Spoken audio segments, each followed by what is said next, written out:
Hello, boys and girls. We are live. So you can probably hear a little pitter-patter of rain.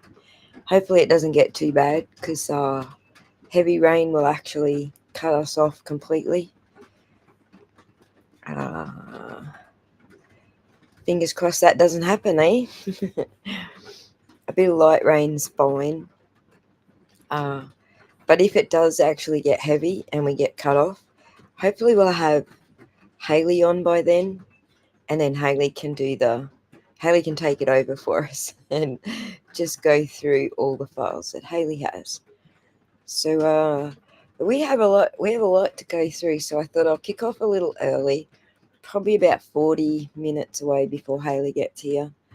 That gives us time to go over some information. So let me switch my screen to not there. Hang on. Let's switch my screen to let's do that. Did it work? I've been having troubles with screen sharing, so give me one sec. Come now. All right, delete that sucker. Change the source. God damn it. All right, stop sharing. Let's go again. Window. Did that work? Yay. We got it up. So let me disable that. Let's do a quick hello to everybody in the chat. So hello Aqua, Tara, Jody, Elizabeth, hey. Amonra, Debbie, Queen Olive, Kim, Sassy, Julie, True Crime Addict, thanks for joining us. Your first live. I'm so pleased you caught one. Jamie's one of our OGs now. So shout out to Jamie's hubby again. Inspector Bukkake. I love it. Oracle, thanks for joining us. Happy Daffy to Quack. I'm loving some of these personas. That's pretty cool. From Missouri, thanks for joining us. Patches. Yes, I think Hailey has indeed bought some receipts, but Hailey's a little while away yet. I've just gone live a little bit earlier. Hailey's got stuff on their plate at the moment, so but we will be joined shortly, so hang in there. Okay, Misty, thank you for joining us. Kitty, May the 4th. May the 4th. May the 4th, I keep thinking. It's actually my mum's birthday, but yeah. Excited for this. Yes, well, the point of today is a lot of people who don't have X or Twitter or whatever you want to call it don't believe that any of this is coming from Sean. So the point of today is just to show you how we know all of this information. It's generally because Sean told us. But I'm just going to show you how he told us. If it wasn't in posts, it was in videos and whatnot. So that is the point of today. Susie, Lizzie, Angela, Adam, thank you for joining us. We so needed a mod today. So thank you so much. Much appreciated. Glenn Lake, one of my favorite followers. Love your guts. Sunshine Karen, GW Kelly, Amy, Carrie, and Sunshine, Cheryl, Kiki. I'm sorry if I have forgotten anybody because I had to move forward in the list because it was too much to read. And Kirk's. So, essentially, we know what's on the screen. You all should have seen this video by now. I went through the entire string drawing exercise so that you all knew who everybody was. And so, if you haven't watched that video yet, and a lot of you did on Glera or on my channel, but if you haven't watched that channel, these names are going to be hard to follow. So that's probably a good primer if you if you need to catch up.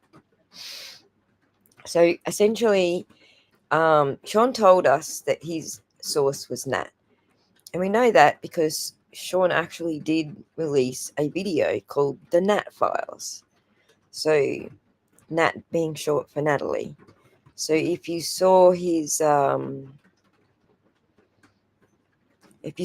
video, the Nat Files, I can pop it up on the screen. I'm not going to play it, but just so that you can see Sean, the Nat Files. Here you go. Here's the Nat Files. So essentially in this video, he says he's got this CCTV. I think this is John's driveway footage. He drops this and he basically says it comes from, CCTV footage. And, well, what he was suggesting is that that's Mr. O'Keefe there. He's kind of dumped Mr. O'Keefe in it. And I was like, yeah, I don't know that you should have done that. So I don't like you using them as content. We try not to use them as content unless they're actually on the TV doing the yappy jaw thing themselves, and then they've purposely put themselves out there. So there's a difference between sneaking a screenshot of a CCTV footage and saying this is Mr. O'Keefe who got the car repaired, and we never believed that it was Mr. O'Keefe that got the car repaired. We always believed it was Paul who got the car repaired. So I don't know, maybe he put that out there because he wanted to argue that it wasn't Paul. I'm not sure why, but that was when I started worrying, where's he going with this? And then, of course, he said Trooper Proctor had been fired, and then Aiden corrected him and said, no, that's still not confirmed. And that went poof, and blew up like a powder puff ball. I remember when when my kids were little, my son, he would when he would go to sleep, I'd put him in his room to go to sleep. If he was yelling, I knew he was awake. Usually when he goes quiet, he's up to something or he's sleeping.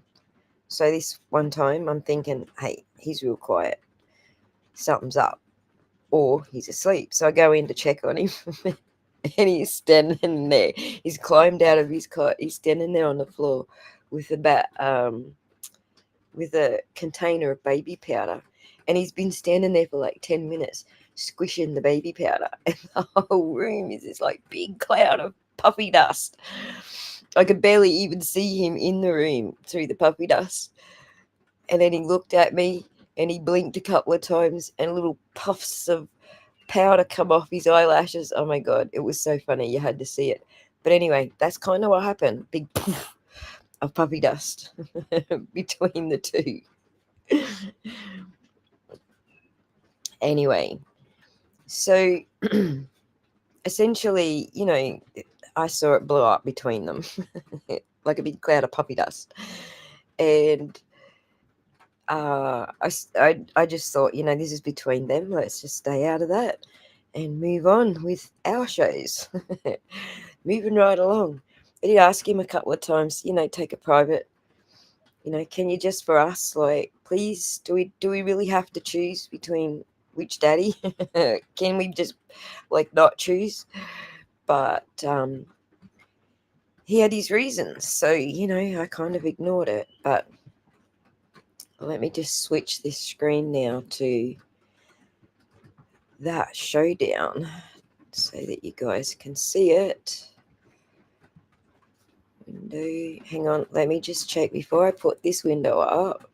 Let me just make sure I've got stuff not on the screen that you shouldn't have to see. Okay, so let me close that one. Let me share now. So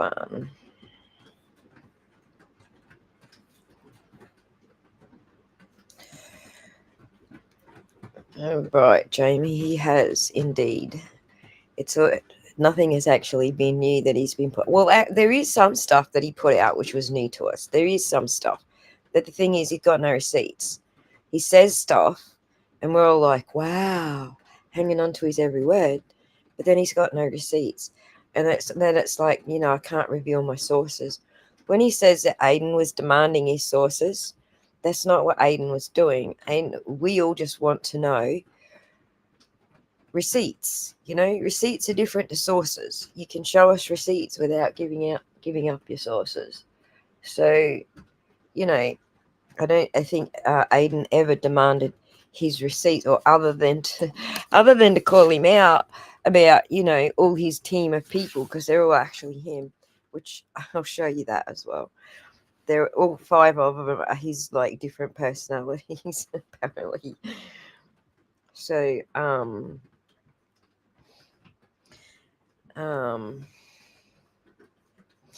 yeah, and I don't think a member of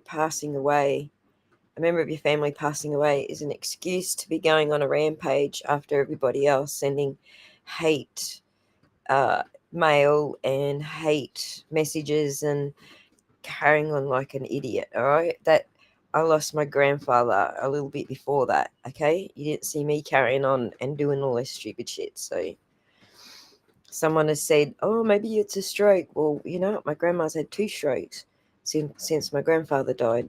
And she's not doing any of this shit either. So, yeah, I don't think that's what it is.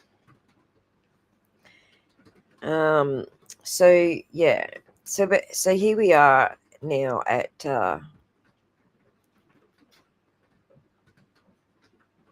yes, I think you could be onto something, Miss Kirks. Or Mrs. Kirk. I don't know if you're a Mr. or Mrs. to be honest. Kirks, you're onto something. I don't think Kate Peters got access to Tully info anymore. I think she got rehomed too. So, yes, the Beddoe letters definitely have all of them spooked. And that's why there's this new push, okay? It's a new push to switch the focus from them back to Karen Reid. So, and they use Turtle Boy to do this. And I know there's some of you that don't agree with me, but I know that's what they're using Turtle Boy for. To switch the focus off them. He is just a useful tool to them. So is Sean. So anyway, as you can see right at the bottom here, Sean announces the NAT files, which I just put on the screen for you, where he implicates Mr. O'Keefe. And then the next thing, like just up here a little bit, you see that he's now posting information that he's got in private messages from the defense team. Now this goes back a ways because the defense team decided he was as annoying as Natalie, right? Sending them texts all day and all night. Like, they got a job to do. They got a defense to freaking put together.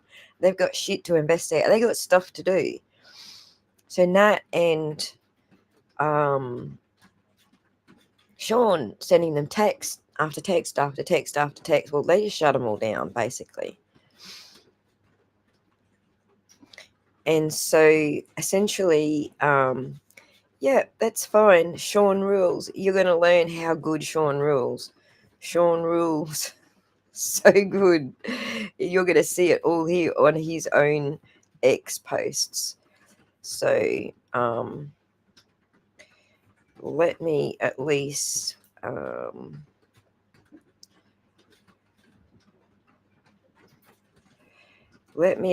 keep an eye on. Oh, I've got some mods. It's all cool. All right. I don't have to keep an eye on anything. I do have some mods today. Thank you so much for joining me, Matt and Adam. Appreciate it, guys. So I can just focus on the talkie and not have to worry about mischief. Right. I think that's kind of what happened with pretty much all of us. Stuff never did materialize. He said a lot of stuff and we were waiting for receipts. And then in the end, the only receipts we actually saw was Karen Reid defense team, and that's damaging to them. Why are you showing us the defense's messages? That's burning your source. If you're texting them and getting this info from them, right? This is clearly not Sean telling them that the car was towed to brilliance. This is clearly them telling Sean. He says, no, I was their source. No, you weren't, Sean. You are showing us receipts now, which are not the receipts you should be showing us. You get it all backwards. Who's the bloody source here? Anyway,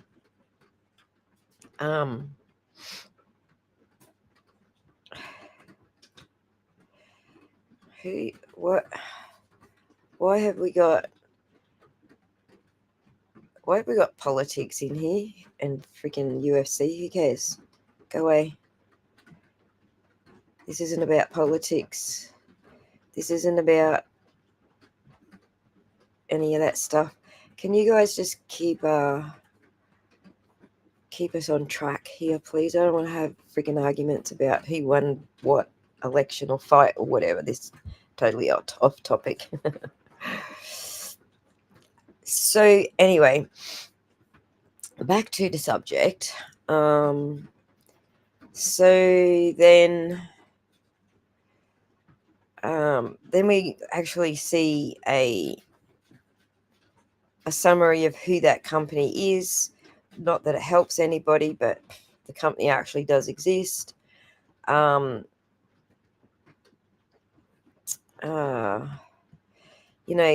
Obviously, Sean's saying that Nat's giving him all this intel, but it's not intel.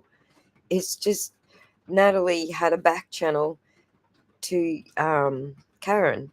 Natalie lied to Karen and said, oh, yeah, I went to Bentley with you. And,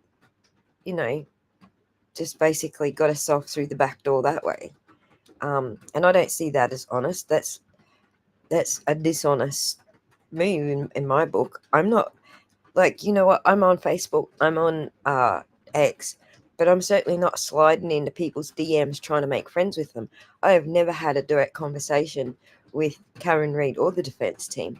I tag them sometimes when I think that I've got something pertinent that they might not have seen.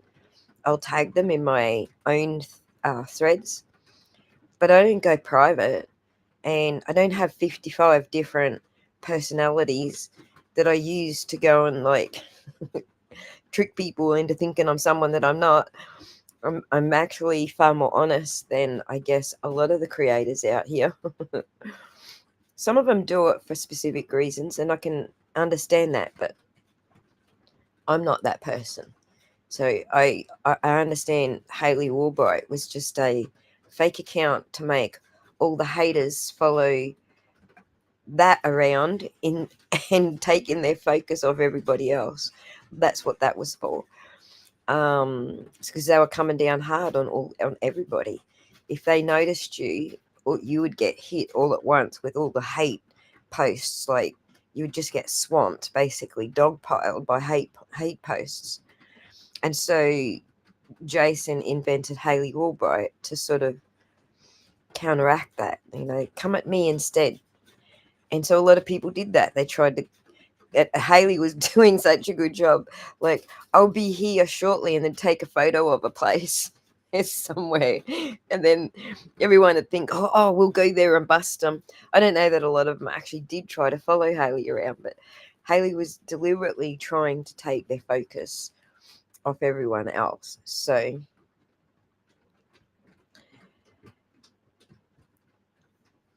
Sean said it himself, how to make a corruption case. Yes. Yeah. He's definitely showing his true colours. So nothing that we are saying is not what we are saying, it's what Sean is saying. So people who think, oh, you're lying. No, we're not. We're telling you what Sean's saying. Anyway, the point here is to actually show you what Sean's saying himself, that it's not us putting words in his mouth. So anyway, see, Shamrock knows. The Irish guy knows everything.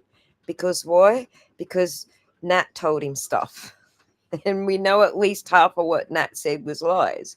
We weren't getting truth about what was really going on and real information until Aiden ditched Nat and got a direct line to Karen and the defense team himself.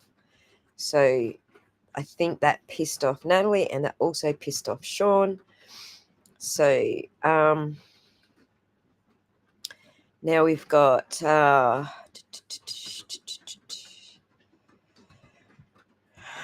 he's just reposting what other people are saying.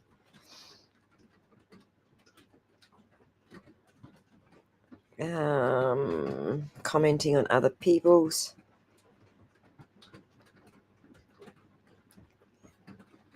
She knew she was a member of Club Fed. See, now he's saying that she actually. This is actually Kate Peters and Grant's story, that Karen was a member of Club Fed. She never was a member of Club Fed. The fact that the feds went to them and asked them to give them information from what their investigator found out, that's completely different than saying she was a member of Club Fed. So, already that's misleading. She was never a member of Club Fed. I'm pretty sure that the prosecution team were asked the same questions. Show us what information you've got. They probably said stick a pipe in it, and Karen Reid's team didn't. They said okay, but nonetheless, and think about the gift that Lally gave us. I'm not sure what gift Lally gave us except his stupidity. Come on, people, this is not rocket science. Use logic. You know what logic is, Sean? It's a program that you make music with, all right? That's what logic is. So is reason. They're both music programs. So, yeah, I think that's what you're using, dude, when you say logic. Anyway, moving right along. See, now he starts in on Aiden. Deja vu with Aiden. What's the deja vu? Nobody actually saw their falling out when Aiden went to jail. Nobody really saw that. And it was all very private and quiet, which is how we liked it. We would prefer you guys just kept it in the freaking private. Keep it in the DMs, dudes. But no, John couldn't keep it in the DMs. I think this post here is when he was pissed off that Aiden wasn't supporting his, Proctor's actually been fired. So I think what happened here is Sean was misled. He was showing the paperwork that was lodged by the defense in the Walsh case. They're the ones that said Proctor was fired. And it turned out to be not true. And then Sean got hold of it and tried to go again with it. Turned out to be still not true. Proctor wasn't fired. But anyway, it didn't really matter. Sean had no receipts and nobody could provide. I think what Aiden was saying, like, there's no receipts to back this up. Until there's receipts, it's not actually news, which is true, right? I can't fault him for saying that. It's actually not true until we see receipts, guys.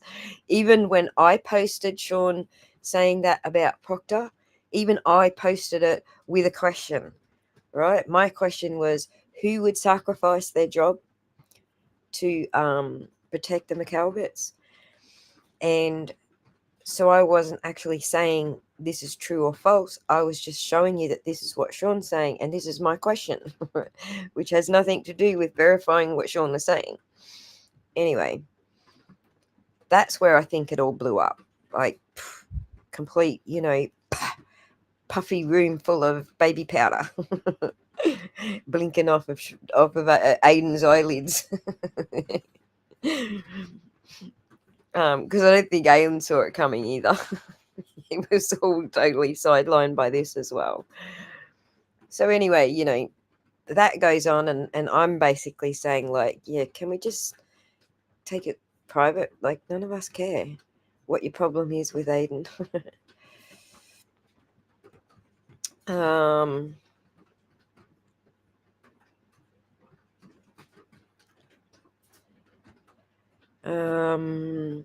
of course, he's deleted the one post that we were most upset about, all right? Where he actually posted Karen a full message between him and Karen, saying, she was actually saying, look, I don't want any of yous in contact anymore. Not just Aiden. She was saying, none of yous. You're all freaking annoying the crap out of us. Go away. But I'm pretty sure she has I'm pretty sure Sean has deleted that one, but we might trip over it. I don't know. He might not be a dirty deleter. We'll see. So he's saying everyone is up in arms over a screenshot taken from a surveillance camera at One Meadows. Obviously, there was a video. Obviously, there was, Sean, and you didn't show it to anybody because you know what we found out? You don't have access to it. How about being up in arms why it took 6 days for Proctor to examine the Traverse? We already were up in arms about that. We were up in arms about that months and months and months ago, Sean. Did you miss all of that? Or you're too busy in your own little world of, like, shenanigans? What was more important, the MSP had to do while investigating the murder of a Boston cop? Yeah, you're a bit fucking late for that, Sean. This was all like a year before you said anything. We're already doing all of that. I make no bones about my theory on what happened for that. So he's basically saying he doesn't apologize for putting Mr. O'Keefe in it and make that tire jut forward the way it did, and all the body shops I went to in Naples confirmed it. On the 6th day, again, that's where he posts, message from Team Reed, which is, exactly what the Commonwealth is complaining about. The Commonwealth is saying that Team Reed is sending people information that they don't want out there. And Sean's just showing us, right? He's just showing us that that's where it's coming from.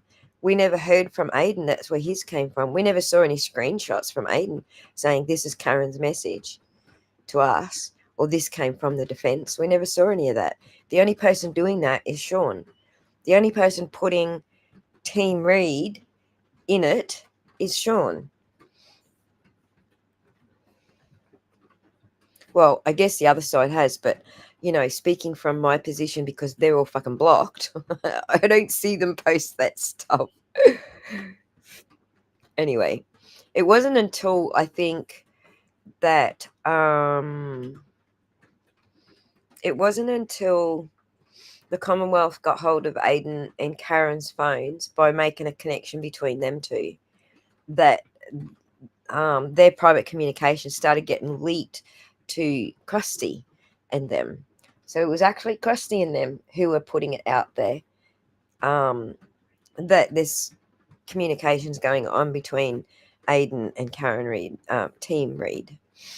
So, but until Sean started doing it, he was the first one to do it on our side, and he's doing it out of spite for Aiden. He's not doing it out of spite for Karen. He's doing it out of spite for Aiden. But the problem with his spite for Aiden is that it's damaging to Team Reed, because this is what the Commonwealth has been claiming all along, that Team Reed need to be shut down and gagged so they can't talk to any media. Anyway, he's not apologising for his Monday madness. But on a great note, I'm happy that Karen and Aiden are back together. Well, the very next time we hear from him about that particular topic, he's actually not happy. He's actually having a spit because they're back together, because Team Reed let Aiden back in. I think he's having a spit because Team Reed let Aiden back in and not him, basically. For me, I have other projects that keep me busy until the DOJ takes control. So he thinks he's got some back channel to the DOJ. I've been in touch with family members of Jamie Robertson. Even that, he's got no receipts for, other stories he wants to tell. He's still not showing any receipts. Still going on about Mr. O'Keefe, Friends Bill,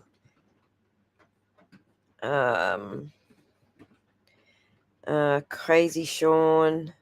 Yeah, actually, that was actually a good live stream. He wasn't actually crazy on that one. He reined it in for that one. See, I'm not crazy to other people. And this is the thing. See, the fact that he can control it, yet this isn't some kind of psychosis because somebody died. He can control it. He's been on several channels all over the place where he's proved he can control it. He's in complete control of the psycho. He just doesn't want to control the psycho sometimes. Anyway, this is the Jamie Robertson story, and I think he's the one that was actually found in the woods in Upton. We don't have any receipts, of course. It's just Sean telling us stuff. I'm sure that if we want to go research it, there will be, news reports and stuff. So,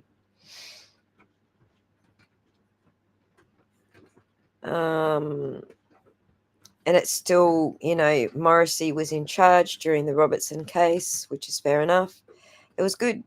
We're all happy that Sean went off on to different stories. And this is the post. Proctor has been terminated. Never burn a source, but you did, Sean. We've got the screenshot. Okay, dirty deleting doesn't mean you didn't do it. We've got the screenshots. You did do it.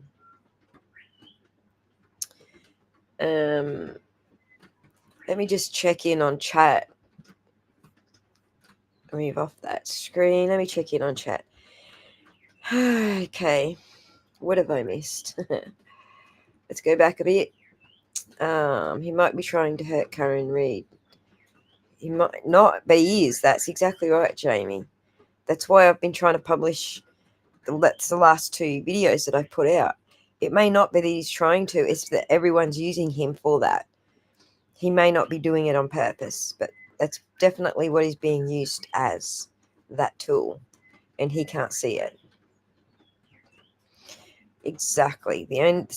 Exactly, TNK. And that's what happened. The only people that they shut it all down, and so that's the only people they do talk to. I'll show you a video shortly where he's like going off at the family. He's like, Kelly, my friend Kelly Reed. Kelly, my friend. And Kelly was never his friend. Just because she said hello to him once, like, online, doesn't make him my friend. So, but he's definitely not helping. That's right. That's exactly the point. Yeah. And he is being a gossip girly, and he's throwing it all out there. And what is it for? Is it to prove that he's all that and Aiden's not? What is he trying to prove here? We don't care. We don't care who's the best. Obviously, he's got an audience who cares who's best. He wants the Aiden haters. I don't know. He's feeding them. But we don't fucking care who's best. What we care is if you have receipts. We'll listen to Aiden because he's got receipts. We'll even listen to you, Sean. We've proved that. You had 37,000 followers who are willing to listen to you, but you never showed us any receipts. Thank you, Toots. I agree. He's not loony. He knows exactly what he's doing. Sean always said he wasn't in it for the money. And when he did membership and actually put out a post telling people they had to renew them. Yeah. See, I'm not in it for the money. Do you ever hear me say, hey, hit the subscribe button, hit the like button, hit the money button, send me money? Do you ever hear any of that from me? No, because I don't fucking care. You either do or you don't because you want to. I mean, I monetize because people asked me to. People were like, will you do it, please, for us? So, but you don't hear me telling people that's what you should do. Absolutely not. I don't advertise it because I don't care. You do it because you wanna. Anyway, I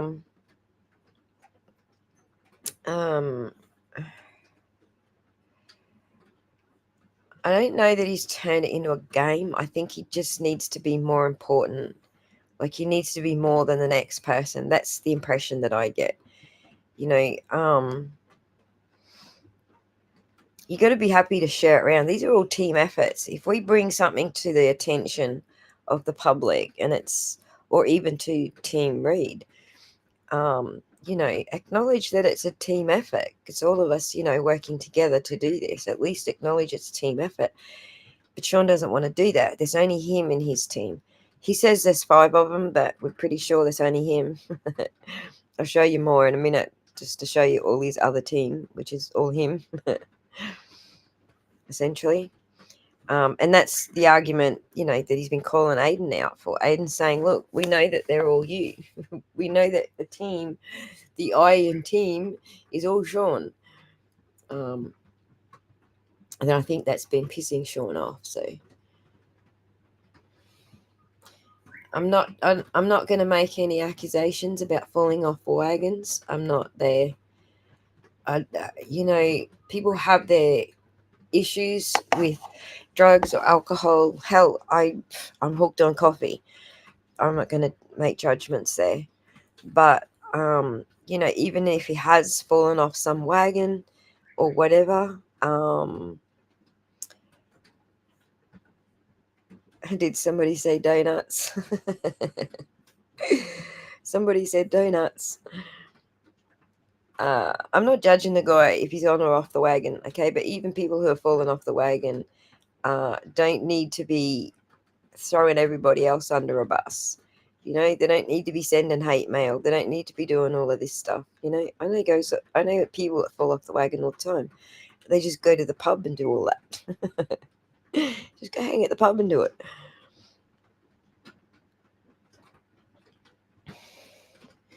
Yes, and that's right, Amber. Like, again, I'm not going to hang him because he wants to monetize his channel. You know, this is what capitalist society is about. You know, if you're actually trying to prevent someone from making money any way that they can make money, then that's actually against capitalism. All right, calling people grifters and all that sort of shit, that goes against capitalism. If YouTube's there to be made into a business, or X is there to be made into a business, then everybody is entitled to do that. I have no problems with that at all, because we all live in capitalist societies. So there's actually laws against you preventing someone from making money. Or if you do something that stops someone from, like, they're already making money and then you stop them from making money, there's laws against that too. They're civil, obviously. They're civil laws. So anyway. It's kind of getting a bit that way. Like every show is a new low, and it's not really us saying it, it's him doing it himself. So right, let me see. I kind of got too far. I got too far into the riddles. I was like, I know, look, I'm smart, I can work this shit out. All right, I'm a lot smarter than Sean. I know I am, because I got fucking degrees and shit, right? If it's not rocket science, then obviously I can work this shit out, but I'm telling you, you can't work out his shit. He's got no receipts and it's all riddles. So, hey, Scotty, thanks for joining us. And yeah, let's let's leave the insults out of it. Like, it doesn't matter if he's fallen off the wagon. None of that matters to me. I don't care what your vices are or what you're struggling with. What I do care is that you're getting used to hurt the defense. That's what I care about. So,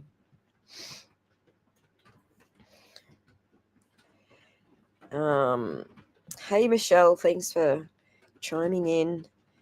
Everyone, oh, I didn't know. Is everyone streaming at the same time? I'm not sure. I can tell you one thing. This is the most people I've ever had on a stream ever. So thanks to everyone for joining me. And I'm sorry I'm so far behind. I'm going to have to skip forward because more is coming in. It's they're coming in quicker than I can catch up with you all. So thank you so much to Joseph for the dollar donation. Much appreciated.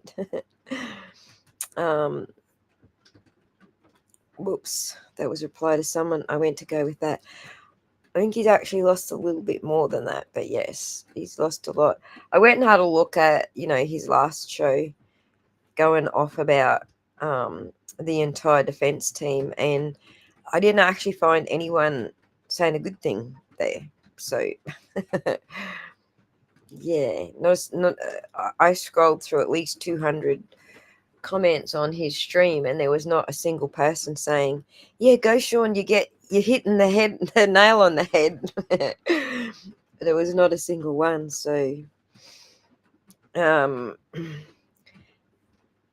says, coming into not knowing anything at the beginning of the first, I had no idea about TB or anyone until he came up during that. Yes, that motion in the middle of the trial. A lot of people didn't even know he was involved, and no one would have known he was involved if it hadn't have been for Lally doing that. But even at that time that they pulled it up in the middle of the trial, TB was that grand jury had already said no, we're not indicting him on those charges. So the ones that Sean's trying to revamp today, essentially. So anyway, so yeah, I think he's lost at least 5 on YouTube. So, hey, guess who's here? All right. Hello. Hailey. Let's get you back up here. Everybody, this is not Hailey. This is Jason Broyles. Hello, And everybody. we've just been going through Sean's Twitter stream, like going back over the history of what he's doing. And look, I didn't even get to the meltdowns about I haven't gotten anywhere. Do you want to keep going with, I at least want to show the audience where he's docs Karen's private No, messages. listen, I would love for you to throw me backstage because I'm still typing. I'm literally still writing. And I think what a All lot of people right. don't understand is that as I'm writing this article to get it done here and get it out there, I'm literally have been in the DMs with Sean on the Gulf for about the last 96 hours, almost constantly up until maybe 20 minutes ago. Yeah, So that's how I think prolific he is.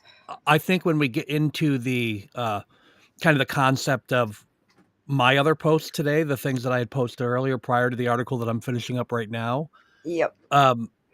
people need to understand that as I was posting those articles, I was back and forth in the DMs with Sean, talking about what I was posting or where we weren't seeing eye to eye throughout this entire process. So I do. I'd love for you to throw me backstage and keep doing what you're doing, and I will.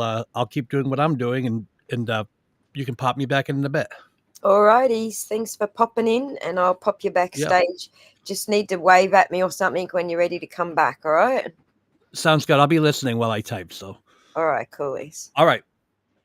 Okie dokie. So let's go back to it because I did actually find the post. Well, I think that's pretty much how it happened. Inspector Biquacky. We all trusted him because TB introduced him. We figured he's vetted him. Our first introduction to him was on TB's channel, and got to point out here, I don't always watch TB's channel. I miss a lot of shows because I'm busy doing, my own stuff back here with my own channel. So I know TB does like a daily show, so I'm not catching his daily shows, I'm not catching every word that he says. But when someone says he said blah blah, then I go looking to see if he actually said blah blah, because I don't trust anyone anymore. Which is why I'm doing this on the Sean on the Golf, because a lot of you guys weren't trusting me. And I understand why, because too much shit goes on and and you got to go check. Did Sean actually say that? Did Aiden actually say that? So this is what we do now. We check. So this is up. This is the one where he actually blew it. As far as I was concerned, he blew it from this point. He says, okay, people, I'll fess up. The little emperor is right. So he opens with his very first sentence that this is about stabbing Turtle Boy in the eyeballs. This is not about Karen. This is about stabbing Turtle Boy. He says, Karen never spoke to me, never texted me, never asked me to do investigations for her, never meddled with me in the OG group, and never asked me to use the Signal app. I made it all up. Well, here's the thing, Sean, nobody said that. TV didn't say that. None of us said that. We all guessed that you probably had, through Natalie, done the same thing that TB done, and that is move Natalie out the way and go there directly. But the point is, Sean, you're not a journalist. I mean, you might be a citizen journalist because you've got a YouTube channel now, but Aiden actually is a journalist. Aiden actually does have a website. Aiden is actually publishing articles. So we expected Aiden to go directly to the source in any way that he could. We didn't expect it from you. We knew you told us that Nat was your source, but we didn't expect you to bypass Nat. And I'm pretty sure that Nat didn't expect you to bypass her either. And that I will bet money today Nat's no longer giving him information because he bypassed her and upset her. I'll bet you $100. I mean, I could be wrong, but that's just me. That's what I think happened. Anyway.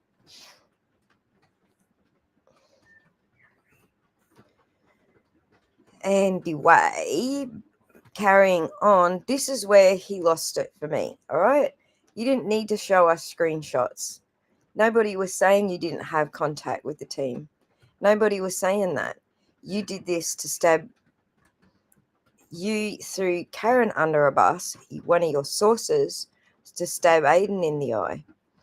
See, it says here, Aiden is a risk. I have been so careful to lay low, and he blows it all up. So that's why Sean did this. He starts it. It's about Aiden. It's about Aiden.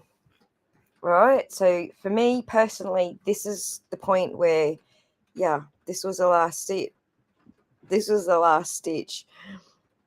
And I wrote, that's it, I'm out. I'm done. She was the source. You say you never throw a source under the bus, you never reel your sources, but you throw the source under the bus. For what? To stab Aiden in the eyeball. So that's the point where I was just like, yeah, no, this is no good. I'm done. I'm out. Go and fight over there in the corner. I unsubscribed, I unfollowed. I moved away from all of that. Off I went into a different direction until that point where he decided he was going to go hardcore and throw Karen Feather under the bus. So obviously that's where we are today.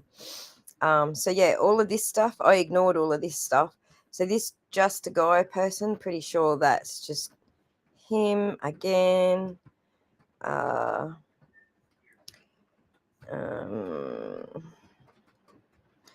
then this is the second out for me. I'm like, dude, you're crossing over to the dark side. Why? But he admits here, several months ago, he's been trying to get on Kate's show. Several months ago, he's been involved with the other side. So now we know through that post that many of the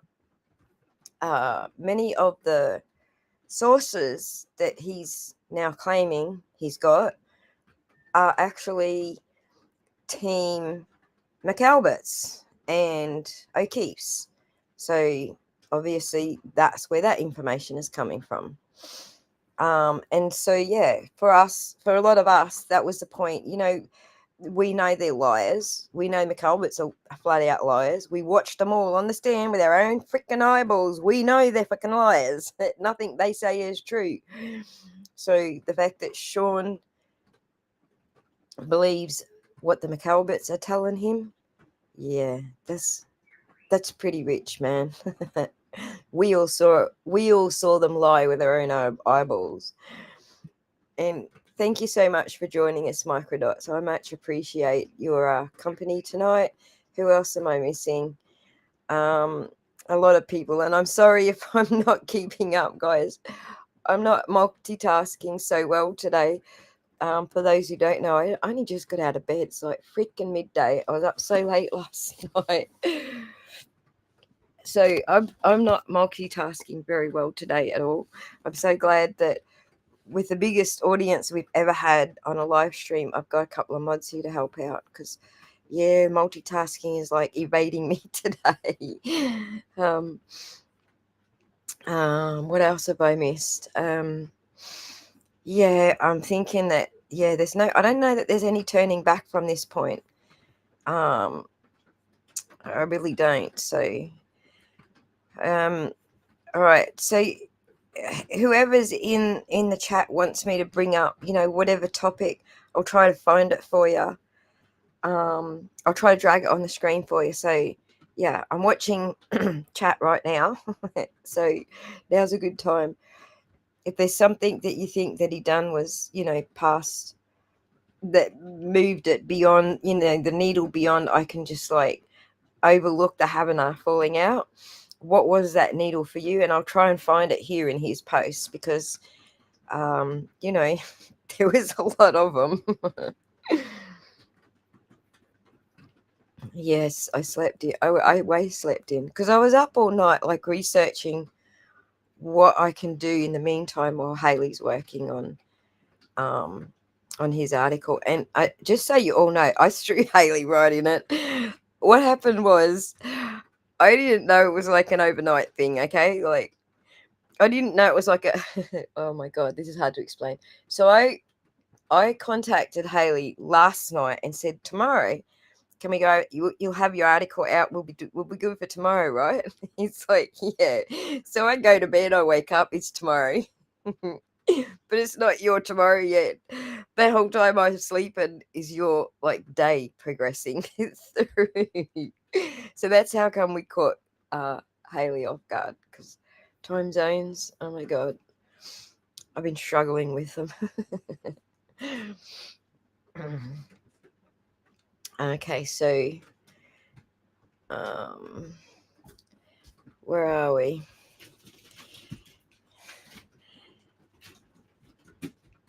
Oh, from earlier today. That's a good idea. Okay, I'll do that. Hailey. All right. So yeah.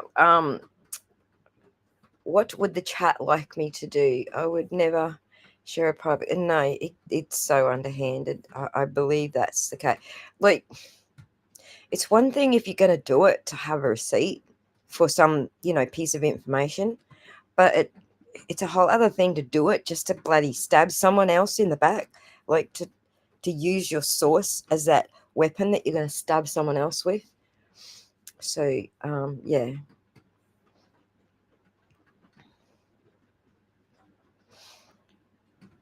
All right, hang on a second. Let's bring Hailey back in. Hailey wants to discuss something, so let's bring you in. Let's switch screens so we can see ya. All right. Hello. I actually wanted to come back in because of that comment. It's going to be great. I do want you to cover my post from earlier today because I kind of. I'm trying to think. I'm trying to put it into words here. So one of the things that has happened today. You know how to share your screen? I don't have anything up anyway at the moment, so if you Oh, wanna, I mean, by all means, if you wanna just go to my, profile, we can get to them that way. But one of the things on that last comment, hello, everybody, by the way, hi, everybody. One of the things on that last comment about sharing private messages, I just want to announce that the premise for the story that I'm writing right now is I am telling the story of the last 4 days of messages between Sean and I am using the messages to do it. And I actually have kind of a strict uh, principle against sharing private messages. Anyone that sends a message to me, I don't care if they're friend or foe or whatever else, those messages are private.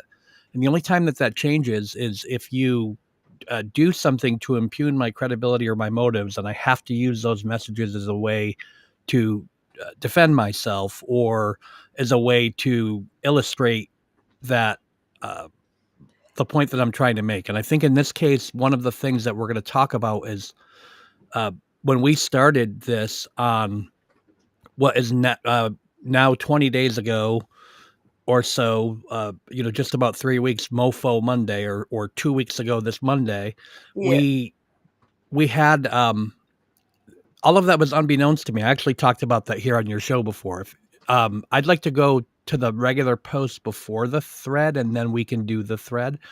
But Before one the of thread. the yeah, so if you just go, This one? under that thread, that's the thread. Oh, no, this is just your wall. So, Okay, sorry. yeah. Um, This one here. yeah, so before we get there, I just want to say I will be using the messages, and I'm using the messages as a way to illustrate the story because what this private conversation that's been going on between Sean and I for days, it started out on Mofo Monday, where I literally was coming on to talk about Plevin. So Yeah. I was coming on because he was having a show about Kevin, and I was going to come on there, and so I got on there and I sat. It took me a little while to get in because I had a green screen. You see it behind me functional now, but that was kind of the first day I had borrowed it and I was putting Mm, it up and I was rushing to get everything ready. I yeah. had an audio problem, so I got there right at the time that the live stream started. So I didn't have a chance to go and ahead of time and do a sound check with Sean. And Sean went live the moment that I appeared backstage. And so I sat backstage for about 45 minutes and I was a surprise guest, so very few people knew I was coming. So I sat there for about 45 minutes and I had a few of my friends that knew I was going to be there, 5 or 10 people. And all of a sudden, I love MicroDots, by the way. I was super happy to meet him at the Halloween party. Um, but I had this moment while I was there, and everyone who knew I was going to be there was sending me messages saying get out of there, bail, run. And I opted not to because I said, anything can happen from here. For instance, if I leave the live stream, Sean could come on and say, well, we had not Hailey Walbrecht in the live stream and they're a coward and they left. um and frankly, I was a bit offended by the fact that I was in this live stream and Sean is there and basically insulted a lot of people that I get along with pretty well and that I relate to and have some relationships with here. So I wanted to I come out can't and make imagine how uncomfortable that was for you to be backstage while he was doing that.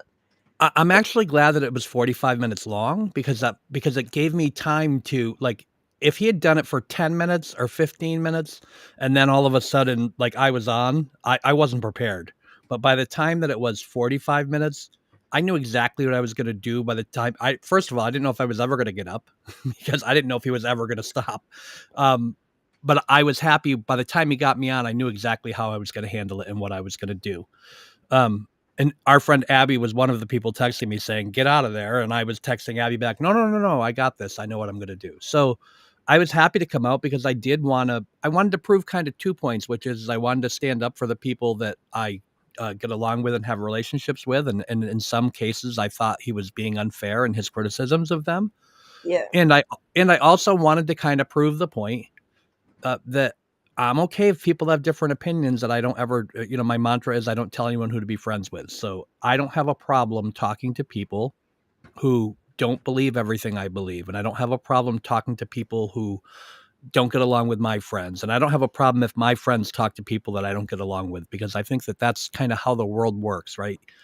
So for me, that was kind of the start of it. So I was a little bit was disappointed that it played out the way that it did and that I didn't have a warning and any of those things. But all in all, the next day, I felt like my appearance was a little bit overshadowed, obviously, by his rant, but I also felt like I came out unscathed in the sense that I didn't compromise any of my principles. I didn't have any issues based on the fact that I did it. I didn't have a single person tell me that I didn't handle it well.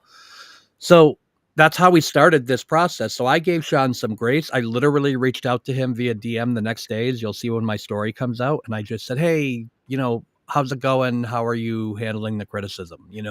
So I really wanted to, I was actually concerned for Sean too at that moment, wondering, how he was going to handle it and what was going on there. And we had a good dialogue over the next several days.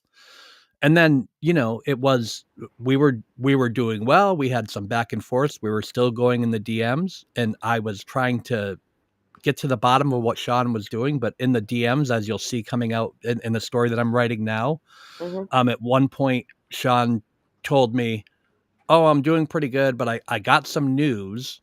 And that's kind of the bulk of where this story starts. It was in the next week where I've got some news. I got some news that Aiden's not going to be too happy about. And what I did in that process when he told me that, I just said, I gave him a thumbs up because it's not really my place to insert myself. If he wants to tell me what the news is, he will. And if he doesn't, he won't. And he didn't tell me what the news is.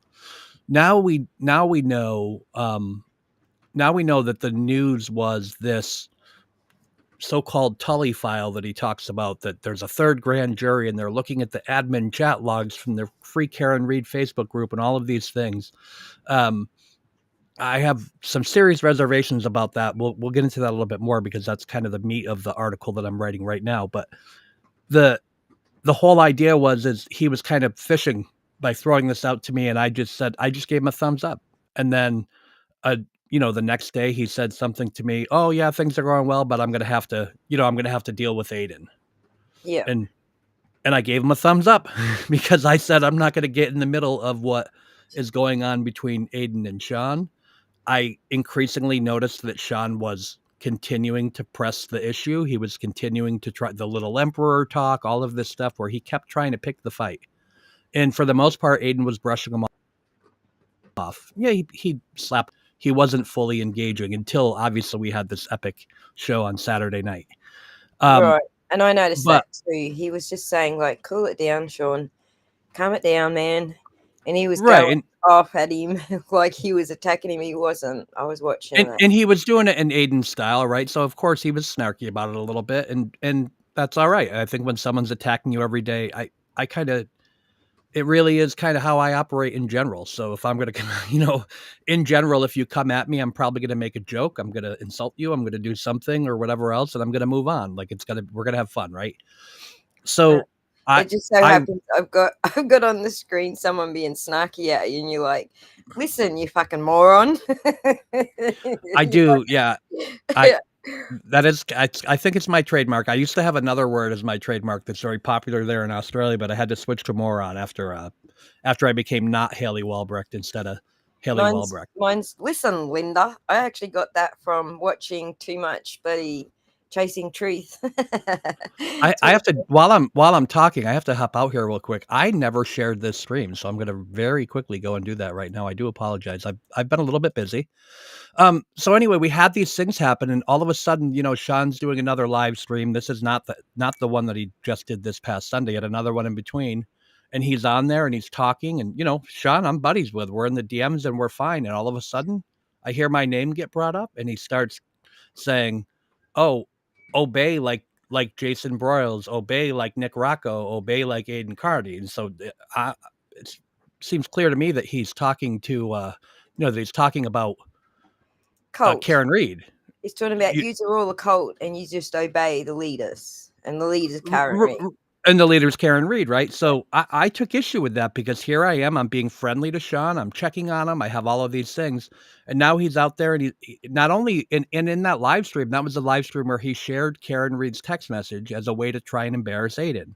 So he took a private text message from Karen that had a conversation that occurred in May. And we all know what happened when Aiden Carney went to jail. He went to jail, and it wasn't the best thing for Karen. Everybody had a cooling off period, and people weren't extremely excited about that had occurred, and so they weren't talking. Like it is what it is. We all know it happened. Yeah. Um, and so during that period of time, there was a conversation that she had with Sean on the Gulf, and basically said just that, where she didn't feel like she could trust him at that period of time because of whatever happened. And it is what it is, but it was never Sean's place to take Karen's private message and use that private message in order to try and score points against Aiden Carney. That to me, it was unforgivable, and that was my moment where I said, here I am. I'm being nice to this guy. I'm annoyed at what he's doing, but at the same time, I'm a man. He's a man. He gets to make his own decisions. So when that happened, um, I really I was mad, and I sent him a message uh, first in the DMs, and I said, "How dare you? Like, I'm an independent journalist, and I nobody tells me what to write. Not care. I'd never communicated. It was prior to us releasing on your show that I Microdots knows this because we talked about it at the Halloween party, but it was prior to us releasing on your show that I with Nick Rocco designed the billboard. Hmm. But that is literally the only contact that I had, and the only person that was my contact in that was Nick Rocco. And I know that several times during the process when we had something that we thought was going to be workable, or we did this, Nick Rocco would take that and then go and ask a question. One time, the closest that I ever came, this is like Kevin Bacon and How Many Degrees of Separation. The Yeah. closest that I ever came to being in communication with Karen Reed was when I was on the phone with Nick Rocco on a not even on the phone. We were on a Facebook, we were on a Facebook Messenger call, and he reached out to John, who was with Karen Reed, to ask a question because he had just sent them something that I had done to get approval or not approval. And then basically, we wanted to know if they liked what we did. So we had sent that out to them to see if they liked what we did. And that was it. That was I was on the other end of a two-way phone call. So like he was on a different phone talking to her, and I was on his phone talking to him. And that's the closest I ever came.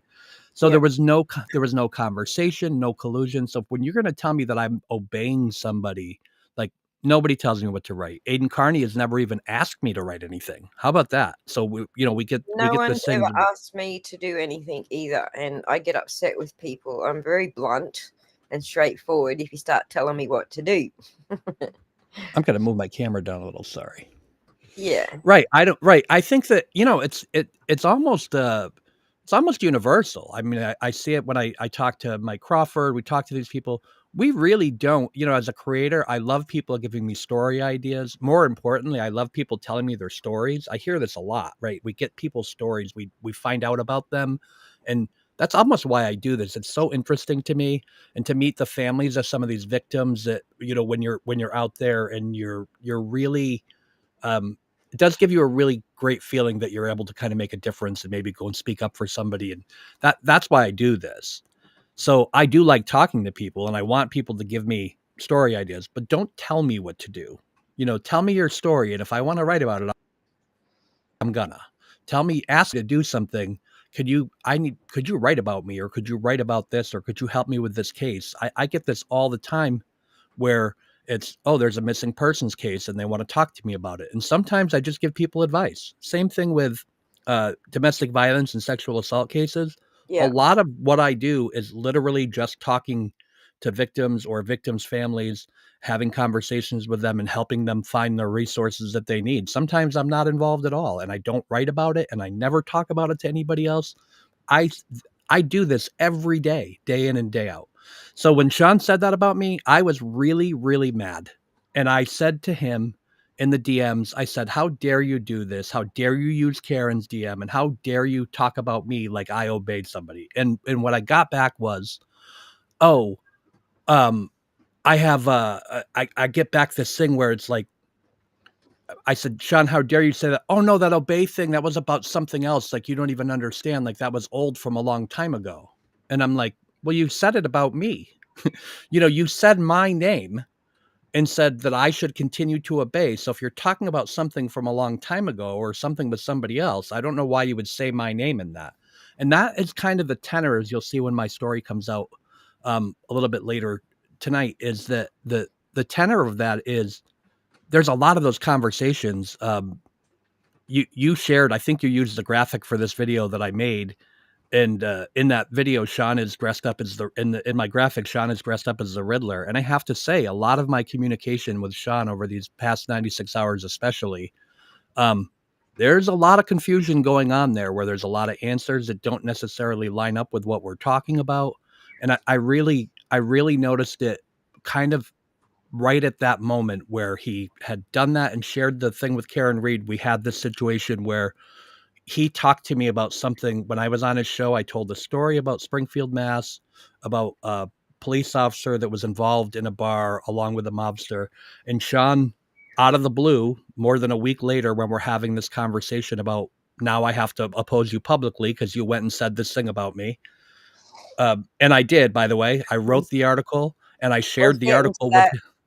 I was getting I'm, to that before you popped up, so I think you knew I was getting there to the video where Frankie accused you of that stuff. that's when I'm not even at that yet. This is the time before, so we haven't even gotten that far. So this in this particular thing, Sean was doing his own thing. It wasn't the Frankie video. It was that he posted. It was his live stream, and he was talking about us and talking about me. So when I was going back and forth with him in the DMs about this, and then he suddenly referenced a story that I had told on his show, over a week earlier, and he named a police officer in Springfield, Mass, and said, "Oh yeah, that thing about this Kevin Burnham, that's crazy." Only that wasn't the police officer I was talking about.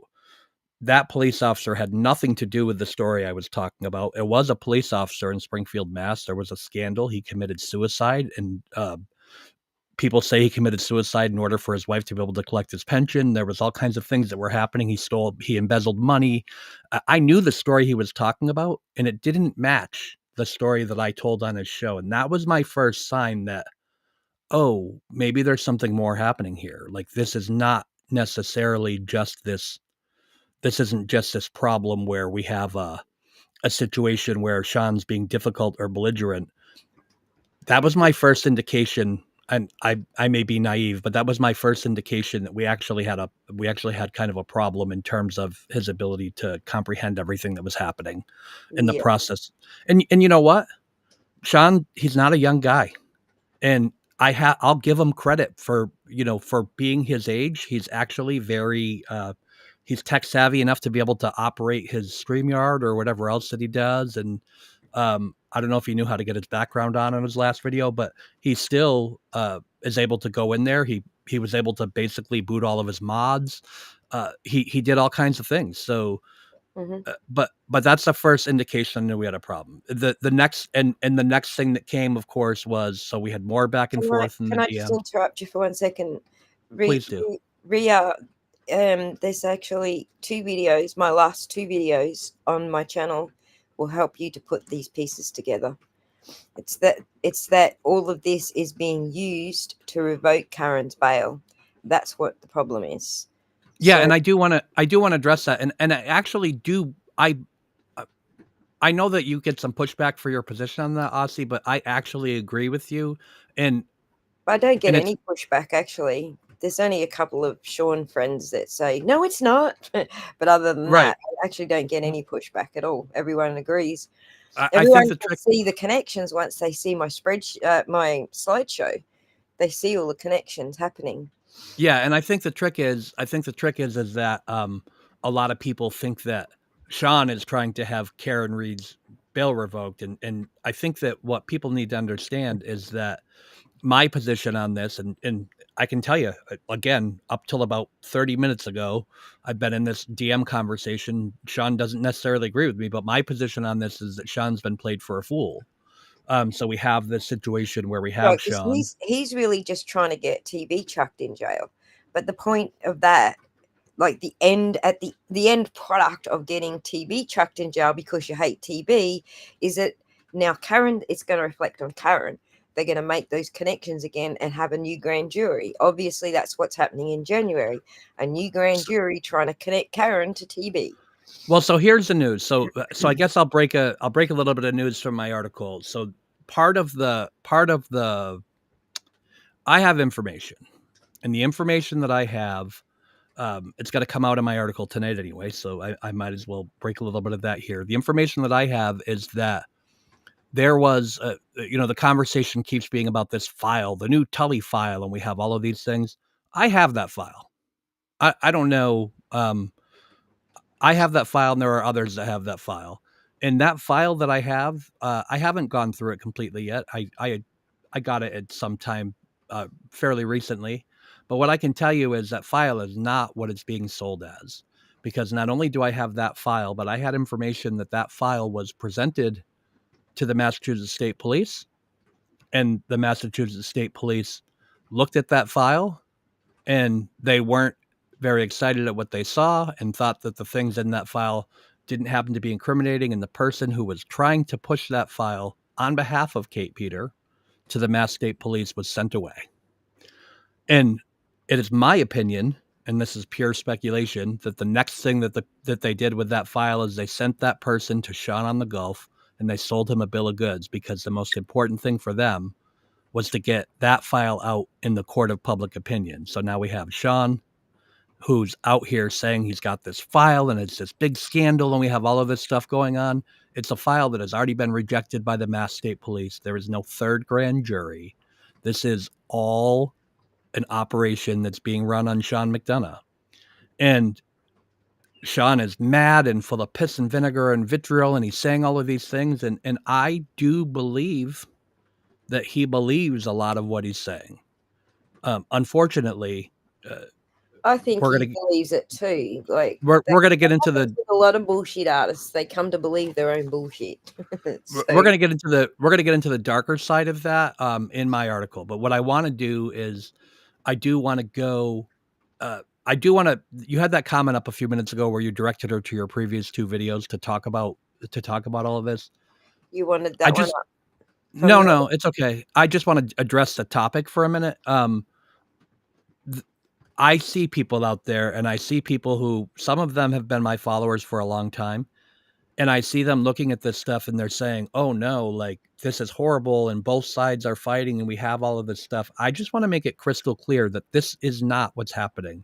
And I don't actually intend, probably beyond my article tonight, to talk about Sean on the Gulf anymore, because what I'm doing is I'm exposing some things that needed to be exposed.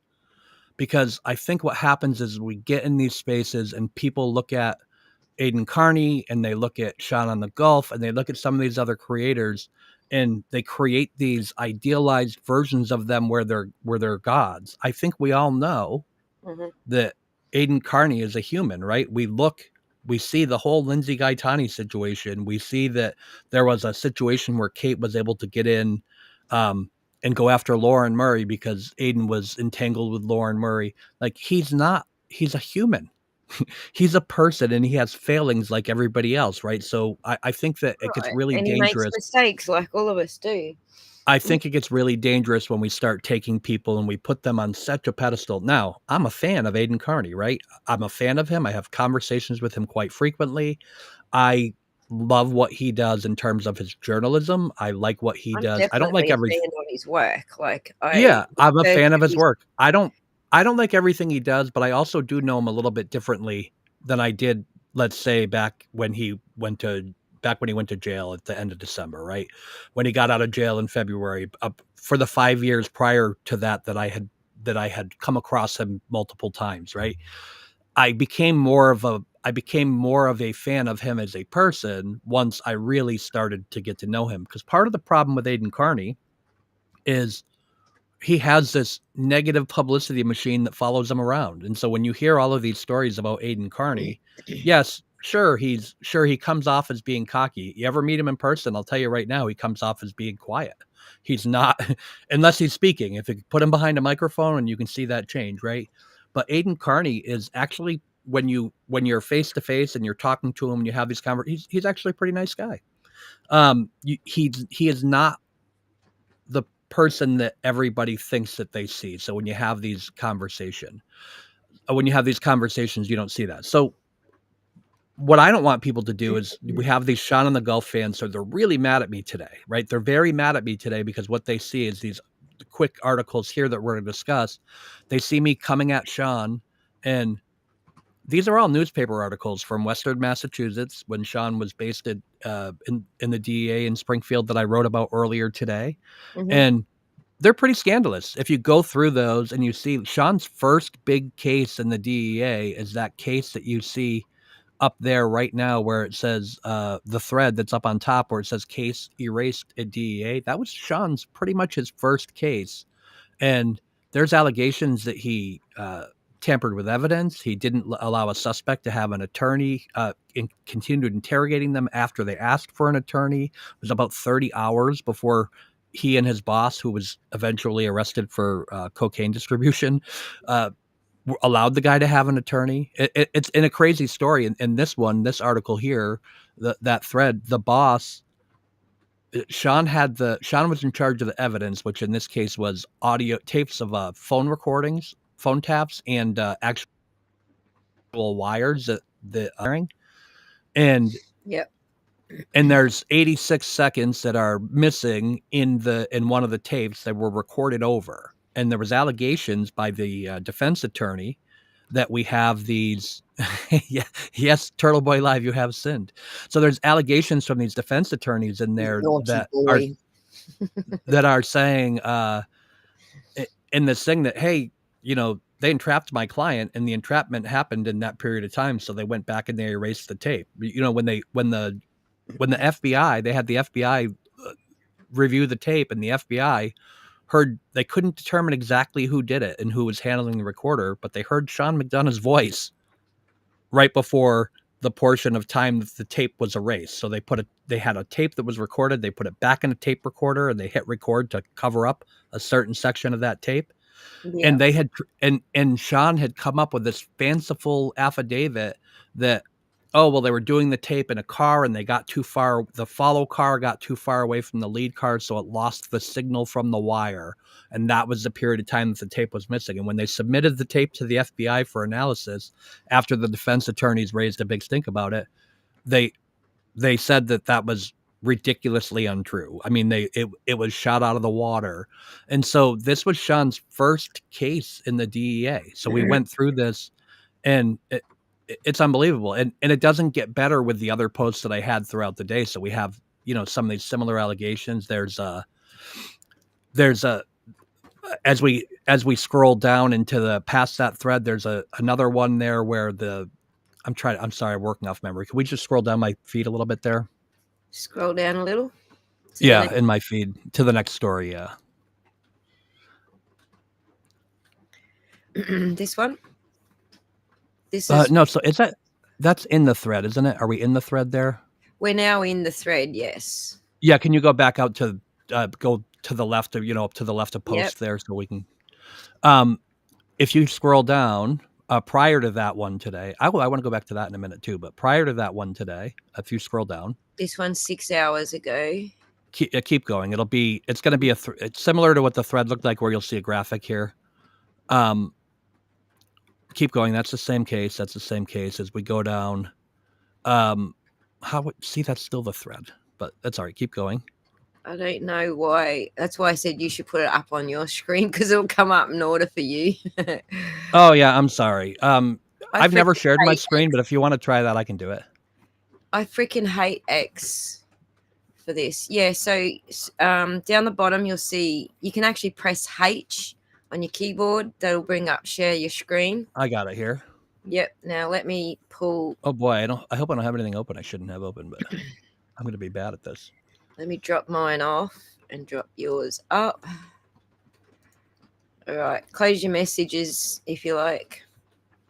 Oh, it was our messages.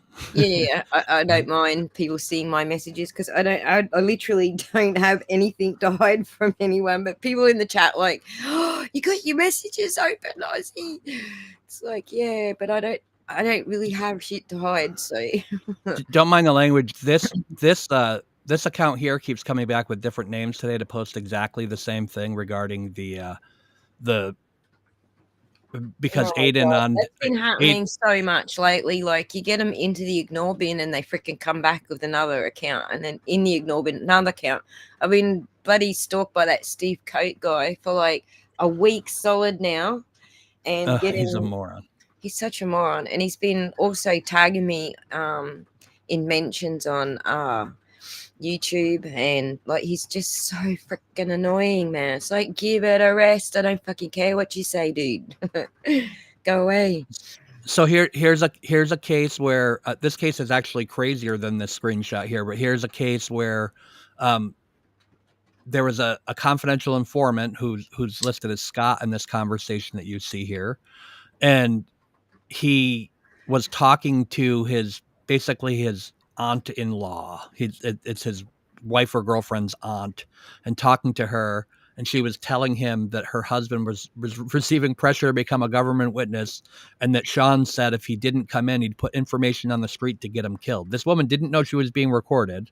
Her husband is a criminal, and she's talking to one of the criminals that her husband works with. Didn't something like that happen with when Aiden got put in jail? Someone was trying to make out that he was like some sort of confidential informant. I think. Oh yes, I mean we could do a whole thing. We could do a whole thing on this because this is gonna put him in jail, to put him in danger while he was in jail, wasn't it? I'm gonna do some coverage on Grant in the Moore Stringer case coming up when I launch my YouTube channel. But it is a big deal because that is exactly what they did, and I can tell you that Kate Peter, Kevin Lenahan, and Grant were all complicit in trying to say that Aiden was an informant for neo-Nazi skinhead groups or white supremacists.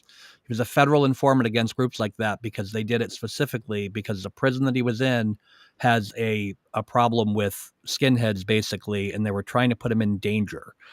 It's not the first time that I can tell a story like that involving Grant Smith Ellis.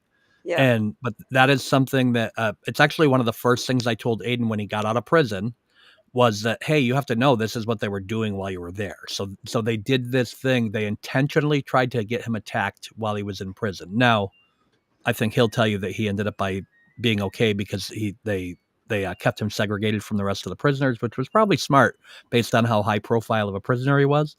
But that is something where that was an attempt. So, but that's not Sean on the Gulf, and that's not this. So in this case, you have this. These are the same.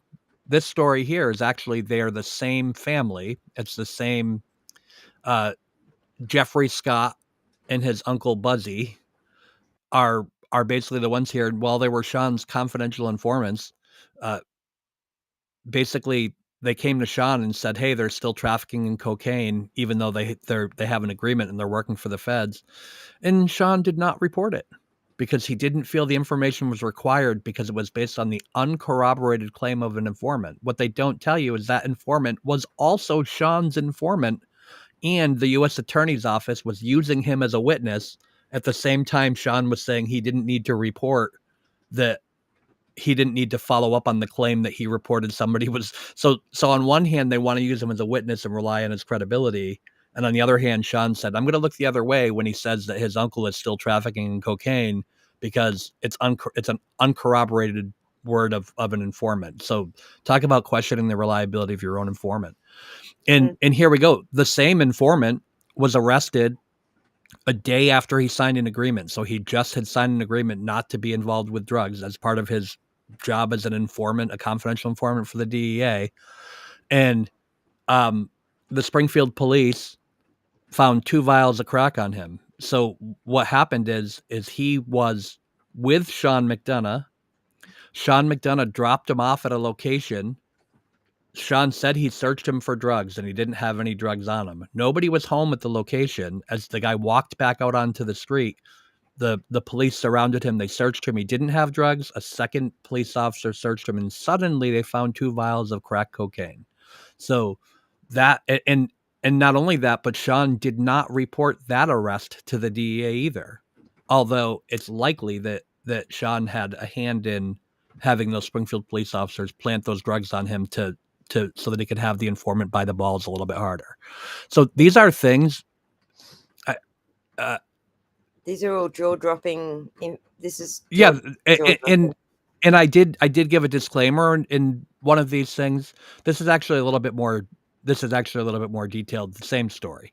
So, but I did give a disclaimer on these things that times were a little bit different back then, and you know what we didn't have? We didn't have cell phone cameras, and we didn't have. It's so funny because contemporaneously, I was in these places at these times that this stuff was occurring. Like this was my stomping grounds where this was happening. Now, obviously, I didn't know anything about it, but I was of age in my late teens or early 20s in these areas while this stuff was occurring, while Sean was the DEA agent, the local DEA agent. So I always find that interesting. Mm-hmm.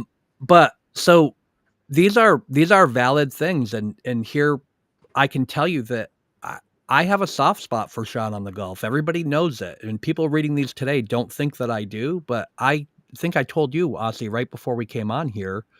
Um, as I'm writing this story, this is probably some things happened today that we're going to get into in my story, but it's a hard story for me to write because this is the guy that at the very beginning of all this picked me as one of the 5 people to share taillight evidence with.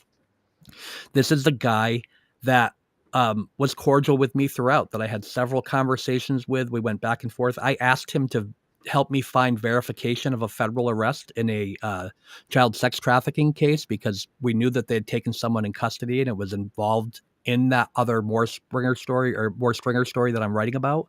Yeah. And I asked him to help me verify. I asked him to help me verify the arrest. Eventually, we were able to get verification of the arrest. And it didn't exactly come from him, but he did. I do know that he took some steps to try and help me find that information. So this is somebody that I was very fond of, right up until the time that he decided to start attacking me while he was attacking everybody else. And that brings us back to, you can take the screen back if you'd like. Back. That brings us back. I get what you're saying. Driving the screen. Yeah, back. you can drive again. That's all I wanted to cover on my actual things that are up now.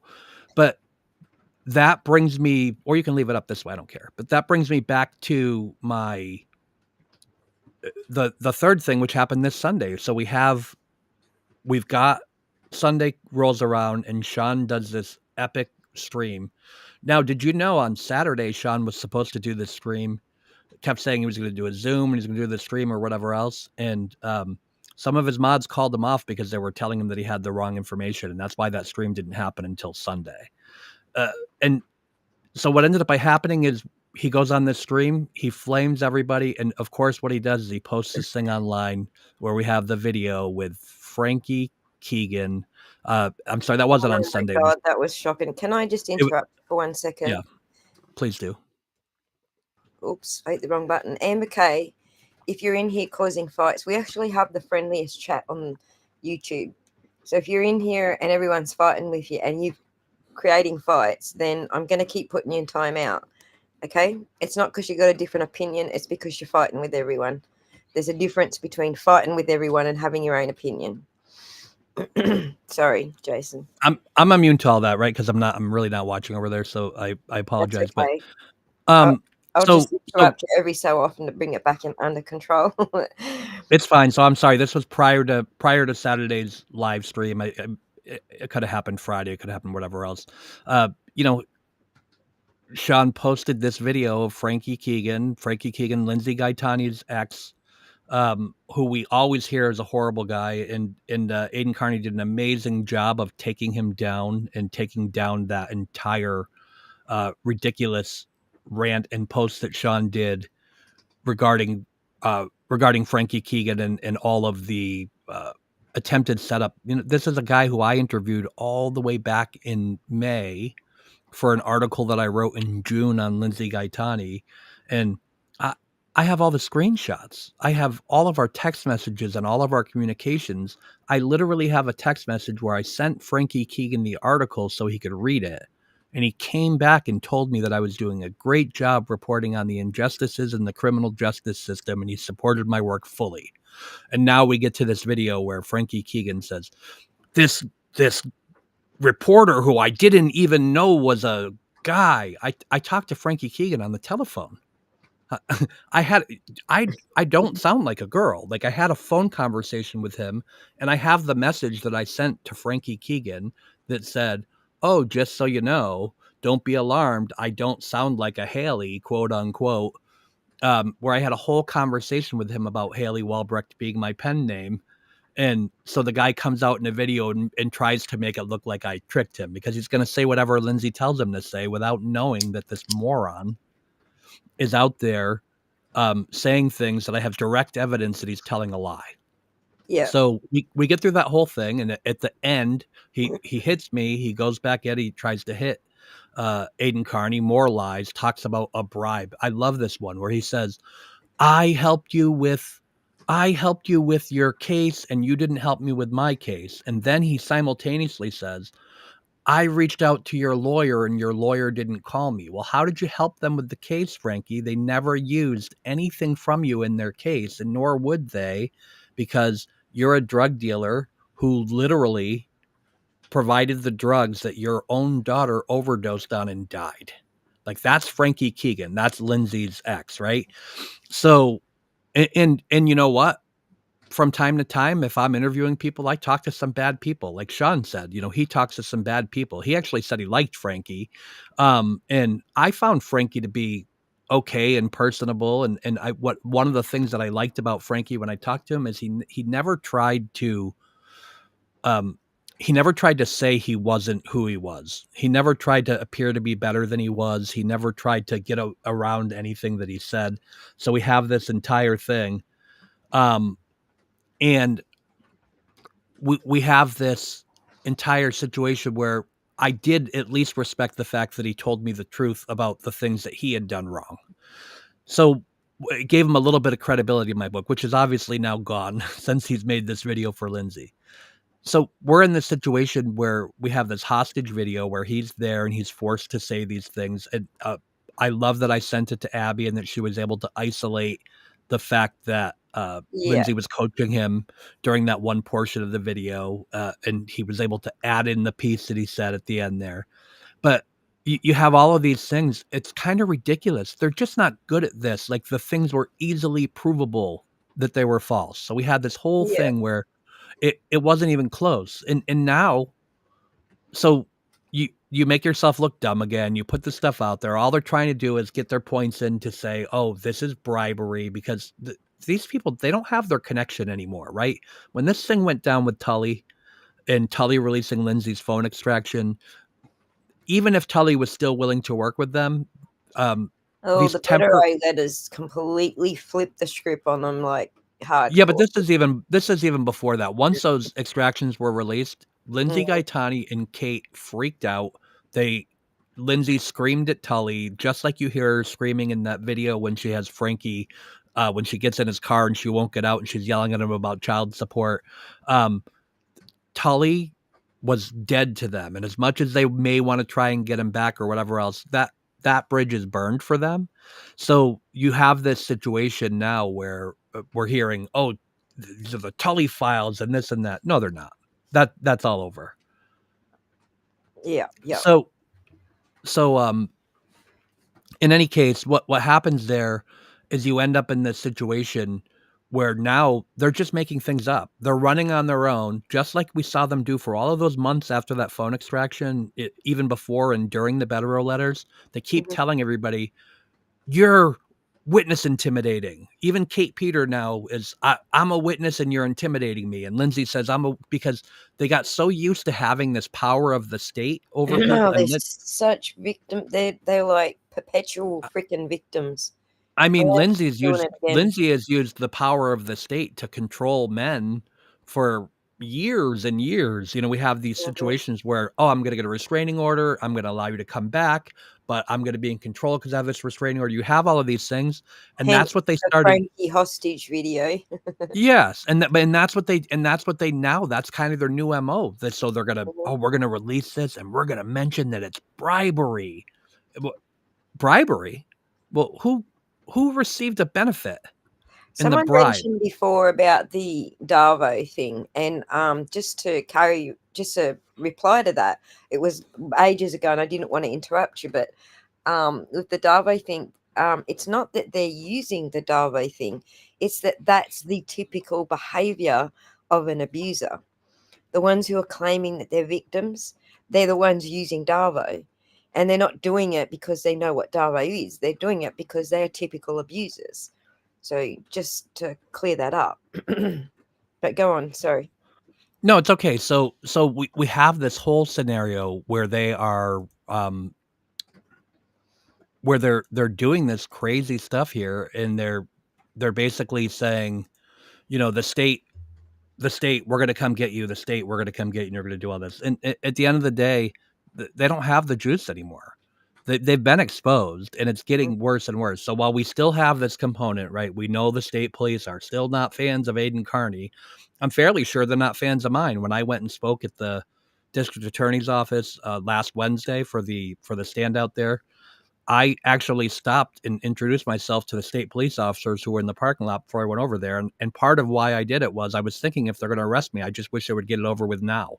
I Not only did I stop and introduce myself to the state police officers, I walked over to the mic and I savaged their boss. And then when I left, I went back and I said goodbye to the state police officers before I left, because I just don't buy it. I don't think they have any power anymore. Not that I don't think the police are crooked and corrupt and all of these things are happening. I think that they've lost their ability to drive that ship. Now, Mm.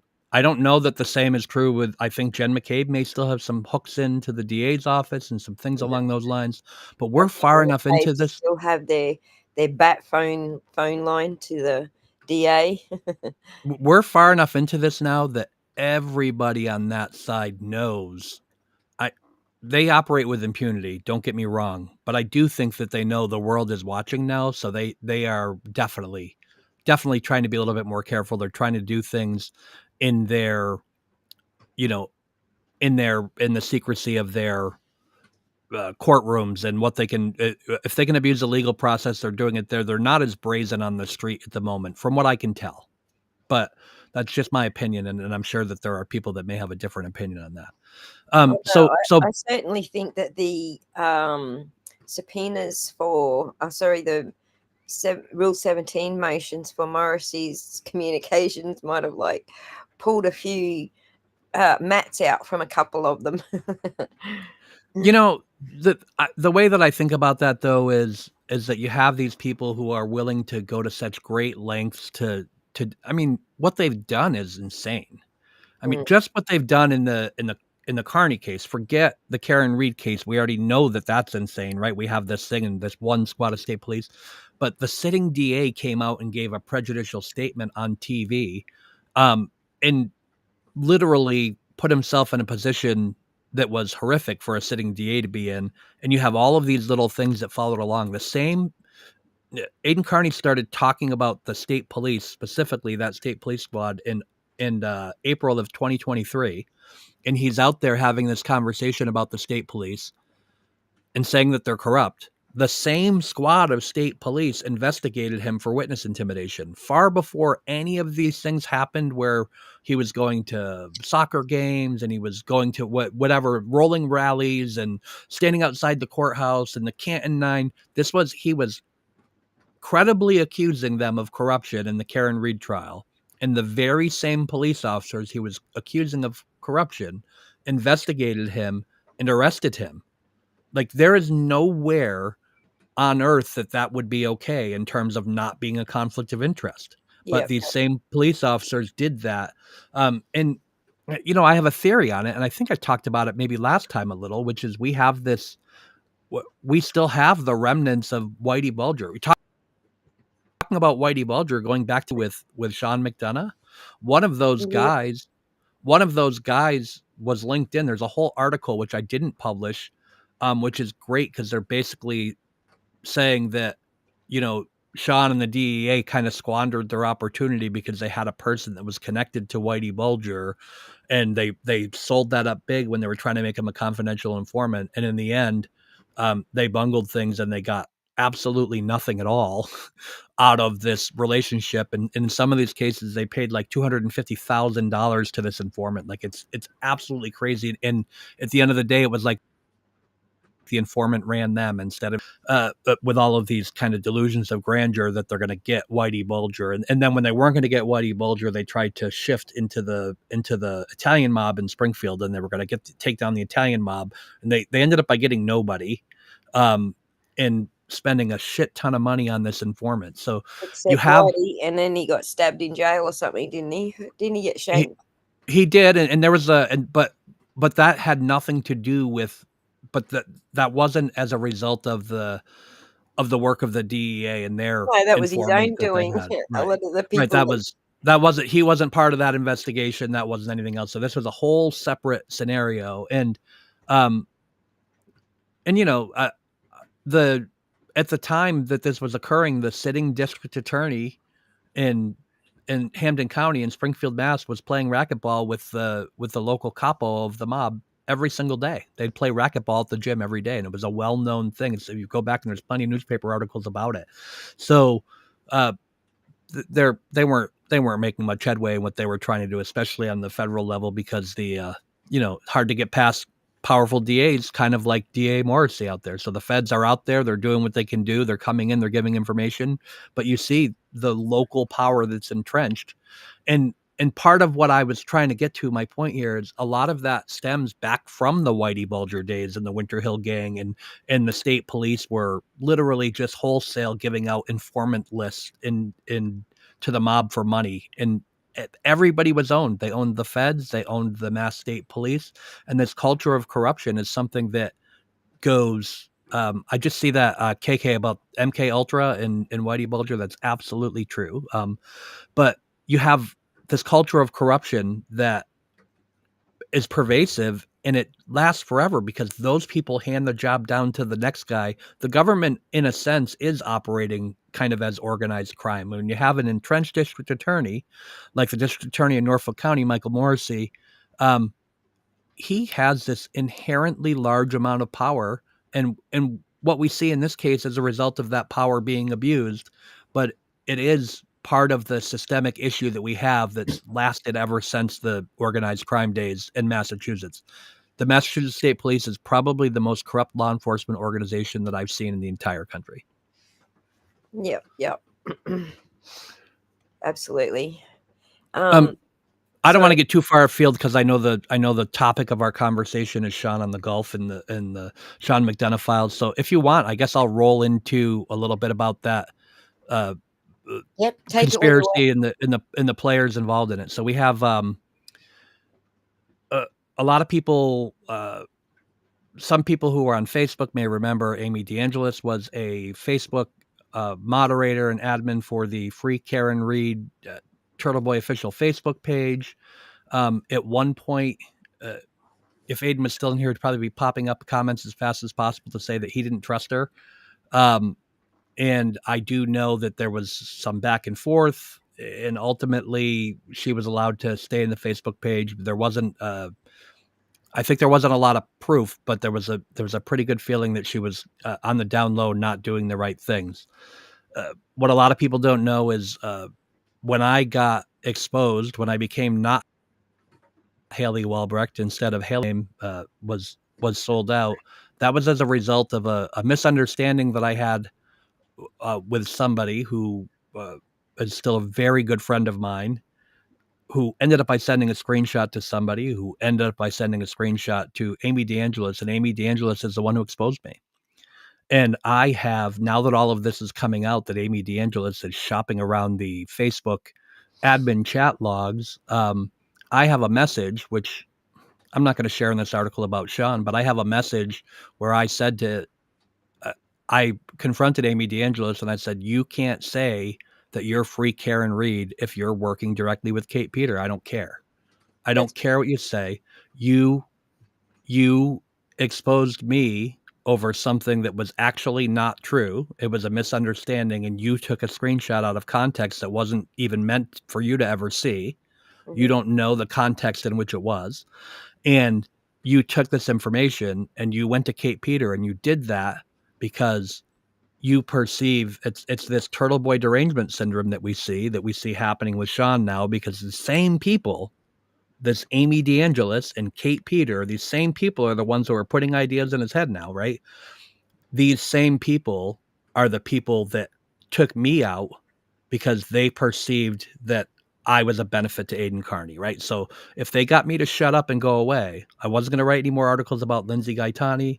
I wasn't going to write any more articles about Kate Peter. They were going to have their pie in the sky perfect scenario where they didn't have me out there nipping at their heels every day, right? That's what they want. They wanted me to shut up. We've discussed Yeah. this ad nauseum.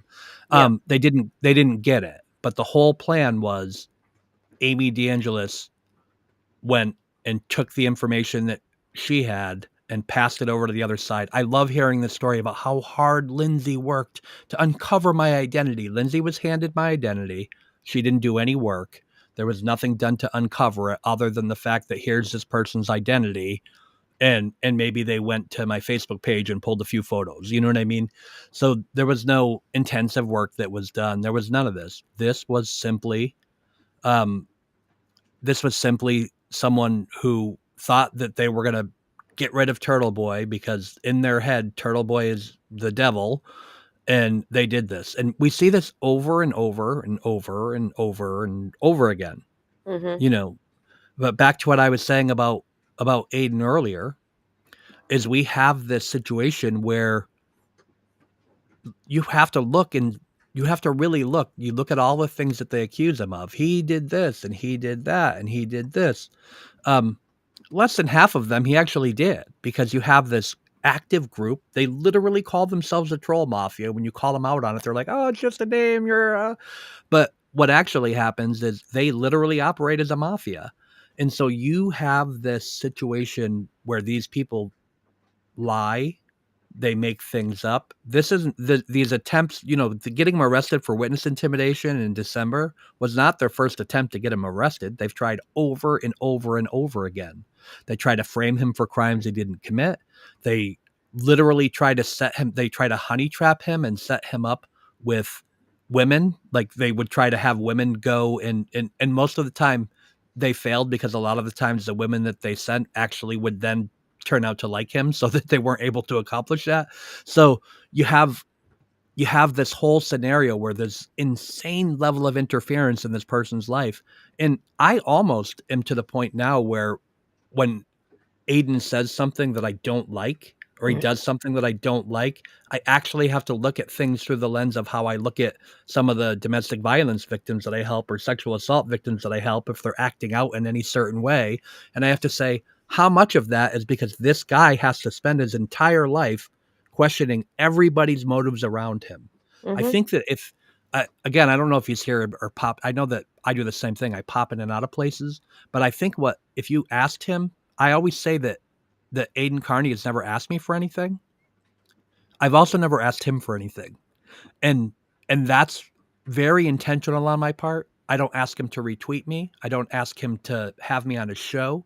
I don't ask him to do any of these things, because I want him to know that I come to him from an authentic place, so that if we're having a conversation, he doesn't have to sit there and say, "Oh, is this person trying to get something from me? Are they trying to get information from me that they can use against me? Are they trying to do this?" Like, Yeah. I don't think people appreciate the amount of mental stress that he's under from Mm-hmm. these things that happen. And you know what? He talks about it. If you listen and you go back over time, he talks about having mental health struggles at different times because the pressure gets to be too much, or stress, or this is happening. And and how would you feel when someone's trying to send you to jail? In December, they succeeded. And now every day, every single little troll that gets out here, I saw someone asking in the comments, are there really indictments dropping in January? That's the latest one, right? There's indictments dropping in January. So we have to walk around every day and wonder, are these corrupt cops advertising that we have indictments coming in January? This guy spends his entire life looking over his shoulder every day. They make fun of him. They say, "Oh, the Chevy Silverados." He has to look over his shoulder every day to make sure that there's not somebody there to arrest him. And if you don't think that has an effect on somebody's behavior, and that has an effect on how they approach the world and how they do things, I have to say it's a miracle when you get Aiden and you got that genuine Aiden because he's laughing along while he's telling the jokes, and you see him having a good time and rolling through that. That makes me happy, because I say, "Oh, this guy is in a safe space and he was able to relax for a few minutes to come out here and do this." And Right. I only have a 16K audience, and it gets to me people are like, why do you worry about what 250 people just said? And it's like, because it's 250 people and you get smashed all at once. If it It's was just true. one person here and there, you don't notice it. But when it's 250 people all at once, it's getting smashed. And the other thing I would note is that he's got a much larger audience. So whatever it is that I'm discovering that's difficult to manage for me mentally, you can multiply that by 10 at least. So And he probably has a larger percentage of detractors than you do, because some of them are literally, it's almost like the driven paid by protest. hatred. It's almost like the paid protesters that you see. They're actually people that are basically just recruited from all corners of the internet and Discord, and they're told these stories about this horrible boogeyman, this awful person who's out there and ruining society because he said some mean words on the internet. And they actively recruit people to come in and do this, to constantly be here and constantly be involved. To to them, they're able to really quickly dehumanize him. And when they sell that dehumanized version of him, then everybody feels justified to do the things that they're doing. It doesn't matter that they're trying to That's put him right. in. Doesn't matter they're trying to help the government put him in jail in a corrupt way, because, well, he deserves it. Right. And so when you have these people that become the judge, the jury, and the executioner because they've convinced themselves, we see it in politics. I'm not going to get into politics, but we see it there. Um, it's a problem. It's a real problem in our society. And people get mad at me when I make this comparison, but it is exactly like Adolf Hitler. That's exactly how Adolf Hitler did it in the Holocaust. And it is a situation where people are taught that this person's not human, they're less than, they're a devil, they're this and they're that. And it leads to predictably terrible results every single time. Yep.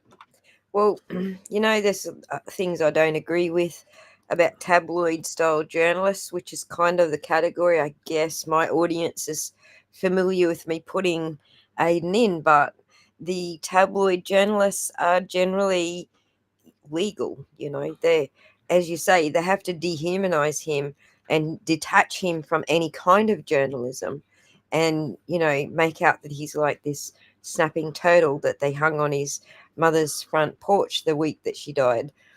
uh, that's what they have to do. It's the same sort of thing with the Julian Assange case, because everybody wanted to say, well, he's not a journalist. He can't be a valid journalist because he's an activist. And then what happened while they had him locked up? All the journalists turned into activists. You know what I mean? Like It's true. it was Yeah. it was nuts. So, but that's what they No, do. They do the listen, dehumanization, as you say, to pull him away from being that label that he's trying to earn, basically. I think there's no question that Julian Assange was treated horribly.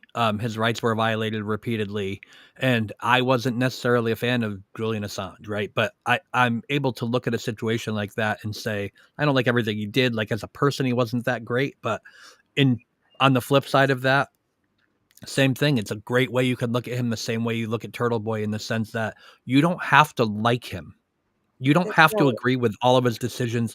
There are some people that are so offended because they say, well, Turtle Boy was married and he had a girlfriend. He's still married, actually. He's still legally married and he has a girlfriend. And these people see these things and they can't get past that, because that is, everyone has the right to their own beliefs and their own moral compass and whatever else. But at the end of the day, you don't have to like him. He doesn't, as a matter of fact, he's not even asking you to like him. He's just putting out his work, and you're there to consume it or not. And you can express your opinion around it and you can do all of these things. But Mhm. I try not to judge people. I try to judge people's behavior or their actions. And if people want to judge Aiden Carney for that, it's okay. They have the right to do it. I'm totally okay with it. But at the end of the day, then look at the other things he does. I'm going to back up 1 second, because you were talking about him being a journalist, and when they try to say he's not a journalist, I told him um, a long time ago, because they always try to find that thing. This is what the trolls do, right? When I was on your show, I set them up really good. If you remember, we set them up where I said, oh, you make fun of my list, but I've had my list my entire life since I started talking. Like, it doesn't bother me. You're not going to get me with that, right? Yeah. I'm 52 years old in 6 days, everybody. You still have time to get me a present or a card. 52 years old in 6 days, right? So I don't care about that. You're not going to, oh, I'm bald. I don't care. I just don't care. You're never going to get me on anything like that. And I said on your show, the way that the trolls are going to get me is by saying I'm ineffective. And the next day, it was the best thing because Kate Peter said I was ineffective. There was like 40 trolls that posted how I was ineffective. I I didn't troll tell them them. good. I didn't tell them that I don't care if they say I'm ineffective. It's only people that I respect or care about when they start to. And you know what? I'm not ineffective. I'm literally on 36 hours of sleep. I cranked out a bunch of content today. I'm going to finish one. I'm 36 hours without sleep. I'm going to have one more article that comes out tonight. I'm being pretty effective this week, so they're not going to get me on that either. But at the end of the day, What's your impression rate right now on X? Do you see it every uh, now and again? I don't look that often. I'll look right now though because you asked me, so I It don't only look that it only often. shows up occasionally unless you're actually paying for X, which I presume you are because you can write bigger I text am, yeah. than you I actually am do. monetized on X. That's the other thing. So if people want to call me a grifter, go ahead. I actually just did double check what my monetization was at, and let me Look, tell you right now, we live in people are going to capitalist be. societies. You know, it's actually the people who are trying to stop you from earning money that are the ones that are going against the law. Earning money is not against the law. Trying to stop someone from earning money, that's against the law. So on my tweets, I'm approaching about 25 million impressions, and the last week I'm over a million. Um, and that's where we're at. And I only exist on X. I obviously don't have a YouTube channel, despite saying that I'm going to get there. But I have. It really has been interesting for me that I'm able to have built the audience that I do. I only recently, obviously, you were my first podcast, Aussie, and I only recently started coming on podcasts and doing things like this. So I really am kind of excited, and in this independent journalism thing is something that I want to do. Hippie chick, I don't have a YouTube channel yet, but I will. Um, You're doing here, such a but great job. Like your writing, it's easy to understand, it's easy to follow. Like, you know, you can get, I don't know, I imagine like reading Lally's writings in Lally's voice is something that just puts you to sleep after the first paragraph. You know what I mean? But you're actually a good writer and it keeps you riveted to the end. So I don't the, find that with Sean's writings or Lally's. There's a number of writers that I'm thinking don't even scratch the surface as far as ability to write and hold your attention as you do. thank you, I do appreciate that. And the one thing that I was trying to say in terms of the advice that I gave to Turtle Boy, I did say to him, when they were trying to come at him, just like they tried to do with me by saying I was ineffective or whatever else, I also, they kept saying to him, they kept calling him a blogger, like it was an insult. And I said, you know what? I said, be a blogger. What makes a blogger not a journalist? Because they're trying to say, oh, you're not a journalist, you're a blogger. And I'm like, you know what? Like, look around. Blogging has taken over the world. Bloggers, podcasters, everything else.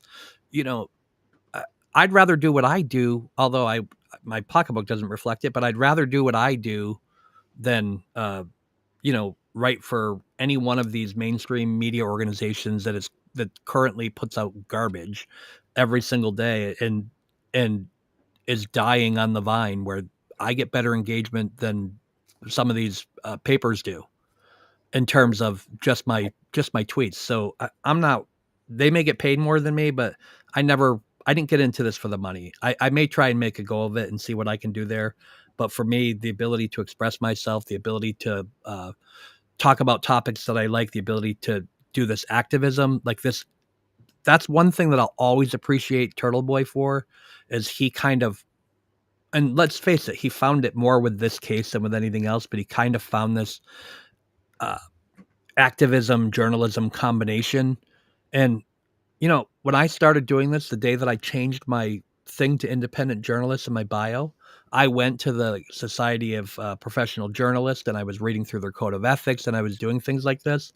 Yeah. And people act like this is kind of a new, like this is a new thing, this journalism activism. But if you look through their code of ethics, it talks about how you should use your journalism in order to speak truth to power, and you should use your journalism in order to help the afflicted or do things. And those are the same principles of activism.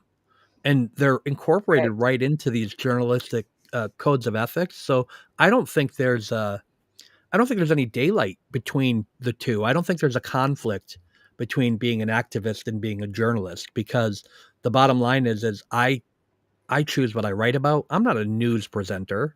I'm not an editor of the local paper where I'm doing this. I'm not uh, on TV news where I have to make sure we're going right down the middle. I'm an opinion journalist. I have an opinion, and I'm going to tell you what my opinion is. Yeah. And so that it fits so squarely with being an activist. There is, And that's what Aiden is as well, an opinion journalist. So yeah, there was a period like, see, not sure if you're familiar with John Pilger, but he's an Australian journalist, and he was the one that actually led like the world journalists towards the activism sort of side of things. He opened up the can of worms, like, we're just repeating what the government tells us to repeat. We're just being invited in to see the government side of things to produce what the government wants us to repeat. So I feel like he was like back at during the Vietnam War, he was like one of the first voices that came out and said, we need to be activists. We need to be the ones that we need to go back to holding the government's feet to the fire. We need to go back to this original journalism because the government's just bought us all out and got us all eaten out of their pockets. So I feel like he you, was sorry. no, you don't even know how much you're speaking to me at the moment, because this literally, when I did go speak at the Norfolk County District Attorney's Office, it was kind of one of the cornerstones of the speech that I gave. In that, um, I said, we have these. I talked about how we're kind of in this amazing time. I'm going to paraphrase, but we're in this amazing time because you have this event. We have these multiple groups of people coming together, right? So we're here and we have, Free Karen Reed and Justice for John O'Keefe. And we have, Enrique Delgado Garcia's family came, which was amazing. Despite they came to show their support despite the fact that they're currently have legal representation and they couldn't get on the front lines and march back and forth, but they wanted us to know that they were there, and they appreciated the fact that we were supporting their cause. And the Sandra Birchmore people were there, and Jen Root, who Jen Root, she's my sister, right? And she's exactly like my real sister in the sense that I know my sister would fight for me like she fights for her brother Justin Root. And these amazing people, with some new people, a new family that we met, Nathaniel Brown. We have all of these people out there. I talked a little bit about Molly Bish in Worcester County and her family. Hmm. We have all of these people that are coming together now in a way that could never have happened before. And this is kind of the beauty of what social media and independent journalism has brought us. So we're able to actually take this activism and journalism and put it together. And we had 100 people out there in front of the district attorney's office, and we called on him to resign, and we did all of these things that you would normally see in some big city protest that was put on by a national rights organization or whatever else. We were able to bring a crowd, and we were Yeah. able to get there and have our message heard and come together in a way that was organically beautiful. It was people that were there to support each other. And every time one of those family members got up and spoke about their loved one or about what they went through and the things that they've done, I find myself standing there one step away from openly weeping. You know what I mean? And it's just such a beautiful moment for them to see that, hey, the world supports you. And guess what? Here's Channel 10 News, and now they're interviewing us, and now they're doing these things. People can make a difference in a way that they could never do a decade ago or 2 decades ago on an individual basis. So, sure, people could join a group and they could do this, but now we have this thing where people are really coming together and we're standing up to some of these things, that these entrenched power structures that I talked about, like with the district attorney's office, where they have over and over and over again just maintain this level of corruption. And we're at a point in our world now where we can stand up and say no more. We don't need to have a revolution in terms of taking over the government or doing any of these things. We Hmm. have our own revolution with our voices and with our ability to come together on issues like this. And to me, we're living in probably the most amazing time in history because of it. organic protests have less pests. They also have less leadership to cut the head of the snake off. That's all Julian Assange was, cut the head off the snake. That's all that was about. And It that's is true. And on this protest, I can tell you, it was really interesting because we were at this thing and nobody really had a role. Like when we got there, there was kind of this, they had a plan, and I think Deanna was going to introduce some of the speakers, and thank you, Scott. I appreciate that. And we had this thing happen where Deanna had to go and I took the thing and I started introducing speakers, and everybody just kind of fell into it like they were doing something. You know what I mean? So everyone had a place. Esty was going to lead the march around the building, and this all came together live and on the scene, and it was just a bunch of people who were really out there trying to come together as a community, and that's something that we did here first online and on YouTube, on channels like this, and on Twitter, and on this social media. And mhm. suddenly these things are becoming bigger and bigger and bigger because we're able to translate that into people actually wanting to drive and come out. You know, one of the points And that I made in my, listen and understand it. You're right. and one of the Just points, I sorry. wish you could come from Australia and drive, but you're on an island. You have to first take the ferry and then you have to get on a plane. But we're, one of the things in my speech is I said, where's Michael Morrissey? You know, he's in this building, and we have literally standing on the sidewalk, we have the loved ones of murder victims. We have people out here who are, just on Root's parents were there, his sister. We have people out here who are his constituents, and they're literally the families of murder victims. And he can't come outside and spare a word for them. He can't Right. invite them in, even get away from the cameras and invite them in and have a quick conversation with them. I can drive from Bristol, Connecticut to Canton, Massachusetts and stand on a sidewalk and give a speech under threat, constant threat that I'm going to be arrested for witness intimidation. Yeah. Um, and that dude can't waddle down the hallway, get in the elevator, because I doubt he takes the stairs, and walk out there and say a word to anybody. You know, Yeah. So it's this shameful. all ties into a comment you said yesterday about if Morrissey if Morrissey gets TB in jail, that's it. That's the end of it for him publicly. Everyone's going to break out. There's going to be tens of thousands of more people on the street than he had before. I think that was, I think I was referring to Karen Reed in that thing, but I sorry, it do agree with was you. Karen. But Yes, sorry. I agree with you. It's the same problem, right? They have Hmm. created, they've backed themselves into a corner, right? They've created this problem. They were desperate to get him to shut up. They tried arresting him. It didn't work. That was their time to make that work, and that time is over. Because the movement has grown so far beyond Aiden Carney just going there and having to lead every protest directly. You know, when I went on last Wednesday, Aiden had to pick up his kids, so he wasn't there. But there were still 100 of us out there doing what we do. So um, he started this kind of great thing in this case where he's now inspired people to take what he did and continue. And on a day that he can't be there, we're still there. So it really is an interesting thing. I've been to 2 events so far, and I plan to go to a lot more because it's really warms my heart to see the community that's developed. The other side they'll call us, you know, trailer trash or trailer park people or whatever they're going to do. But honestly, it's such a big, wide, diverse group of people Oh, that it's beautiful. It's beautiful to see. And I it's know that beautiful. a lot of people have a very positive attitude towards you joining them, the boots on the ground. I know Scott and Richie and a lot of people have come in here just tonight and said that they appreciate that you came and you made your speech and you're very welcomed because of your attitude. So Well, great. I'm fond of all of them too, and you know, especially the Scots and the Richies and the people who've been out there, and they're out there doing what they do, and they show up, and they show up. Oh, so many more times than I can. You know, I wanted to be in West Roxbury this morning. I couldn't do it. I couldn't make the drive. I have too many things going on today. But it's gotten to the point to now when there's events, I start to have fear of missing out.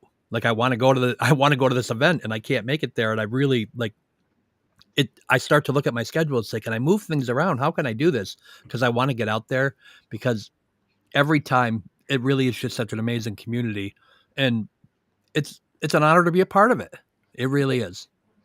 Well, they're honored to have you. From what I'm hearing, it's been wonderful to see that the boots on the ground have actually multiplied and not dwindled with all of these shenanigans. I know that these people have been tasked with breaking up the boots on the ground and stopping the protests, and they're failing miserably. Since the Enrique situation happened, there's now double the boots on the ground than there ever was before. And now we've also got Mizzy and her crew have also joined up with the forces. For Sandra Birchmore, we've also got.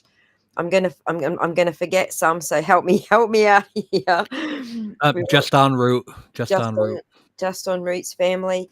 They were having a struggle getting word out about his case. So yeah, I'm seeing this growing swell on the ground, which is more what Morrissey is worried about than anything else. I don't think he cares what happens internationally. I don't think he cares what any of us have to say overseas in other countries, that the whole world is watching him do this. He doesn't care about any of that. I think what he does actually care about, though, he hasn't come out and said it. He's not showing it.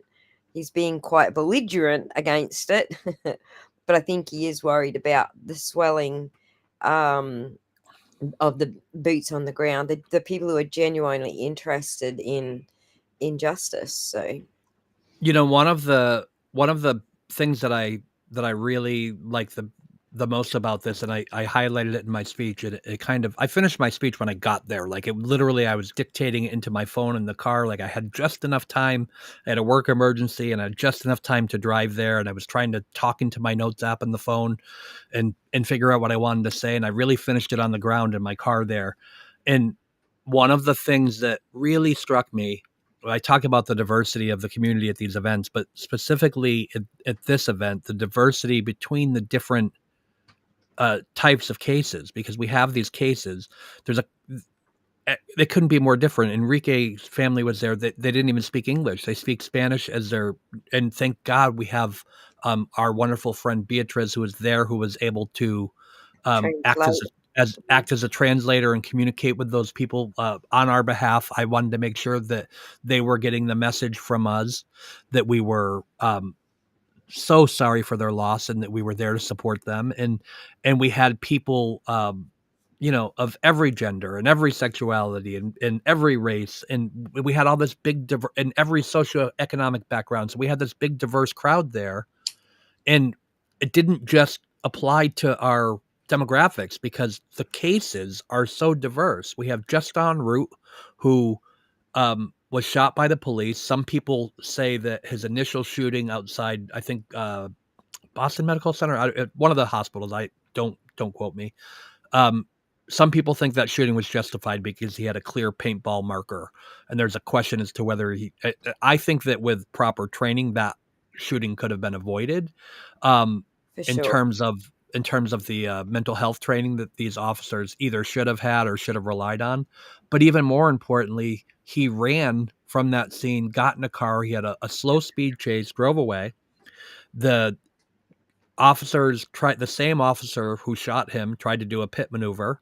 The pit maneuver failed and ended up by scaring Justin, who was literally in the middle of a mental health crisis, Hmm. and now has been not only shot at, he was struck. So he was hit by a bullet, and now he thinks they're trying to kill him. So he's running for his life.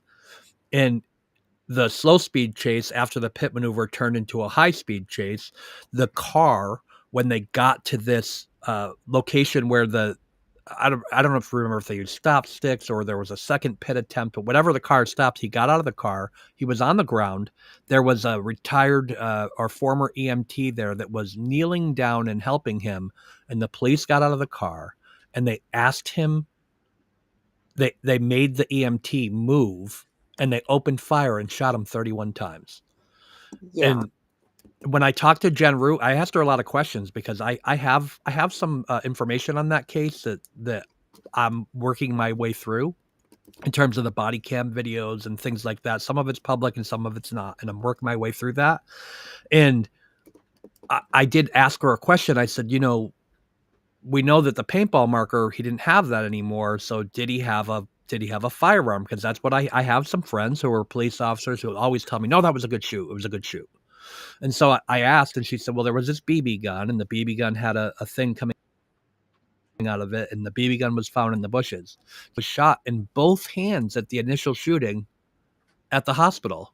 He was shot in both hands in the initial, I think it was 6 rounds that were fired at him. And Hmm. so when you have him at the scene, they find this BB gun, and the BB gun is in the bushes, and there was no blood on it. There was no blood on it. He definitely wasn't holding the BB gun in his hands that it It had been wasn't a shot BB gun, through. it was a paintball gun, but Oh, yes. no, no, no, no, the paintball gun was the first one. The second one, there was so at the second scene, they've recovered a BB gun. Right. Yep. Um, You're right. and that Sorry. and that BB gun, had no blood on it, yet both of his hands were shot through. So you end up in a situation where you have police who didn't the EMT that was there didn't sense a threat. They didn't see Justin Root with a firearm. They were literally trying to triage and take care of a patient that was on the ground. They were forced to move. The police opened fire, and who knows when that BB gun ended up in the bushes? Was it at the beginning of it? Was it after it? And then you have a police officer who throws his body camera in the car. He's making statements. I killed the mother effer. Uh, it was a nightmare. And that investigation took 30 days. And I estimate that it took 30 seconds. I'm not going to go into that detail about all these cases, but we have that case. We have Sandra Birchmore, which was a case, obviously, where a police officer groomed a young girl and eventually ended up by impregnating and killing her. We have the Multiple obvious, police officers groomed her, but yes, yes. you're correct. Yep, sorry. And then Multiple that are involved with the Karen Reed case. we have this uh, Enrique case where you have what they try to sell as a tragic accident when he was beaten to death. You have the John O'Keefe case, which is a double whammy because you have John O'Keefe, who someone caused his death. Someone caused the murder of John Reed, an innocent woman who is being charged. So you have this diversity of cases. That's my whole point. Is you have this big diversity of cases, and these people really have no reason in general to show up at a rally together. Their cases are also different. 2 of the victims are police officers. One of them was a police explorer who gravitated toward police. But the common thread in each one of these cases and everything that you see here is that every one of those cases involves a potential legal liability for a law enforcement officer. And when that happens, Mostly the same officers. mostly the same officers. Well, or the same officers investigating the whatever, maybe the initial officers, right? So the Mass They're State Police Detective Squad of the Norfolk County District Attorney's Office, with the exception of Enrique, which is in Worcester County. Um, the old boys club. the same cops investigated all of these cases, and that's the thread that ties it together. The one thread is that in each one of these cases, as opposed to the other cases we see out there is a police officer facing some kind, or at least an allegation of legal liability. Brian Albert, their family has been at least credibly accused of being involved in this, right? And Kevin Albert has been accused of potentially intimidating witnesses, and the police officers that shot Justin Root's pretty self-explanatory. The Sandra Birchmore case, we have multiple police officers that groomed her. It didn't matter about the diversity of the victims. What the thread that runs through them is this one thing that causes all of these uh, cases to stand out and scream uh, this unity that's different than every other case involving these same officers when they investigate a case that And the involves a same civilian. unopposed DA's office for, what, 2 decades? There you go.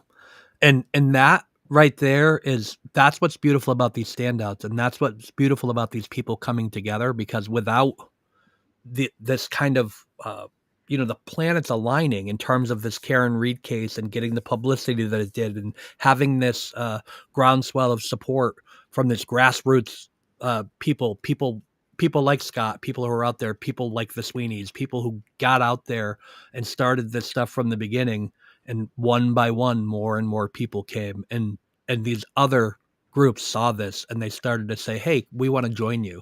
And now here we are. We're in this position where, for the first time, the Norfolk County District Attorney's Office, instead of having one family that they can shut down, has 100 people standing on the sidewalk, and we're not going to just let you walk by and ignore us. So Yeah, amazing. It's it's amazing. it's been beautiful to watch, and I've enjoyed watching it, and I've enjoyed watching the humanity the humanity come out. Like, you guys are so one of the things we know that's divided America above all things is these elections, and you're even coming from different electoral divides to come together on this stuff. And so it's just been beautiful to watch that you can overcome each other's humanness and mistakes and voting preferences, and like, there's so many divides that you're climbing over to come together on that. And that's what makes it enjoyable for me to watch. It's so organic. There's no particular leader. I know that Rita and Aiden are held out as leaders, but they're not really. They're just doing their parts. Aiden in the exposing the information, and then Rita in keeping it organized so that it doesn't get too crazy and people aren't actually, breaking out into fights and stuff. She involves the police in the standouts and lets them know where everything's happening. It's all fairly organized that way. So I don't believe that they're literally leaders of these movements. I don't believe anybody's giving anybody any orders. I'm certainly not being given any orders by anybody. I do this because I'm watching you guys do this completely organic thing that really needed to be done. Yeah. And it's effective. So that's the thing. Like, there really is. My initial visit to, it was to Dedham. It wasn't to Canton. It was to Aiden Carney hearing, and my initial visit was literally right after I got doxxed. I had just gotten doxxed. I had never been to an event before, and part of that was because I probably could have gone incognito and have nobody know who I was, but I just really was like, this is a separate thing that I'm doing. I'm doing this online thing and it doesn't involve this. But once I got doxxed, I really wanted to come and see it for myself. I wanted to come to an event. I went into the clerk of court's office and I did some public records requests while I was there and was able to pick up some documents. And when I walked up, it was the strangest feeling in the world, because here I am on the other side of a keyboard. Most people, despite my best efforts from probably March on to tell people not to assume my gender and don't assume I'm a woman because my name is Hailey and all of these things, most people still assumed I was a woman. Lots of people still call me Hailey. They're like, we're never going to call you Jason, so get over it. And What? I said, They keep misgendering you. It's which your is, choice if you want to be a woman. I know what you're doing to me. You did this last time, and then I got clips saying I'm gay all over the internet. I know. There we go again. I'm gay. All right, so that's going to happen again. And here, I'm a woman. All right, so we gave them another one so they can use that. Get that in your videos, trolls.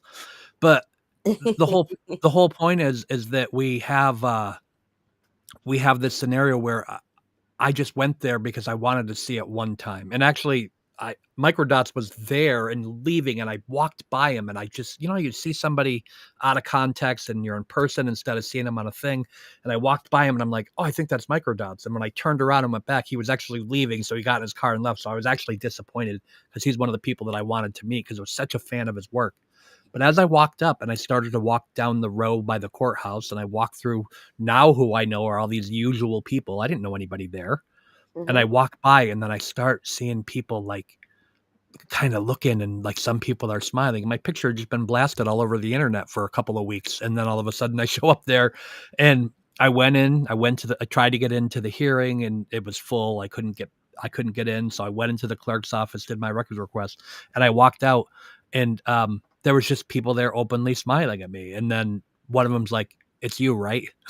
That's what they said. They said, "It's you, right?" And I'm like, "Yes, I'm me."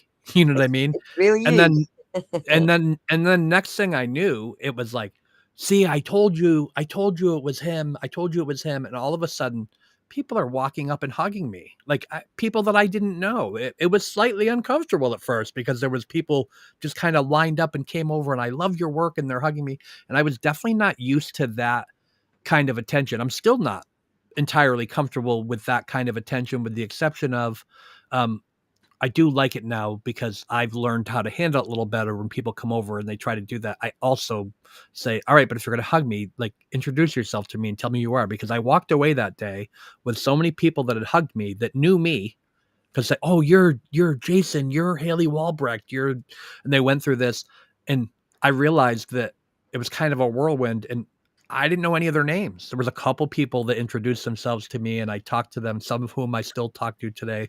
My great friend Tim, um, and I was just kind of flabbergasted at this thing just happened to me. And I'm like, I don't know any of these people. And now it took me till the next event when people came back over. Oh, it's nice to see you again.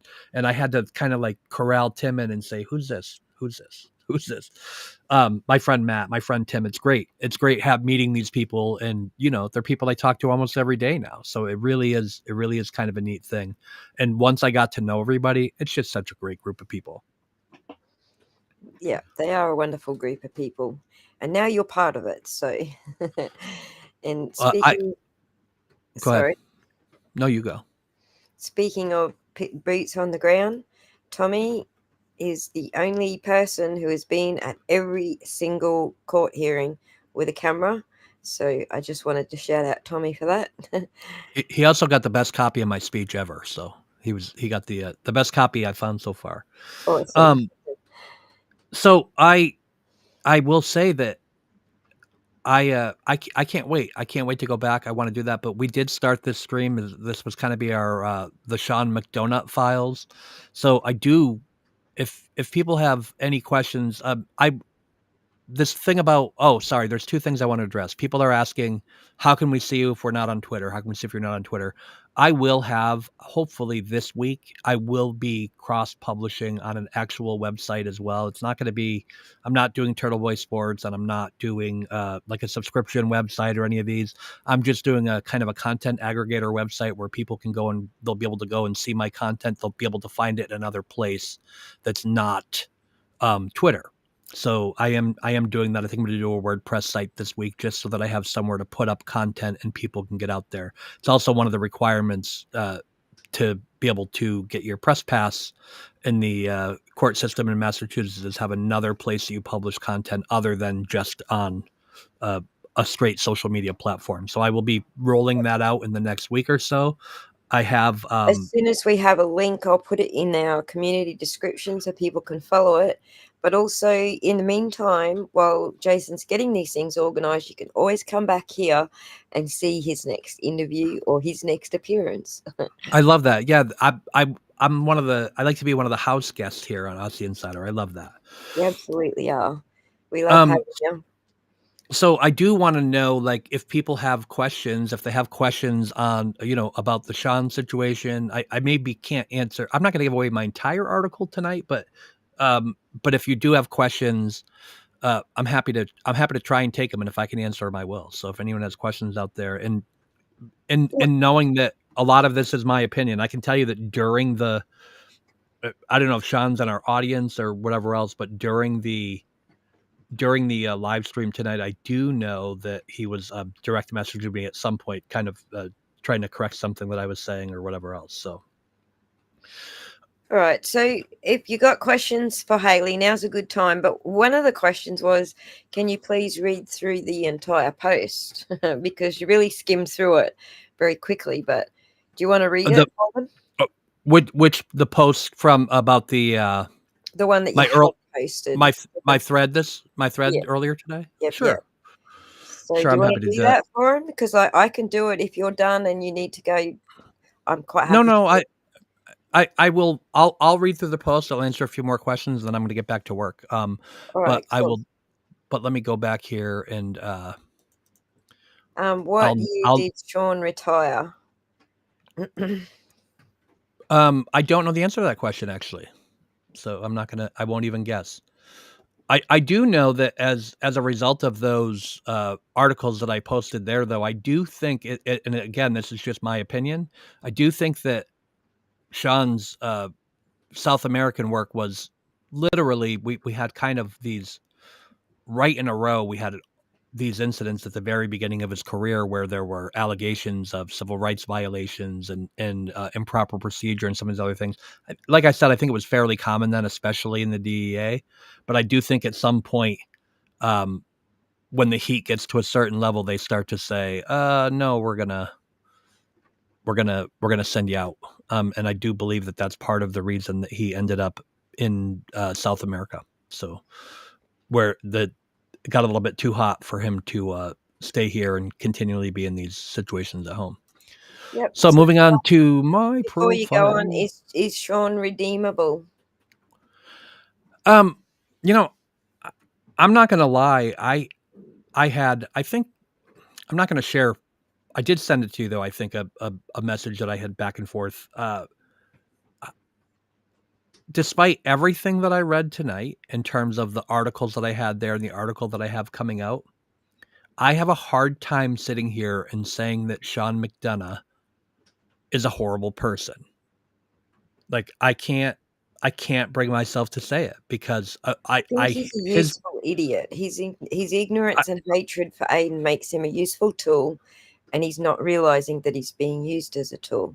But if I he, agree. I think that there's some now the problem with Sean, right, is and I think you would anyone in Sean's situation you'd find kind of a similar thing where there could be this scenario that some of that is also gamesmanship, so you don't know. Like you don't know if that's what's happening.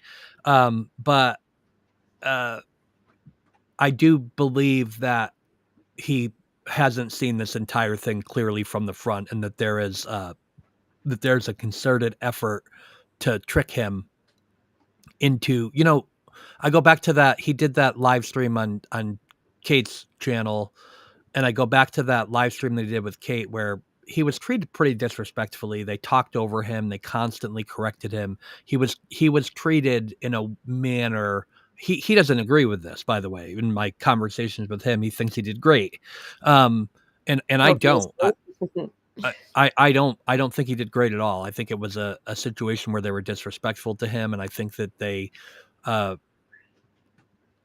I think that they treated him in a hostile manner, basically, and how they went and things. And every once in a while, oh well, no, we're going to say something nice, and so I don't think Sean's a bad person. I don't think Sean. I think that Sean is maybe not at his prime, and I think that Sean is has let his anger get to the best of him from people who are intentionally trying to let his anger get the best of him. So I think he kind of fell for an op, and that troubles me in a great way for someone who comes from that kind of a law enforcement background where they're the ones that are running ops. So now we get out here. I think that perhaps that he's lost a step, and I'm not saying that to insult him. The man is 67 years old. Um, but what I will say is I can't get behind any of the things that he did. We haven't even really gotten into what I'm going to cover in my article, but the attacks on his own people, the people that are loyal to him, yeah. including the story the around the police report and calling the police on the comment that was on the Sean's live stream that was purportedly made by Kate Peter. Um, that to me, his response to that was disgraceful, and I think it was as a result of him not clearly seeing what was happening. He went after one of his mods who was actually doxxed today. I'll be covering that mod's story. So he literally spent the last day or 2 days going around making inquiries about this mod's identity, and we have the evidence of that. The messages where he was reaching out to people. It was a mod on an anonymous account, and Sean found the mod's identity, and suddenly right after he was asking for the identity, the trolls start hitting that person. And so this isn't a court of law. And by the preponderance of the evidence, Sean doxed his own mod for doing what he felt was being disloyal. Only I can tell you from what It was actually occurred, truthful. It was truthful but disloyal, is it what. wasn't disloyal. It actually wasn't disloyal. There was no breach of loyalty between that No, mod. that was what he was saying. It was Right. disloyal to him. So the interesting thing is, right? So I guess we'll just we can just tell that story, right? So the interesting thing there, Turtle Boy already told this story for the most part, so why not? He has. Um, the interesting thing in that situation is they were doing a live stream. The comment came up in the stream. I can't say for 100% certain that's Kate Peters' comment. I believe it. The comment came up in the stream. Kate has such a history of making these uncontrolled comments. It's not new. She does it. All the times that she called and left drunken voicemails on his phone, she gets mad. She can't control her anger. Kate and Lindsay are the anger sisters, right? So they have this thing in common that they cannot control themselves. So we have Kate and Lindsay. I believe Kate made that comment. Mod saw the comment, and that is the mod that I'm not gonna. I know her name's been outed there. I'm gonna use her reality check name. A lot of people are giving her a hard time today, and I really, really, really, really don't support that because what this woman did Well, was nobody she. on my channel knew who RC was until you just said it, because everyone's been asking and I haven't answered because I Okay, didn't well, want her to cop the flack for it. it's okay. It's out there, and I'm gonna say right now that if anyone gives people are entitled to their opinion, but if anyone out there harassing reality check for what they did here, and I'm gonna go into it in a second, anyone harassing them for that, it's outrageous because I can tell you that reality check is a victim in this situation, and say what you want about her. Uh, I believe that she's a good person and she means well, and maybe she doesn't always do the right thing, but then again, neither do I. So I'm certainly not going to sit here and judge her for what happened. But reality check was in this situation and she did what a good mod should do, and she recognized this thing happened there. She knows that there is an order and that Kate shouldn't be in there. No one should be in there calling somebody a pussy. But Tom CPU, that is right on the money. Um, nobody should be in there. Nobody should be in there doing this, right? So reality check sees this, does her job as a mod.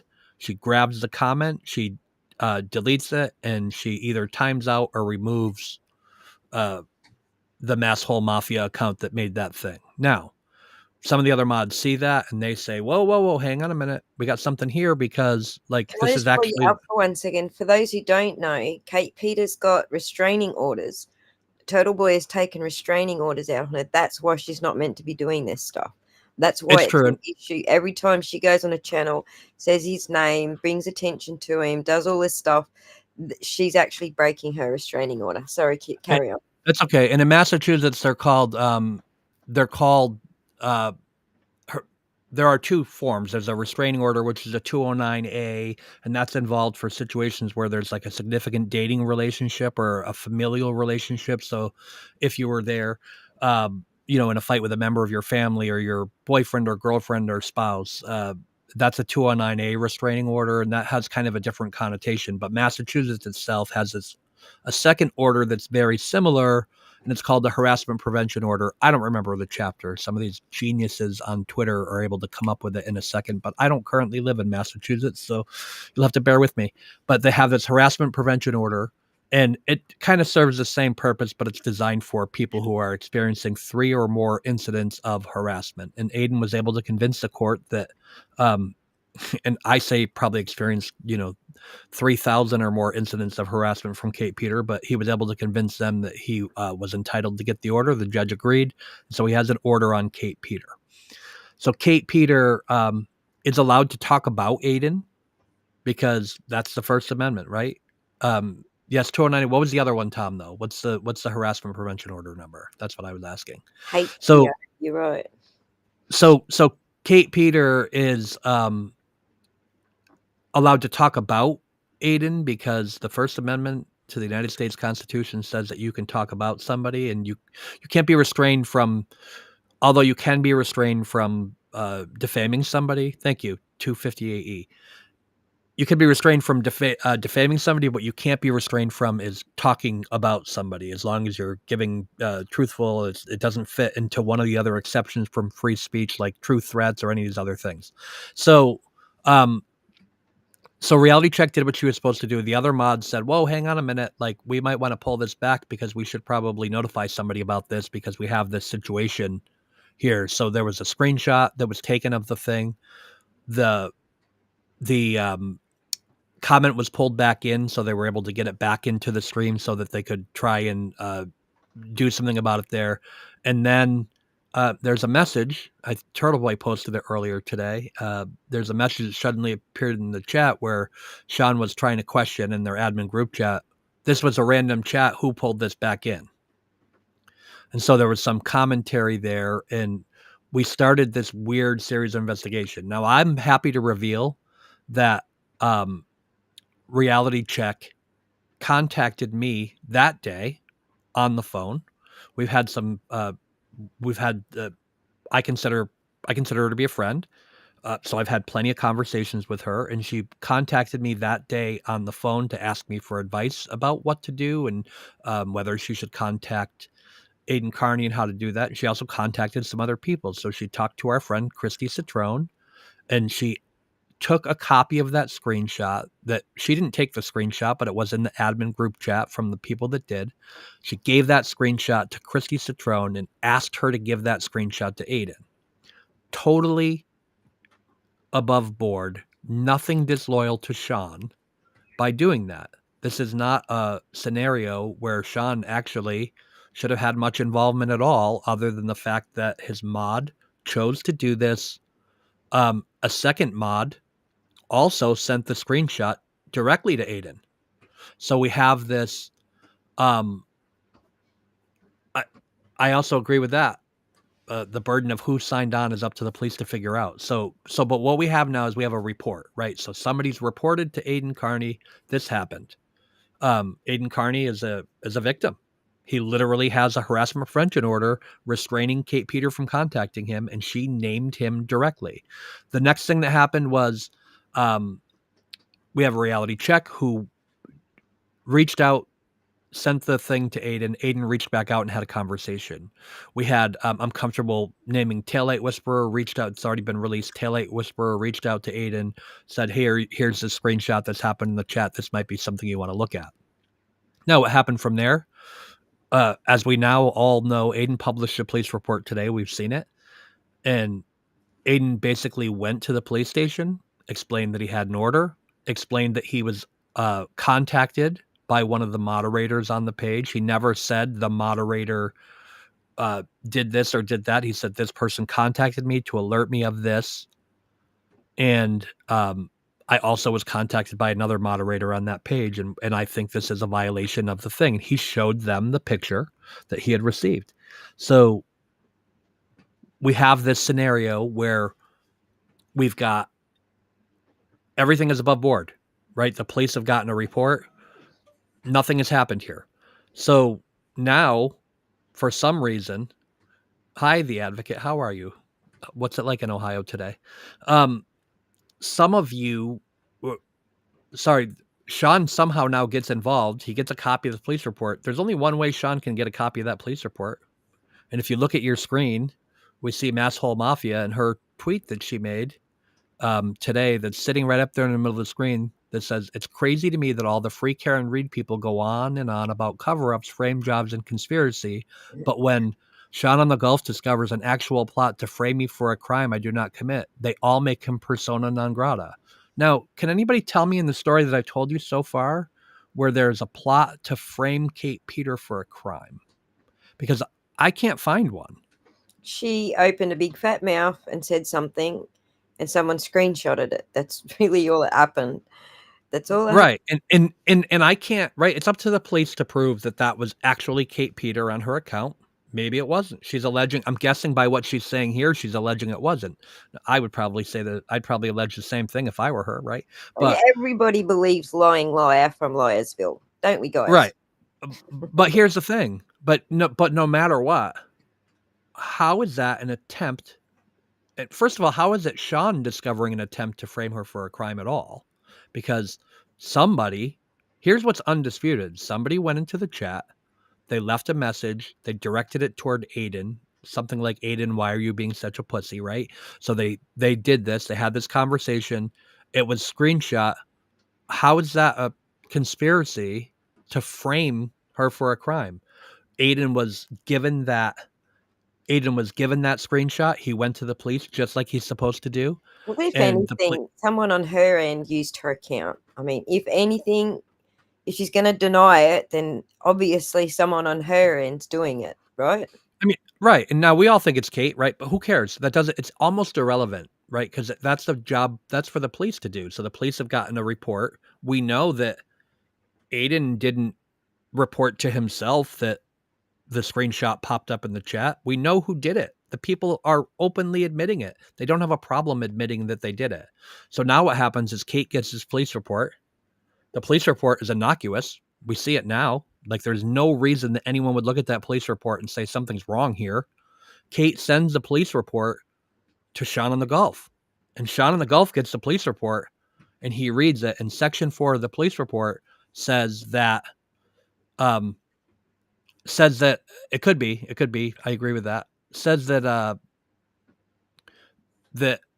Reality Check sent the screenshot to Aiden Carney, that she provided the screenshot to Aiden Carney. Sean sees this and says, "You perjured yourself here."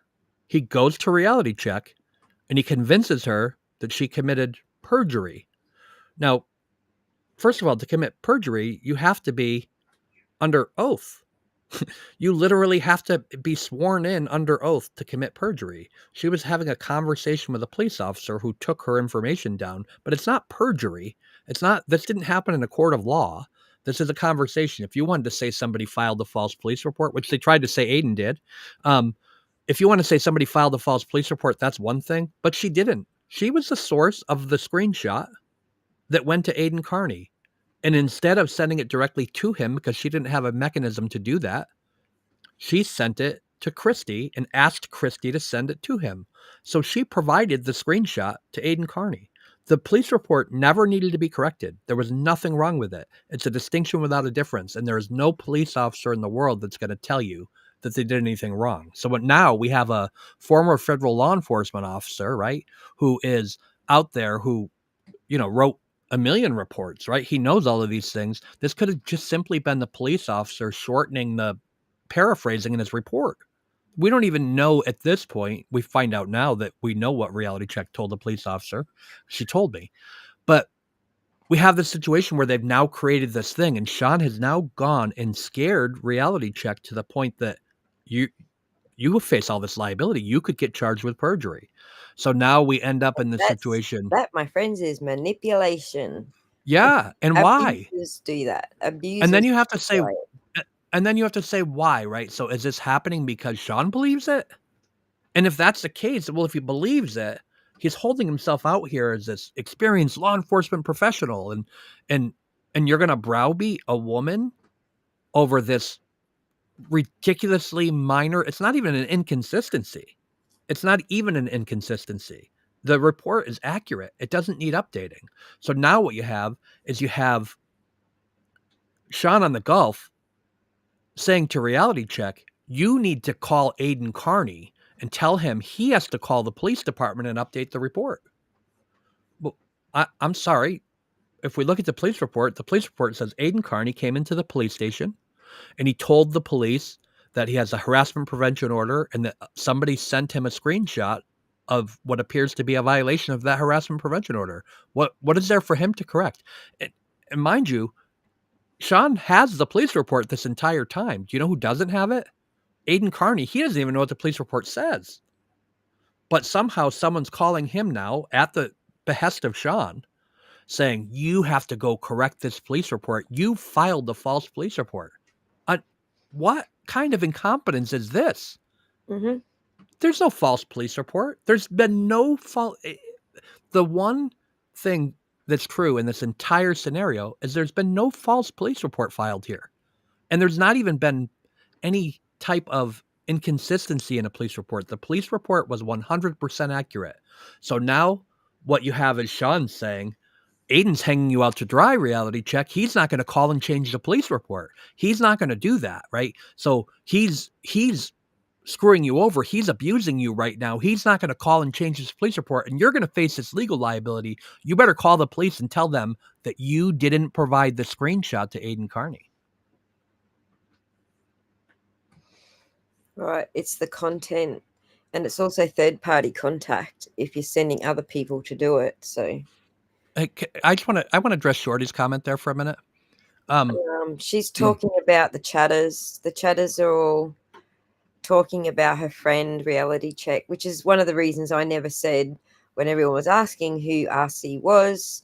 Because Well, I it's told not Reality about Check. her. I had a conversation with her, and I told her that I was going to tell this story because the bottom line is so far, I'm telling you the story exactly as it happened, and there is nothing so far in my story that gives you Right. any reason to criticize Reality Check. And if you're criticizing So Reality Check, please just send me a list of the names of people and we can argue offline.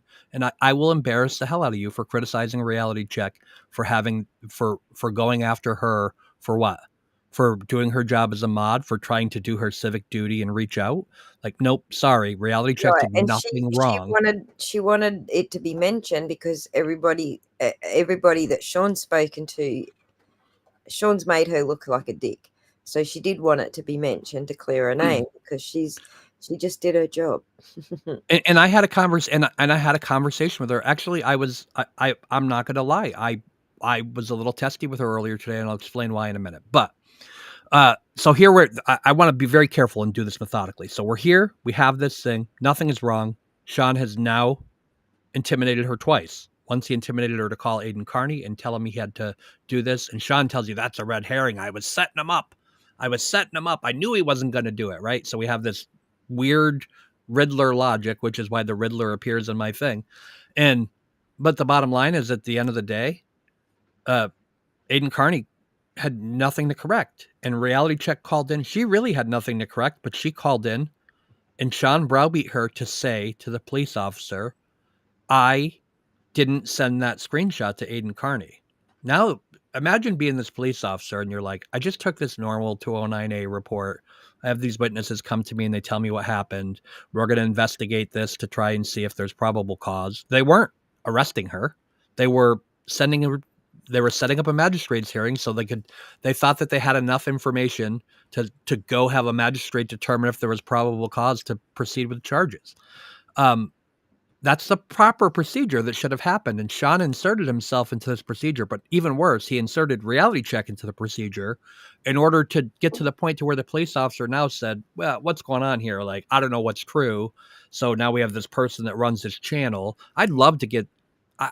At some point, I'd love to either get the audio from those calls from the police station or find a way to interview the detectives or have a conversation with them off the record, whatever I can do.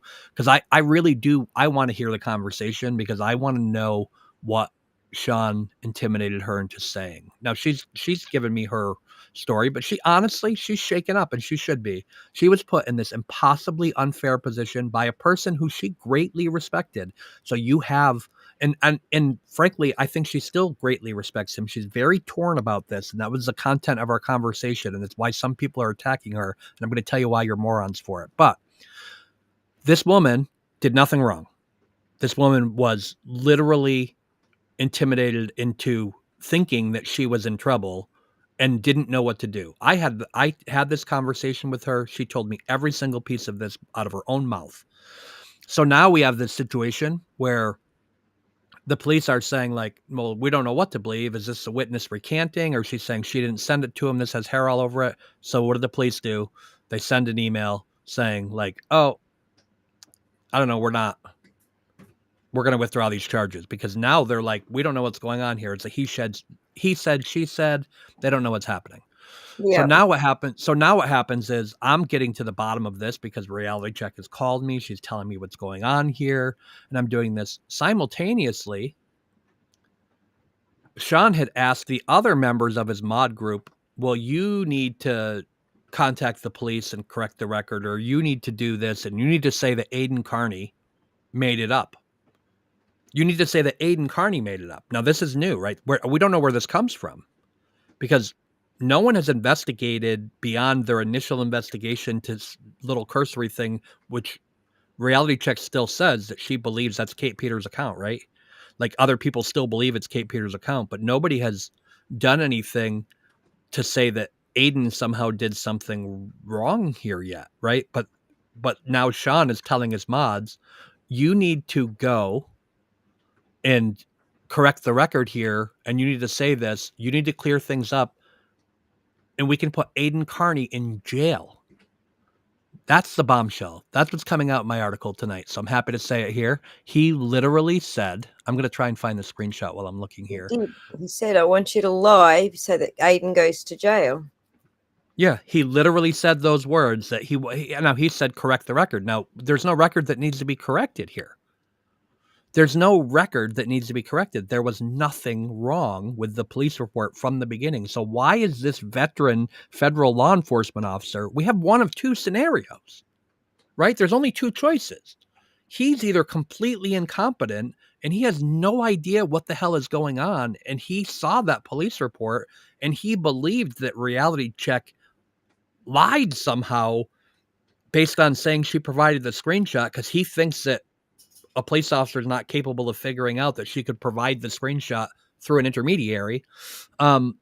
Or he's intentionally done this, but it gets worse because what happens now is Reality Check is distraught, right? She is like, now I'm caught. She talked to Aiden the first day. Now she's got to call back and talk to Aiden again because now she's saying like, and now you have this mod. She's a nice lady. She's actually stronger than people give her credit for. And she's in this situation, but now she's got the two, one of them calls himself Big Daddy and the other one is Journalism Jesus, which I'm not saying Aiden, I think, has been great about this in the sense that he didn't intimidate her, but he was confused about something, and so was I. So we have this situation, we have this intimidation. She's distraught. She's literally, I had a conversation with her today, and she's physically ill. She's literally physically ill over this situation. She's been placed in the middle, even if people aren't intentionally placing her there, that's where she feels like she is. And now we have Sean with his live stream on Sunday and all of this stuff that's going on. And what does Sean do? Sean takes reality. Sean gets rid of all his mods, most of his mods. He gets rid of almost all of his mods because now Sean says, you didn't go and report Aiden Carney to the police, and now I can't trust you. Some of his mods just said, I don't want to make a call to the police because my name is going to come out if I do this. Who do you think Sean doxed? The mod who didn't want to call the police because his name was going to come out. Right. So Sean literally took somebody. He didn't just intimidate Reality Check. He doxed two of his mods today, and one of them was incorrect. It wasn't the right person. It wasn't even close. I happen to know. I'm hearing that all these new mods are actually KP's people, right? I don't know that that's true. I know that one of them is his friend. I don't either because I don't watch her channel. I don't know who her mods are. Yeah, there's like a social warrior change or whatever. Sean was on that channel last week. Actually one of the places that he said something offensive to me. I don't remember. But so now you have this other, you have Reality Check, and Reality Check is in this comment section on Sean's stream, and she feels horrible because she's a loyal person. If you're her friend, she's going to be loyal to you, and she's distraught. A lot of people are distraught by this battle between these two people, right? Because Sean's going on and on and on. I can tell you right now, especially now that most of them aren't Sean's mods anymore, since this started, literally since the day that I appeared on Sean's show, I was already friends with a lot of Sean's mods, right?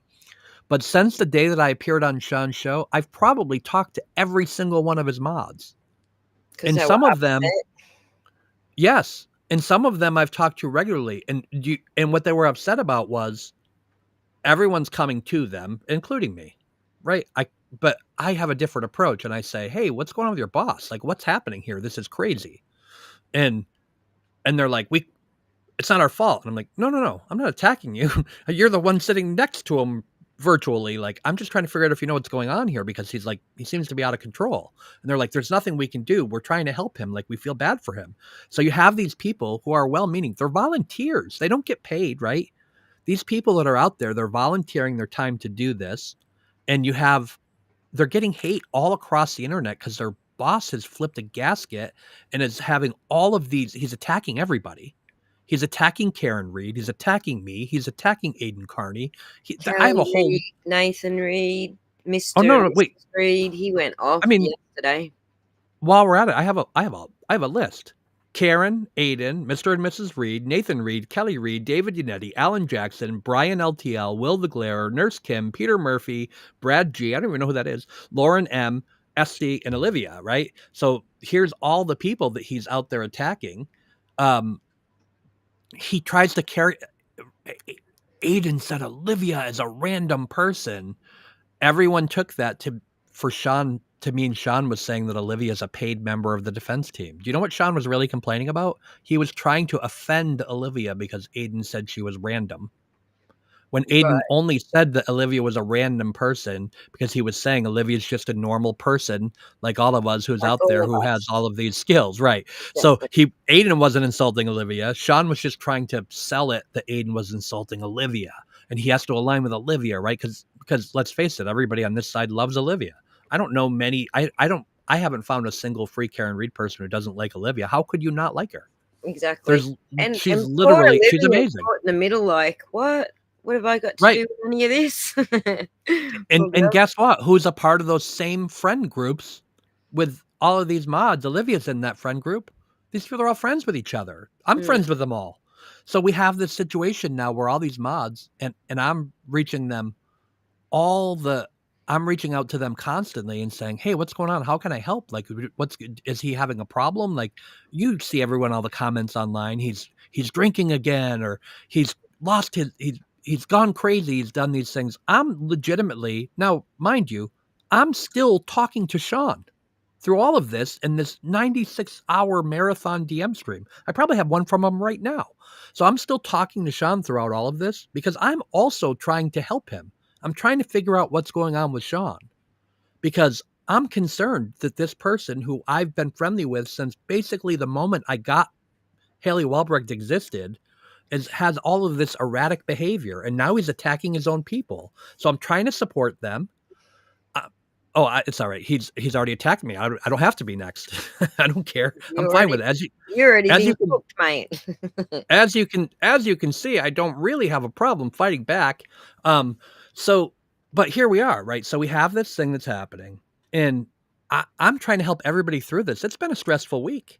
This has been happening every single day, and I've been intimately involved in it. And I will tell you that screenshot that came up in that chat, I had it within 2 minutes of it being taken. I had that screenshot within 2 minutes of it being taken. I was on the phone with the reality check You after were that there, stream weren't ended. you? In the chat. Um, You were I in the wasn't. chat. I was in and out. One of the things you'll find out about me if I'm not on a live stream, I can probably make it for like 15 or 20 minutes. Except for you guys always call me up when I get in there, so I end up by staying here. But like I'm really really busy because I'm still working full time and I'm trying to do these things that make everything fit. So I try to get in there. I just had the same conversation with Mike Crawford the other night. We actually talked for a long time the other night, late night, and it was about this whole thing, like what can we do to help, like what's happening here, what's going on.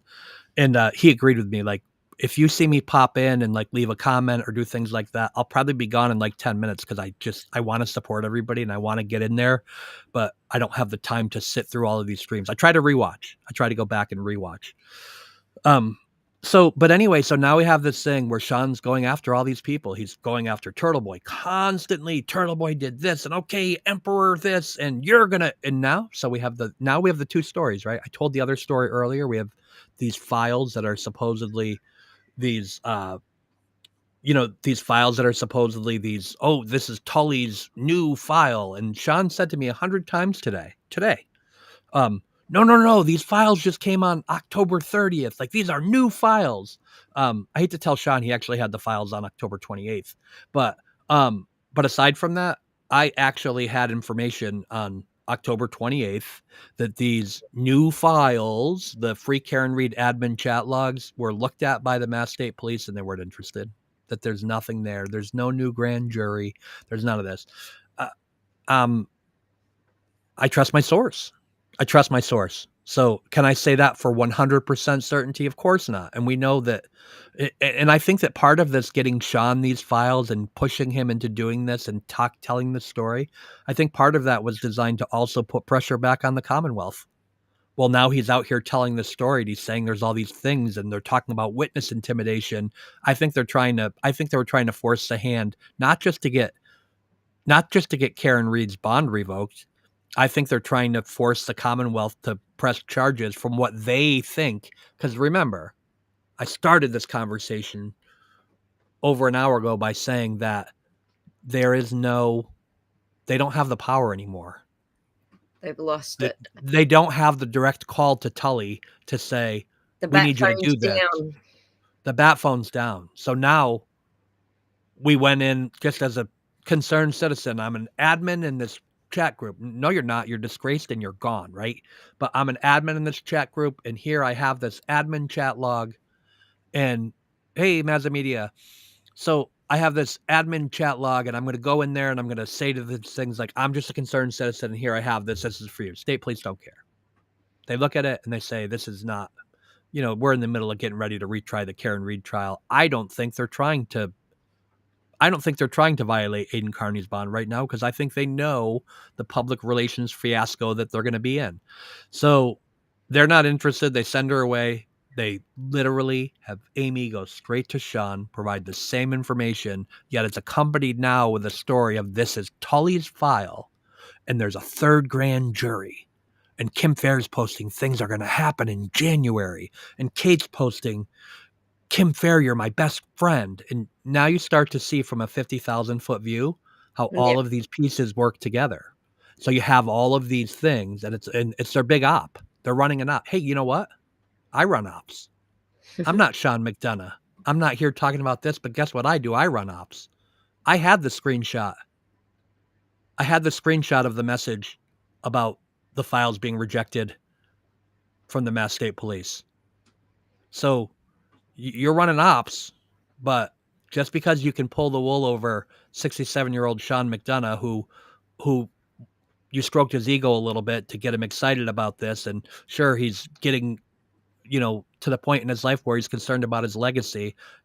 He's got that one award for whatever happened in South America, but you see my articles today, his legacy is not that hot in terms of all of these, he has all these black marks on his career. And sure, it was the beginning of his career and it was a short period of time and maybe he did great.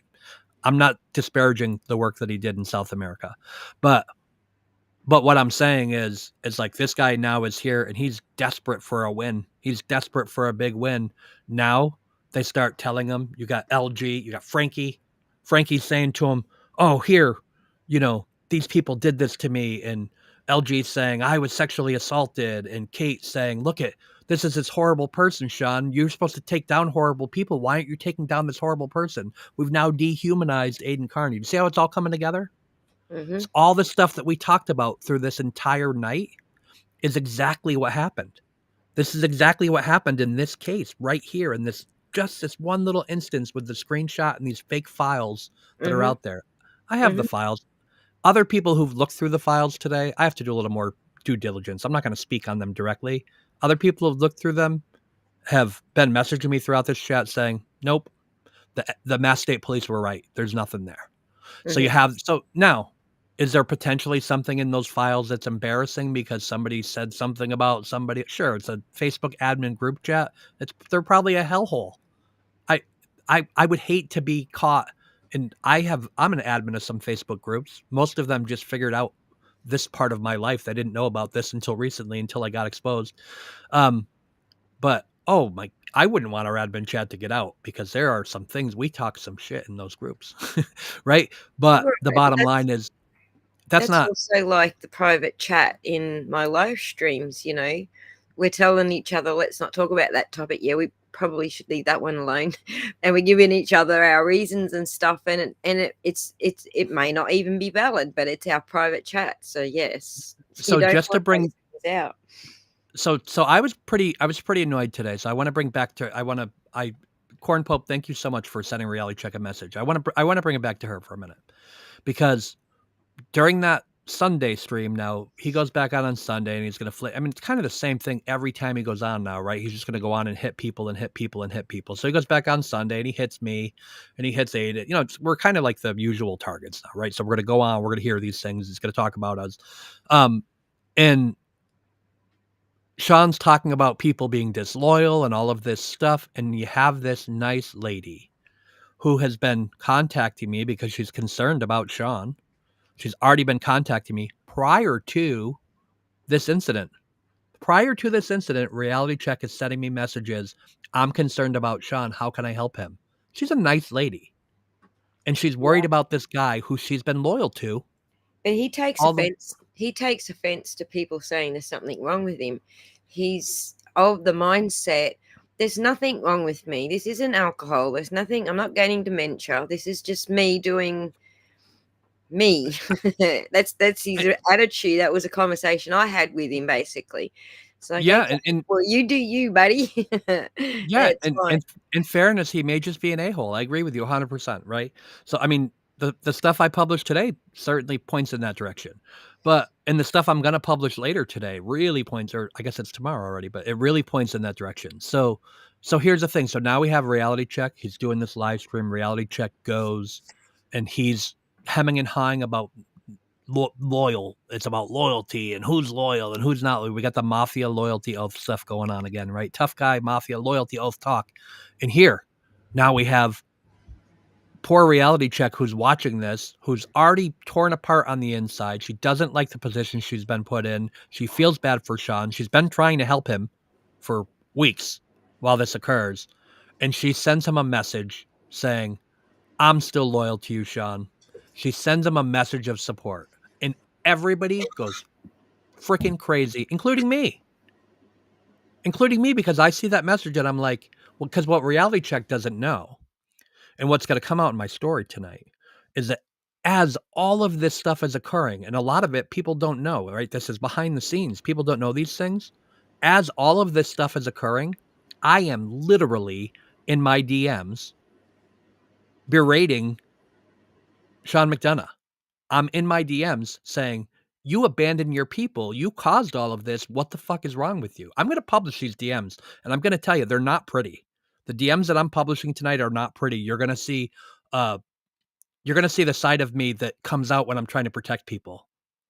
That you don't see that at the rally when I'm out there and I'm talking and I'm giving my speeches. You're going to see the side of me that comes out when I protect people, because the bottom line is I am beside myself with what's happening. And I'm still trying to protect Sean. In the process, I'm trying to be nice to him. I'm trying to find out what's wrong with him. I'm trying to convince him that he's missing the big picture and that all these things are happening and that he's been duped. So I have all these things going on here. And we have Sean, who's out here hitting these people. And this nice woman says, I'm still loyal to you, Sean, because she feels horrible for him and she just wants to help. And everybody jumps on her. And I didn't jump on her publicly, but I can tell you, I sent her a message and I said, what the, look, I can't believe this. This guy's been hitting you. And I've now been pummeling him for days in private messages, I savaging him. And you're now over here while I'm here defending you, sending him a message saying you're still loyal to him. It struck me. I thought about it and I feel bad. I felt bad. And I went back and I had a second conversation with her, or in the text messages. I went back and said that because I want to tell her story, because she's in this situation that's horrible. And I don't want her to feel, and granted, there are a lot of Reality Check is eccentric and she's quirky and some people love her and some people hate her. And I'll answer that in a minute, Corn Pope. Some people love her. Some people hate her.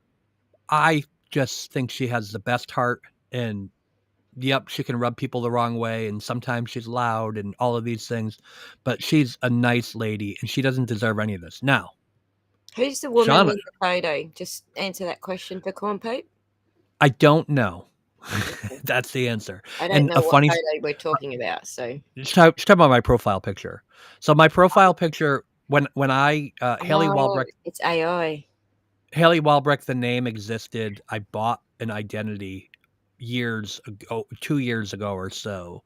And I bought that identity because I was trying to do some investigations on Facebook, and I bought literally a Facebook account that existed, and it came along if you wanted with a service where you could buy some profile pictures for, it was like $15 for the account and profile pictures and an email address associated with it, including the name Hailey Walbrecht. That's where it came from.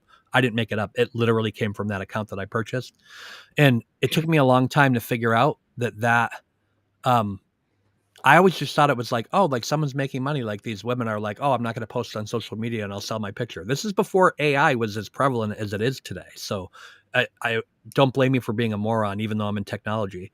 So we had this picture that came here, and I used AI to make more pictures afterwards. But at one point, I really did start thinking, hey, I'm here and I'm an advocate for victims and I do these things. And I never considered where the lady was. And then I started to think about it and I started to panic and say to myself, what if this lady's being held hostage somewhere so that she can't take new pictures? Like they took her pictures and they're holding her hostage. I really freaked out for about 10 minutes and then I'm like, nah. And then eventually the technology came out where you could run pictures through. And I found out she was AI to begin with. She's AI. She doesn't exist. She's very pretty. I can honestly say that at one point I probably would have liked to meet her. And there are women that tell me I get questions from women more than men all the time. Who is the woman? Like, put me in touch with this woman. That was a big one. I'm breaking my pact because I told Jules that I wasn't going to talk about her, but that was the big thing for Jules is even when she knew that I wasn't Hailey, she just wanted to know who the woman was. I don't blame her. I don't blame her. I got lucky and I got a good looking woman in the trade off. So back to what I was saying. Now we have reality check. Sorry for the sidetrack. It's I okay. have to step away from the keyboard, so you're going to have at least 2 minutes by yourself. So I think I can handle it. All right. Cool. So back to what happened with the reality check. So reality check. If you are listening under a different name or if you watched a restream, and I'm sure you can read it from my text messages before, I am on your side and I've been on your side this entire time. What happened to you was not right. And I'm not going to put you in the middle to pit you against Sean or pit you against Aiden or whatever else. I just want you to know that I appreciate you and you did nothing wrong. And in every step of this, you tried to do what you thought was the right thing. And I really, really appreciate you for that. Now, simultaneously, we have Taillight Whisperer, who's the other mod, right? Taillight Whisperer sent another screenshot to Aiden. He sent the same screenshot to Aiden, I should say, because he's the one that took it. Taillight Whisperer sent the screenshot to Aiden. Sean came back and said, oh, hey, you have to call the police and tell them that Aiden filed a false police report. You got to clear this up so Aiden can be arrested. I'll be publishing that screenshot tonight. And here we are. Taillight Whisperer said, no, hold on. I'm an anonymous account. I'm not calling the police. Because if I call the police, I have to give them my name. And if I give them my name, that goes into a police report. And then guess what? When you call this police report in, the police have already given the first police report to Kate Peters. So if I call the police, I'm giving them my name. You got a dude here who has young children, who has a wife who now we all know happens to be somebody who's known in the who was known in the Free Karen Reed universe. But you have this guy who's done nothing wrong, has not been disloyal to Sean in any way, shape, or form. All he's done is say, oh, no, I don't want to call the police. First of all, there's not really anything for me to clear up. I provided a screenshot, and that's all I did. And so Sean, unlike Reality Check, Sean claims he's protecting Reality Check when he manipulates her into doing something. Unlike Reality Check, Taillight Whisperer, that's disloyal. He's got to go because he won't follow the order to contact the police and try and get Aiden Carney arrested. So Sean takes his own mod, his own volunteer, his person. Actually, Thomas T. Sean probably did this as a cop. Look at the articles that I posted today. In one of them, he had his own CI framed and had drugs planted on him so that he could get his hooks in a little bit further. So it's interesting that you said that because that's exactly what he did. So now you have Taillight Whisperer who gets doxxed today. Great guy, by the way. Oh, great guy and a great account. Everyone, if you are on Twitter and you don't follow Taillight Whisperer, you need to go do that because he's amazing. And the trolls hate him. The trolls hate me. They hate him just as much. So Taillight Whisperer is a great guy. He gets doxxed. Sean literally, I have the messages where Sean is asking around for his identity today. And then very short, in the last couple days, and then very shortly thereafter, all of a sudden the trolls are posting his pictures of him and his kid and all kinds of things. And that's what you get from Sean if you're disloyal. Well, let me ask you a question. Who's disloyal in that exchange? Who's disloyal when they go to their own mod? These people are volunteers. They show up every single time. And beyond being volunteers, I've been talking to them for weeks. And I've been saying, why are you still there? Get the hell out of there. This guy's out of his mind. Just like people told me to get off his live stream when I was waiting back when he was doing that rant and I was backstage. So you have people. So I'm saying to them, like, what are you doing? And they're like, we just can't abandon him. Like, we think he needs help. We're trying to figure out what's wrong with him. We're trying to do these things. You have these inherently nice people who are doing the right thing. And then you have this guy who's out there and turns his attention and his attacks onto his own people. There's nothing worse. There is nothing worse than a leader attacking his people because he has some perceived disloyalty issue. Like, who the hell are you? You're calling Aiden Carney the emperor? Look, You're saying the emperor? as someone who has a bunch of mods who come here and do this for me for free just because they like me and for no other reason, I feel exactly what you're saying there. Like, I would never diss my mods. I would never be doing that, and I was certainly not going to be playing them off against each other or anything like that. That's a certain amount of manipulation that I find it's just difficult to understand. It's difficult to understand why. I just noticed the spire of this building, and this is Hartford, Connecticut, my background. And I got to move my chair because, like, the spire of that building is always sticking out of the top of my head. And I never noticed that before right now. So let me just turn a little bit here. So I think at the end of the day, I think the bottom line is I think that's enough of the story in terms of what's happening because I am publishing this tonight with many more details and lots of screenshot, right? So we're going to see that. And I'm going to get some criticism tomorrow based on what I publish because of the constant confusion in terms of in the screenshots and this kind of double speak and back and forth, the Riddler behavior, because of that and because of this going on and challenging my credibility on these public streams, posting a video where a guy calls me a pedophile. Do you know the response to me saying to Sean, hey, you posted, oh, there's our buddy right now. Everyone say hi to the Taillight Whisperer. If you don't follow the Taillight Whisperer, you have to go follow one of the best accounts on Twitter. If you're on Twitter, have to follow the Taillight Whisperer. So did you get Taillight Whisperer? Did you get summoned that I was speaking about you? So we have this situation where some people are going to be mad at me when they see my comments that I post tonight. When I publish these screenshots, because I have to tell you, I'm going to get accused of elder abuse tomorrow because I was so angry throughout the course of this week.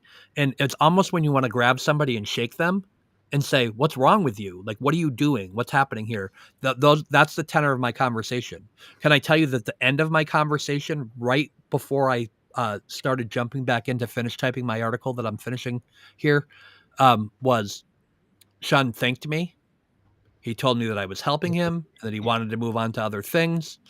We've heard this a couple times over the last couple weeks. I just want to make this clear right now. I invite Sean McDonough to step back and go work on other things. He says, I've heard it a lot. He says that he wants to work on this, stopping this child sex trafficking ring that he has some line on. I don't know if it's true or not. I hope it is. I hope Sean McDonough goes and breaks up this child sex trafficking ring and he has the legacy of a lifetime and it's this amazing thing going forward. But for me, I also hope he just goes away. Like I'm empathetic to him. I told him my DMs are open. I know it's hard for me to say I'm empathetic to him when I'm literally publishing stories today, but there's a point to my stories today. And someone earlier said, "Oh, I feel like we're watching a divorce and we're the kids." And I said, "It's not a divorce; it's a retirement party." The point to my stories today is that none of us are heroes. None of us are heroes. We're all regular people. And Sean McDonough is not a hero. He's not this hero. Federal law enforcement of he did legitimately probably do some heroic things, as evidenced by the commendations that he received in South Carolina. He also did some pretty shitty things, as evidenced by all the things that I published about him today and the things that are going to come. And that's okay, because he's just a person like everybody else. So all those of you who are out there who are uh, Sean McDonough supporters, uh, who are worshiping the ground he walks in, and who are starting fights among all of your free Karen Reed friends because Sean's great and Aiden's terrible. And then you have the other people that are Aiden's great and Sean's terrible. The bottom line is we're all just people, including Sean McDonough. He did some horrific things. He including should be held. Jason and I. That's true. And he did some horrific things. And frankly, I'm totally okay with you holding him accountable for them and unsubscribing from his channel or turning it off or doing anything else. As far as I'm concerned, based on what he told me, it looks like he's taking a break anyway. I don't know if that's true or not, but it's probably time for him to do that, because the truth of the matter is he's lost his way. You can't attack your own people. You cannot be disloyal. You cannot be untruthful and lie. You cannot try and tell people that they have to help get Aiden Carney arrested. I described the scenario to you of what happened in that live stream. What should Aiden Carney possibly get arrested for? How does Kate Peter come on and say he discovered an actual plot to frame me for a crime? You know what? Sean McDonough hasn't discovered anything in a very long time. He had a great person come forward and give him access to the taillight evidence. He had a good source. I think he just discovered sunglasses. Yeah. He had a good. They're kind of imprinted on his face. It's true, but he had a good source in the Enrique Delgado Garcia case that was able to get him information that he was deceased prior to it being released. I have no idea. It seems to me like Michael Proctor hasn't officially been fired yet, so I don't think that's panned out. And there's any number of crazy things where you can go back and look at, like, things that were on his channel that don't make any sense, or predictions he made that haven't come true. The truth of the matter is he didn't discover a plot to frame Kate Peter for a crime. Kate Peter discovered a plot to try and get away with a crime, and she enlisted Sean McDonough in order to browbeat his mods to go and try and invent something that wasn't there. And I don't even know, to this day, I have to tell you, based on my conversations, I don't even know if he knows what he did. I firmly believe that he may be as clueless as everyone else, but I do know that he got forceful. He took it out on his own people, and you can't do that. Sorry. If you can't be loyal to your own people, I'm never going to trust you. I'm never going to trust you. So yeah. To me, Sean McDonough has gotten himself into a position where now he can never be trusted again by anybody. And that's sad. It's sad. So KP is the plot. I think you hit the nail on the head, Gailey. It's true. Yeah. All right. So I totally agree with what you're saying, that, it takes a community to get a channel up and running. It takes a community to keep it running. And then if you're going to turn around and bash a community over the head, and lecture them about loyalty and whatever, I can get to the point where you kind of got to clean the trash out occasionally. I got to do it myself. I'm pretty sure Aiden's got to do it occasionally as well. Yep. So that you can have a friendly chat like this, where it's not fighting and bickering and backstabbing and bullshit going on. I'm sorry. I think everybody wants to participate, right? So what happens is that you get people, everyone wants to belong to something. So you have people and they get in this mode, and all of a sudden now they're moderators in a chat, right? So now they're like, oh, like, this is cool. We're connected to this. We have some power. And all of it. And it really does turn into this thing where people do let it go to their heads, just like creators let it go to their heads, right? So it's a thing. And I think, geez, everybody just needs to chill out a little bit, you know? Everybody needs to chill out a little bit. Can I say one more thing and then maybe take some questions? Yep, sure. We do have one question pinned right now. Okay, that's great. the one thing that I want to say is any of Sean on the Golf's mods that are here in this stream right now, if you're here, I just want to tell you, I had some communication with several of them today, and several of them today were worried about what was going to happen. They were worried about the fact that I have this story coming out, and they were worried about what people think of them and what people are going to say about them. I just have to say, and you know what? I'll count the current mods too, even though you were cowards for timing me out in that chat on Sunday. Um, I'll count the current mods too. I don't think any of you have done anything wrong. And I don't think any of you should feel like you've done anything unless you have done something wrong. but but from what I can see, I don't think any of you should feel like you've done something wrong. All of Sean's mods that I know for a fact that you're good people, and I really it warms my heart to see that you tried to help him. It warms my heart that you all knew it was not in your best interest to stay there, but you had grown fond of him and attached to him, working for him for a period of time, that you decided that you were going to stick it out and try and see what you could do to help. I Hi Donna, how are you? Are you a current mod, former mod, or both? That's a good question. But I know that you people who were there did what you thought was right, and I even though I am friends with some of you, I do wish everyone should wish to have friends like you, because you really did a nice thing by staying there and trying to help him out. So I appreciate that. And you have nothing to fear from me. I'm never good job, Donna. I'm never going to criticize you for that. I'm never going to come after you for that, because I think it really isn't. Even those of you who were at odds with Sean and you left, I really appreciate you. I do think that I think you did a great job, and I think you were a good friend, and you're okay in my book. You never have to worry about me coming after you for anything like that ever. And Yep. Other than that, if there's some questions, I'm ready. Let's take some. Yep, go for it. Fire questions. All right, Tommy's question was, let's pop that back up on the screen. He might have gone to bed. Oh no, he's only just got up, hasn't he? Tommy wants to know, how long have you been doing victim work, and what's the best outcome you've had a hand in? Well, the best outcome is the first case. I talked about it on this stream, not tonight, but on a different day, and it was my first case. It was a case in Texas. It was very, very much. Clara, I don't disagree with you in terms of applying to Sean himself. In terms of the mods, it is what it is. Like if you're friends with somebody or you're friendly with them, you know, your friends would probably support you if other people thought you were a jerk too. Not that I do. I'm a fan, but um, but I know where you're coming from as well. So yeah, Scott McGinnis, actually, while you're there, let me hit that real fast too. I do know that, especially with some of the OGs, including maybe you from time to time, I know that there's this kind of rift, and I don't want there to be a rift, and I don't want you to look at what I did today and what I'm going to do in my next story as my is that I'm attacking Sean or that I'm doing this, because honestly, I'm not. What I'm trying to do is I really am just trying to tell the truth of this story and what's happened here. And I have great admiration for you guys. And I don't care that we differ on some of you still having some affinity for Sean. I do too. I do too. And I'm the one here writing these articles.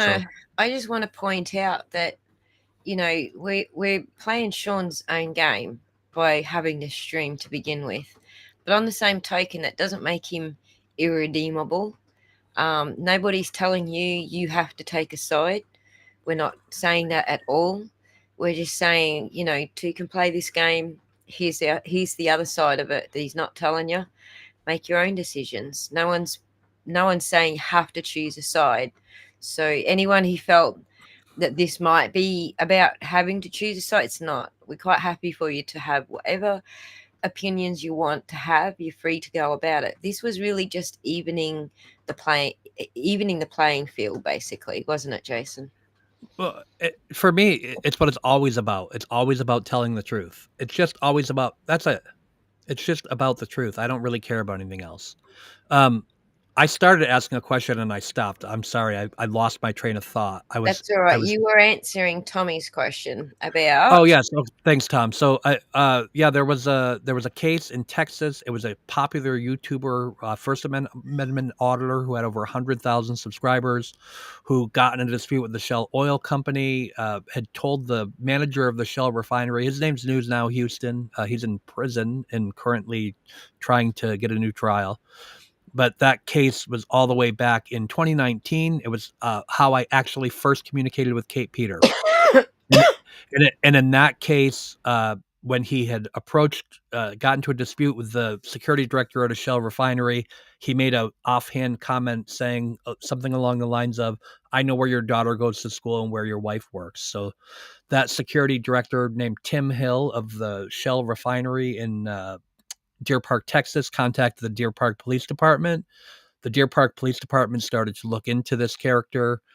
Um, Unbeknownst to the First Amendment auditor, they found a file that had fallen behind a desk when his daughters had previously reported him for molestation through CPS through a school contact many years earlier, and the file had gone there. It was handed off to Houston because they didn't have a SVU unit or enough manpower.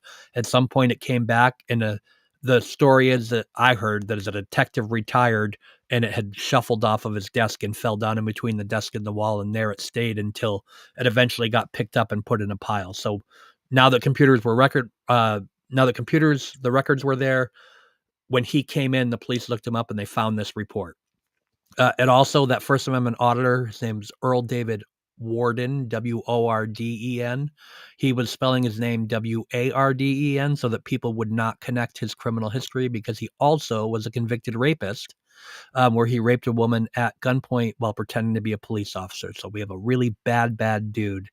Um, I was spending time, I had cancer, I was spending time in Discord, and I was able to start seeing how this YouTuber's followers were attacking his victims. The victims were just trying to get their story out, and they would be constantly inundated by these YouTube followers who were out there, and they were saying that they were lying and they were working for the police to set them up. And it's got a lot of common parallel themes to what's going on, kind of in reverse in the Karen Reed case. And what ended up by happening was I got to know one of the daughters because she saw me constantly defending her in chats, and next thing you knew, we were talking in private messages, and I developed a great friendship that persists to this day, where we were able to help them get through trial. And there was some things in there. There was some things in there that were crazy, because they had legitimate threats on their life. The district attorney's office couldn't provide protection. At certain points, as we were in the trial or close to the trial, myself and others organized people who were actually volunteering to physically protect the witnesses in that case. And that was my entry. Really, I've always been a supporter and things like that, but that was my entry into actual victim advocacy work, hands-on type of work. And to this day, that is see, there you go, Sherry. But to this day, that is, to me, my favorite case, because I've developed lifelong friends around it. And just a quick note on my contact with Kate Peter. She liked this when we came out, because when I said I was a victims advocate, and she kept saying that I wasn't, and that I was a victimizer, and that I'm a predator, and all of these things. I just waited, because I knew I had the Discord private messages where I actually had approached her about writing a story on the case, and I'd provide her with some inside information. um, Eventually, when she figured it out after doxing me, she published all of the direct messages that we had. It was about 5 screenshots. She published them all and included like private information that was harmful to, like, not the direct victim's family, but their cousins and things like that that related to something else in the case. So Kate Peters a scumbag, and that was that. So that was my first, and so far my favorite case. And since then, I help people all the time. I help them hands on. I help them find resources. I go sit in court. I do lots of things. But when you'll see people like Kate Peter, they'll say I'm not a victim's advocate because she called every uh, courthouse and district attorney and everything else, and none of them have ever heard of me. That's right, because I don't work for them. And so what I do is, thank you very much, Aussie. What I do is I work directly for victims, and Happy to quote you, mate. I'm the kind of person that people call when they maybe don't have anyone else to call. So that's kind of where I'll leave it. So good question. Any other questions?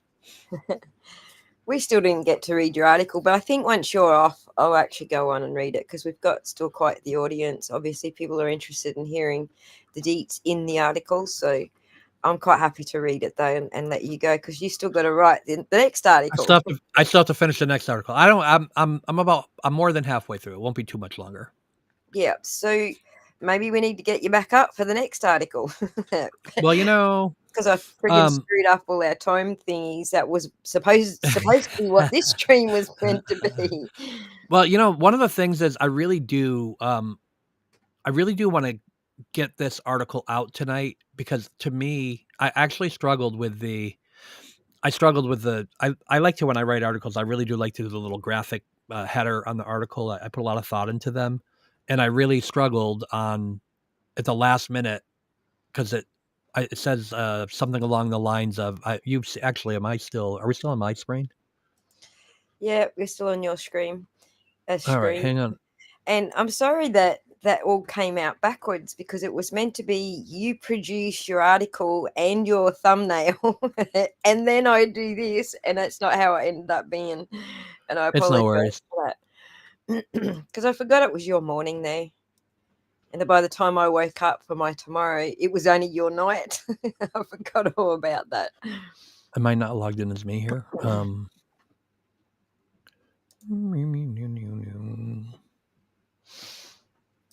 you want me to take your screen down just till you find? No, it's okay. I want it. No, it's okay. Okay. So you see the headline here: a fraud on the Gulf, the Sean McDonald files. I actually had another one that said goodbye on the Gulf, and I wasn't sure. I wasn't sure which one I was going to use until the last minute. And I'll share with you that I think I'll share with you that the last communication that I had with Sean prior to coming on and talking about this, I think he sent me a couple messages since then, was basically I was telling him that, I'm gonna tell this story now, and that I kind of gave him an option as to how he wanted me to, if he wanted me to be a little more sympathetic to him and push a decent portion of the blame on Kate Peter, who I think bears a very great portion of the blame in what's happened here, or if he wanted me to kind of take him out with dignity is the other option that I gave him, and he left it up to me. And I said if it was me, I'd want someone to hit me straight. So that's why we got a fraud on the Gulf in the Sean McDonald files as our header up there, because that was the way we were going to do this. Any other questions? I think we're looking good. Someone has to spread propaganda. That's right. Someone's got to do it. It looks like we're pretty good with the questions. Just scrolling back to make sure. Jason, you're helping. We need the whole picture. We need to know the whole picture. And I agree. That's the point of tonight's show. It's not to ask you to choose sides. It's just saying, look, okay, so you want to put all the Turtle Boy's dirt out there because it's fun to dehumanize him. Well, let's put everybody's dirt out there. Let's do that then. I actually do. I do find that important too, where there are a lot of things. I always talk about this when we talk about like the Kate and Lindsay stuff. Like I really only put out about 10% of what I know. You know what I mean? Like I have so much material there. I could just do this I don't want to do this every day, by the way. You heard me talking about my passion for these victims and these cases. And I don't just want to be I'm going to write an article about Kate Peter or Lindsay Gaetani every day, or Sean on the Gulf, or whoever gets out of line tomorrow. Like I'm not the enforcer. But to me, at the end of the day, I really do want to tell people the truth about anything and everything I can. So while I can't always tell you everything I know, I always want to get there. I want to find the points where I can tell the story, because that's, to me, what I do. So at the end of the day, I want to tell the story. So if I can tell you something, I will. I'm not going to leave It's you in the about dark. the truth. It's about the truth. It's not about mudslinging. It's about the truth.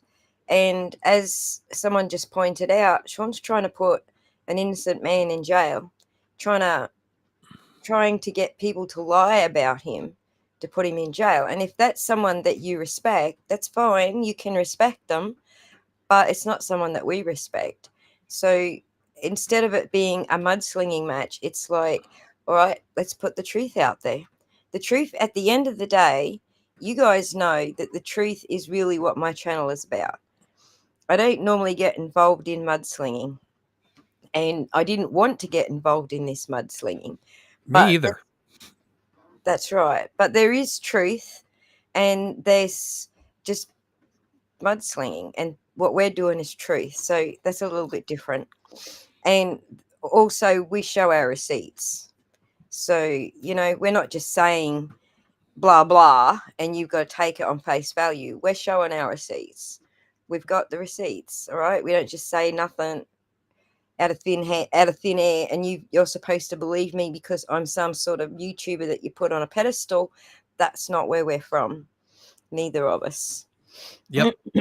I'm not even a YouTuber, huh? True. True.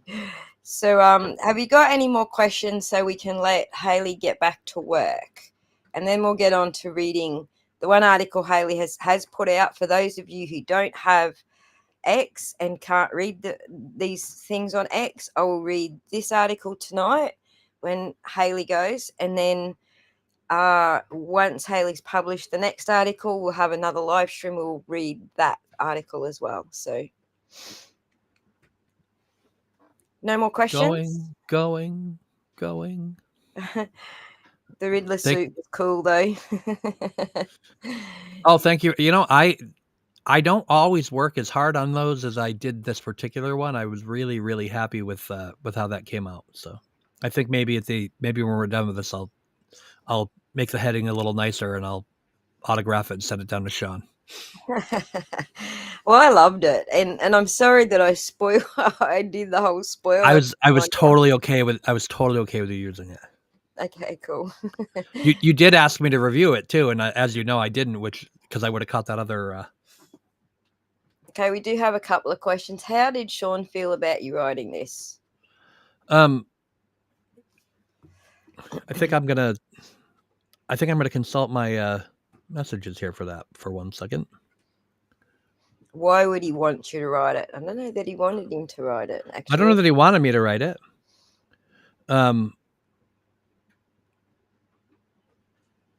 I think he said that one of us will be right at the end, and that he has something much bigger to work on, and tomorrow's a new day, and that writing these stories, I am doing him a favor no matter what I do in terms of the direction of that. And I think he understands that, I'm going to say what I'm going to say.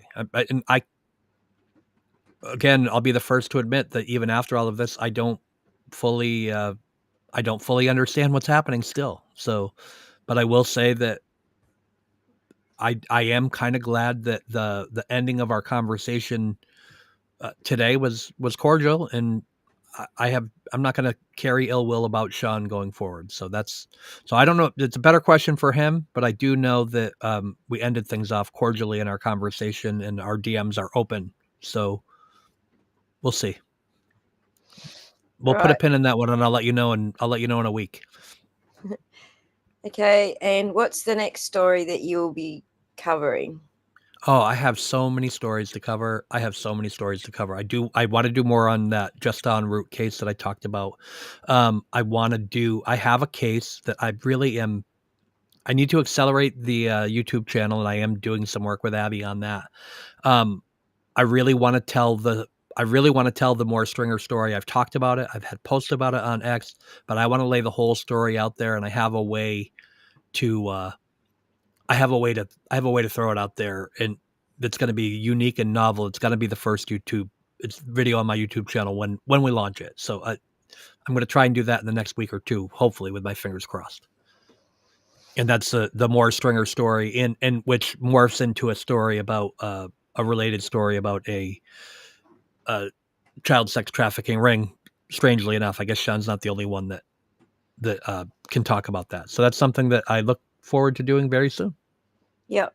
What fascinates me, Scott says, is some people want to align with the state and then tout their narrative, like what makes them that makes them justified.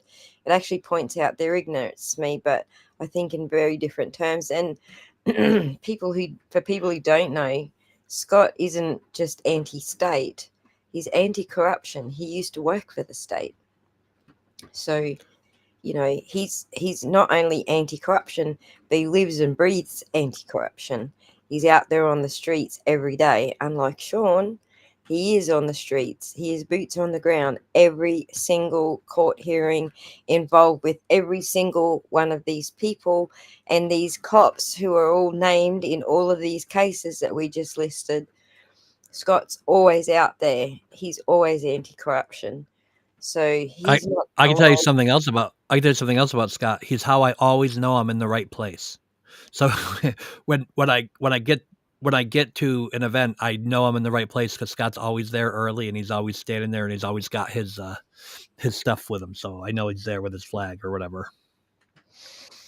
So, yeah. So, just to be clear, my issue with Scott is trying to put an innocent person in jail by getting people to lie. That's not honest. Now, you guys know I've already uploaded what's the right thing to do live stream and cut it down into a smaller stream so that you guys can watch it as well. We know that lying to get someone to put in jail is not the right thing to do.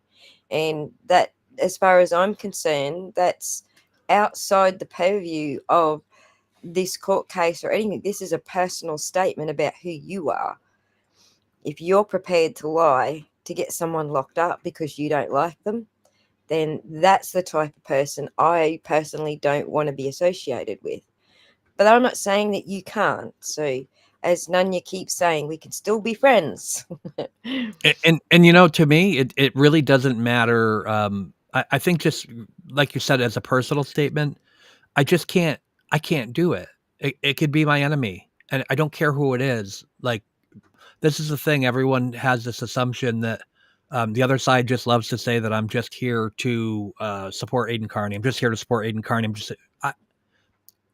Aiden Carney will be the first one to tell you in our first conversation. I pointed out to him that if you go back to my original Hailey account and you search the word scumbag, I have tweets on my account that say Aiden Carney is a scumbag. Because at the moment that I tweeted that, because he did something at that moment that made me feel that way about him, and I tweeted it.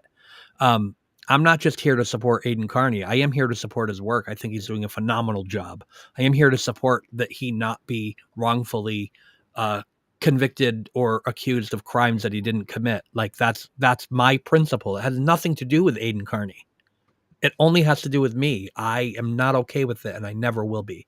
So, in addition to all of that, like I said, he's a pretty cool dude. So I don't have a problem with him in that regard either. So that's I kind of how I feel about personally, it. I have a bit of a problem with tabloid type journalists in general, and I might even say that it's Aiden on his own.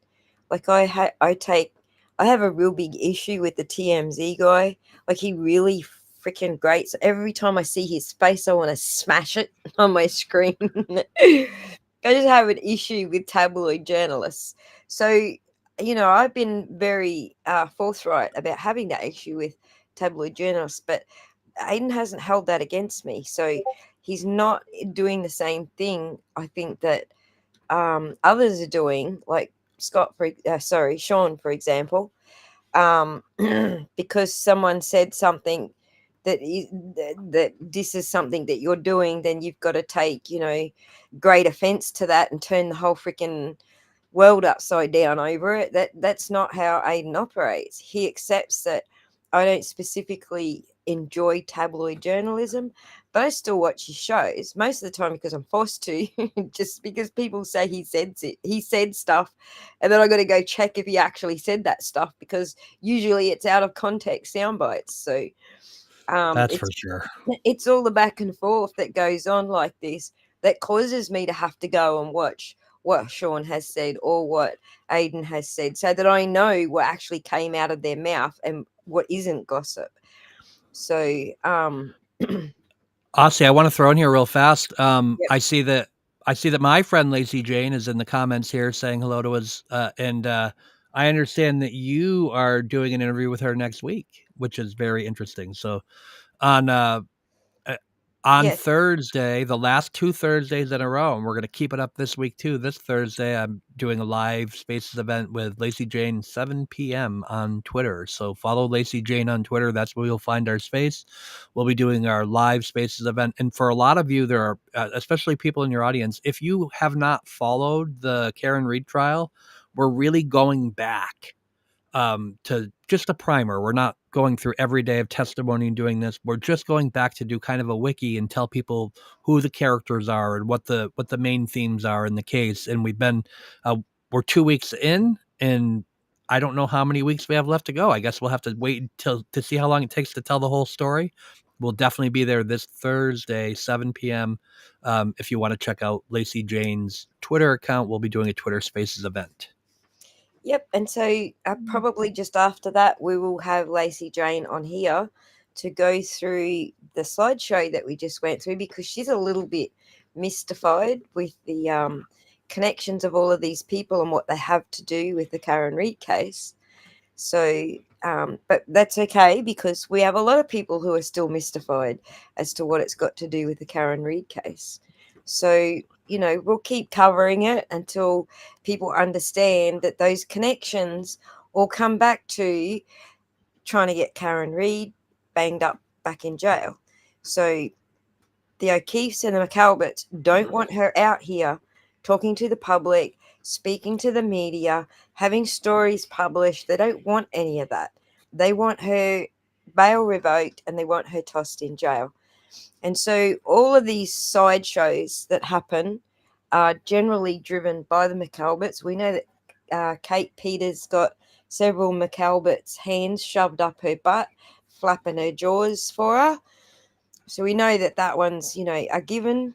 But Well, there's a visual I'm never gonna get out of my brain. I need some eye bleach. Thanks, Aussie. it's an imagination bleach.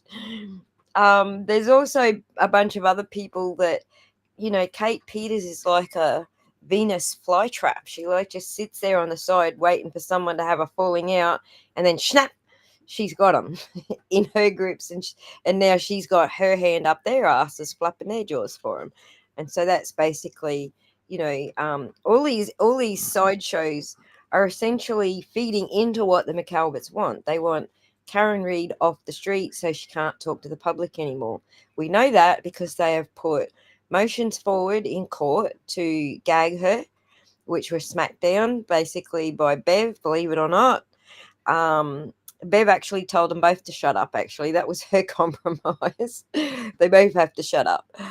But I don't even think that was a lawful by your constitution. I don't think that was actually constitutional, that she told that neither of them can have a public voice. That's actually the defendant's right to have that.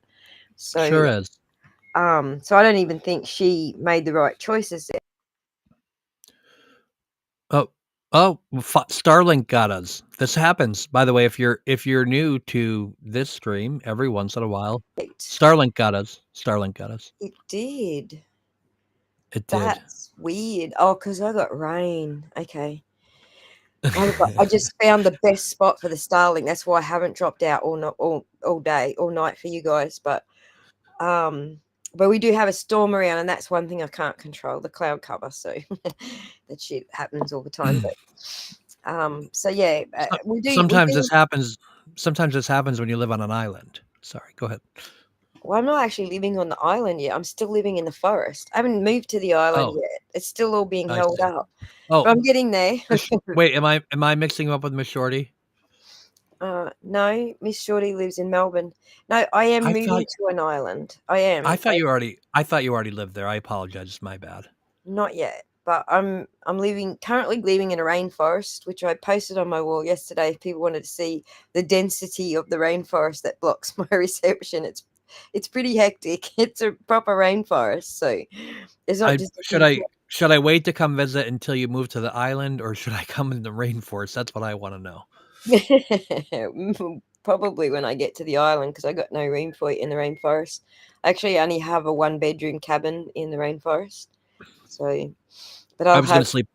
I was going to sleep outside anyway. That's well, out there with the leeches and the yeah, mozzies. I love it.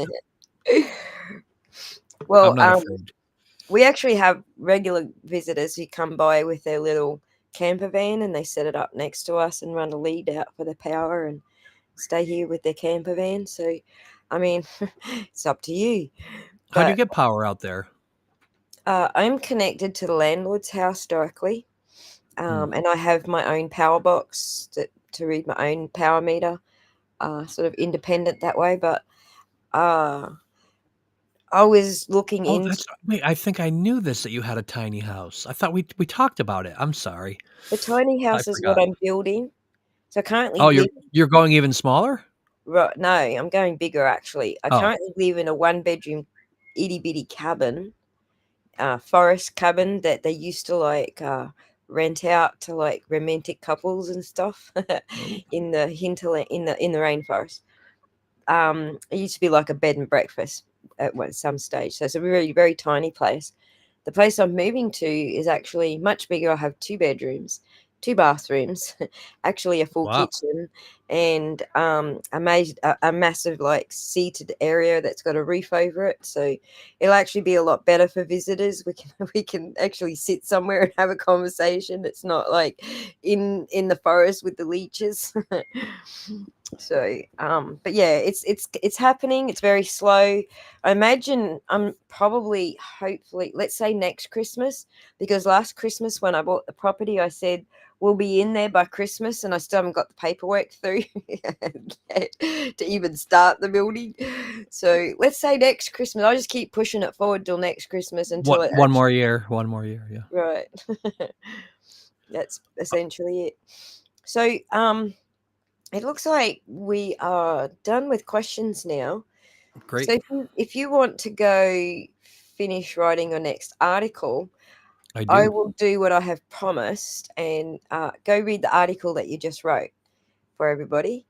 Because that's what the main issue is, that not everybody actually has uh, a Twitter account. Most people are trying to avoid the Twitter account sign up. So I'll go read the one that you have published.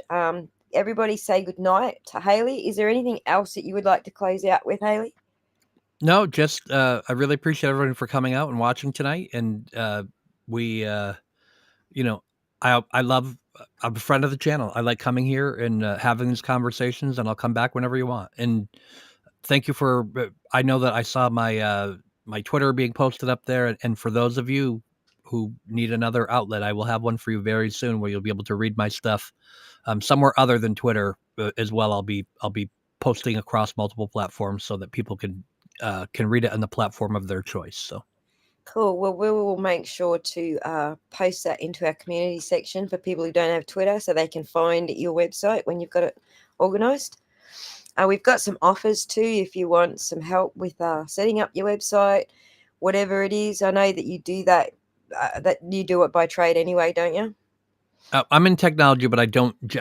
I know how to. Yeah. It's not something I do every day though, and I know that Adam has reached out to me as well, and I know I'm doing a little bit of stuff with Abby, so it'll be soon. I have a few things. It Right. hasn't moved into my priority lane yet. I have a few things that I need to knock out of the way first, but we'll be pretty soon in the next couple of weeks. Yep, yep. Coolies. All right. Well, thank you so much for joining us. We'll post your website as soon as you let us know where it is. We'll have you back in the next day or two, hopefully, if you've got time to talk about this next article. Hopefully, you've had it published by then, and we will get the first interview with you straight afterwards. How's that? Sounds good. And that will be once I do that and I publish this next article tonight and do that. That will be that'll probably be my last word on it. Once I publish the article, we'll talk about it one more time. I covered. The only difference between most of what you heard tonight and what you're going to see in my article is that I have, yes, you're Adam, Miss Shorty, um, is that I have is that I'm going to have receipts. I'm just going to show you the screenshots of what we went through, and you're going to see a side of me that maybe you didn't understand, but there's a reason for it. So I just want you to know that if you're in a situation where you need help, you'll be able to reach out to me too. So. All right, that's awesome. Thank you so much for that, Jason. Much appreciated. And we'll get into the article from yesterday first, and sit here patiently waiting for your next article. All right, sounds good. Good night, everybody. All right, coolies. All right, bye-bye. All right, guys. Let's do it. Let's put it up on the screen. Doopy doop. Let's go here. Let's go here. Right. All right. So this was his appetizer, okay? As Joe Keating awoke in his cell on the morning of April 2022, 1987, he lay back on the plastic slab that was his bed, looking up at the bars. I was going to say stars. And hearing the voices of other inmates echo off the high wooden ceiling of the 101-year-old York Street jail in Springfield. He remembered being interrogated the night before by U.S. Drug Enforcement Administration agents Edward K. O'Brien and Sean A. McDonagh. He remembered his arrest the previous day. 18 hours later, he'd still not been allowed a phone call or access to an attorney. I think that's actually the title of the story, Eddie O'Brien's protege, Sean McDonagh. All right. The setup. 3 weeks later, on April 6, Keating's father dies in eastern Massachusetts, and he flies back to the Bay State to mourn with his mother and family. He gets a message from his brother and that Andrew Young is urgently trying to contact him. When they speak on April 21st, the conversation is again recorded. "Sorry about your dad," says Young. You're in Amherst. Let's go for a drive and a talk." Keating suggests they meet at a friend's house instead. After Young hangs up the receiver, he is recorded saying to someone, "How's that?" Young goes to the Amherst house and hangs out with Keating, smoking a little pot and making small talk for over an hour, according to Keating and others who witnessed the events of April 21st, 1987. Young, according to Keating, keeps bringing up the circumstances of 3 LSD deals that the two have engaged in. Suddenly, a housemate downstairs calls up to Keating that someone at the front door wants to see him. Sensing trouble, Keating hides his address book on the way downstairs and finds a large man in a pink polo shirt, salt and pepper hair, aviator frames with a badge that says Sean A. McDonagh, DEA.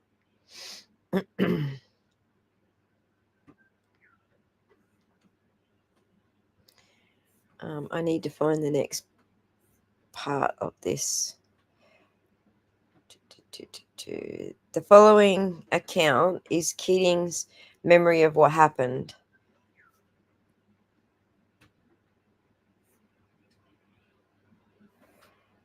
McDonagh did not return an advocate phone call on the matter. His boss at DEA Springfield, Special Agent in Charge John Reap, denied our request to interview McDonagh. Keating's memory of the previous wiretap conversations turned out to be accurate upon our review.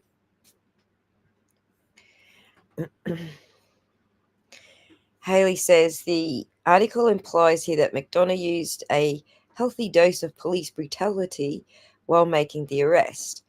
It must have been pretty impressive, as the defendant would not detail the assault out of well-founded fear of what McDonagh would do to him. Let me just pause for 1 second. Come back to your comments just to make sure we've got an eye on both. Miss Shorty.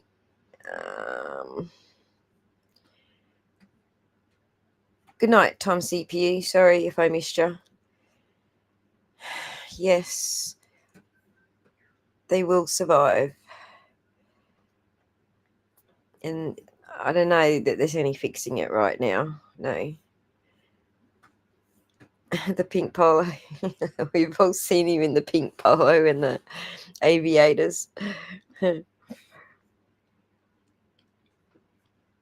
Okay. Thank you very much, Shorty, for modding for us tonight. Much appreciated. Gail, I know you've got to work tomorrow, so thank you for giving us some of your time. Much appreciated. All right. So he's always been a pink shirt. Hey. All right. So good night, Tommy. Let's go to the next one. Okay, so something about the tapes and supporting legal documents. You're under arrest, shouts McDonald, who orders Keating to spread his legs and lean face first into the wall, then slaps metal handcuffs tied across Keating's wrist bones. He shoves Keating in the direction towards the stairs, and they ascend with Keating in his stocking feet. Another plainclothes agent with a shotgun comes through the back door. Who's he? asks Keating. McDonough responds that it's nobody. Upstairs, McDonough pretends to place Young under arrest and leaves him in the room with the other agent. He reads Keating his Miranda rights and pushes him towards the staircase. Keating now enters that other world where there are no eyewitnesses but the police and the defendant, and therefore will not speak on the record about all of the details of his trip with McDonough. To tell the full story, he says, would involve pitting his word against that of police officers. But suffice to say, Keating recently told the advocate the arrest did not come gently.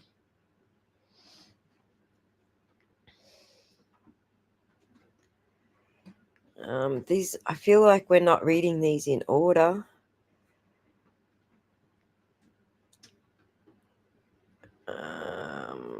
There's two on this thread.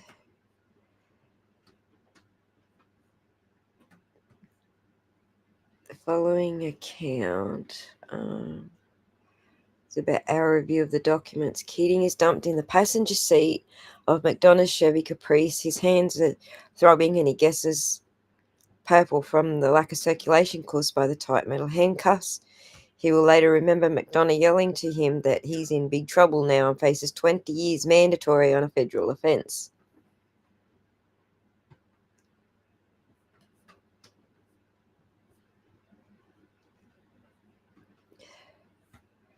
You work for us. Keating remembers McDonough saying, in effect, that he knows everything there is to know about Keating and that the agency has information on him that goes back 3 years. At the time, McDonough was at the wheel driving west on Route 9 towards I-91, Keating recalls. Keating remains silent until McDonough says he's sorry about his dad. Then he asks if Keating's mother knows what he did. Keating will remember a heated shouting match between himself and McDonough. Then McDonough tries a more soft-spoken approach. He takes the tight cuffs off Keating and reapplies them, this time with his hands in front. Keating notices deep grooves on his wrists, and now McDonough puts the cuffs on differently, causing the marks in his skin to slowly disappear. He'll remember McDonough saying that is the last favour he will do for him, and suggests that Keating instead will do him some favours in the future, working for the DEA. McDonough... Hang on, I have to start that again. Keating instead will do him some favours in future working for the DEA. McDonough suggests that Keating will go back to Eugene and make buys and work off the charges. But Keating remains silent, saying only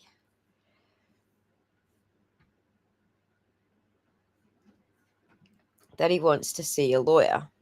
McDonough steps on the accelerator, weaving in and out of traffic, according to Keating, and tells him that he has only one chance or no deals will be made. While passing Mount Tom, looking out the passenger seat window, Keating stays silent. He'll remember feeling a poke behind his ear as McDonough screams at him, trying to make him talk. He was yelling, Joe Keating, now of Sonora, California, recently told The Advocate. I went limp against the window. I was scared. I don't like guns or violence. It was in broad daylight with other people on the road, so maybe he got nervous too. I was guilty as hell, admits Keating, who says he probably would be doing hard time in a federal penitentiary today if not for the mysterious 86-second gap in McDonough's cassette tape of his conversation with Young the night of March 1987.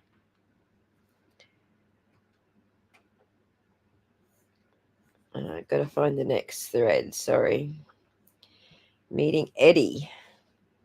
Keating was brought to the DEA offices in the federal courthouse at 1550 Main Street in Springfield through an underground garage and elevator. It was there in an interrogation room that he met Special Agent in Charge, Edward K. O'Brien. He looked deeply tanned, wearing a Rolex watch, a crisp starch plaid shirt, a gold chain, a new haircut, remembers Keating.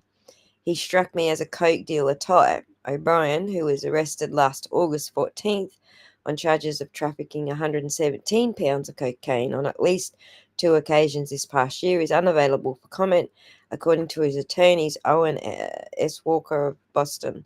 O'Brien was the top cop in DEA Springfield from 82 to 88.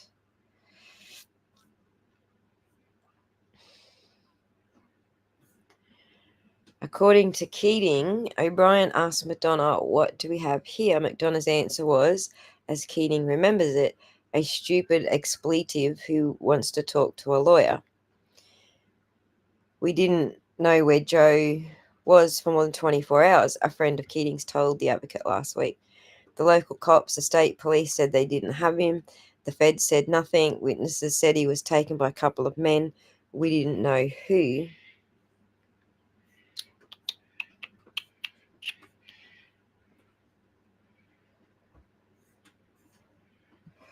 But Keating did not go to jail, and here lies the most interesting part of the tale. After what he estimates were 30 hours behind bars and intense questioning at the hands of DEA agents O'Brien and McDonough, Keating was finally allowed to see a lawyer. Springfield attorney Stuart Graham was assigned the case under the Federal Defender Program. Keating's brother posted a $100,000 personal surety bond, and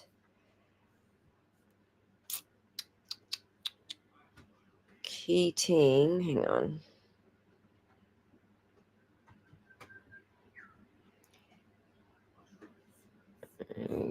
Hang on, I got this wrong.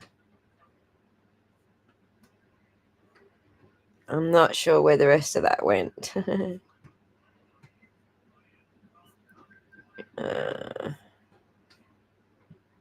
We have to skip here. Later on, June the 19th, 87, Magistrate Ponce ordered the government to produce for inspection by the defendant's tapes of all conversations intercepted during the course of this investigation in which the defendant participated. On July 7th, defense attorney Graham informed the court that the tape of the Oregon car ride with Keating and Young had estimated 69-second period of silence in the middle of the tape, and asserted that the gap contained evidence relevant to Keating's entrapment defense. Attorney Graham moved to have the original tape tested by experts to find the cause of the mysterious gap. Government attorneys opposed the motions, of course they did, claiming that the gap in the tape was caused when Agent McDonough, trailing Keating in another car, went out of range of the transmitters to get to the Ramada Inn ahead of time. McDonough, who joined the DEA in May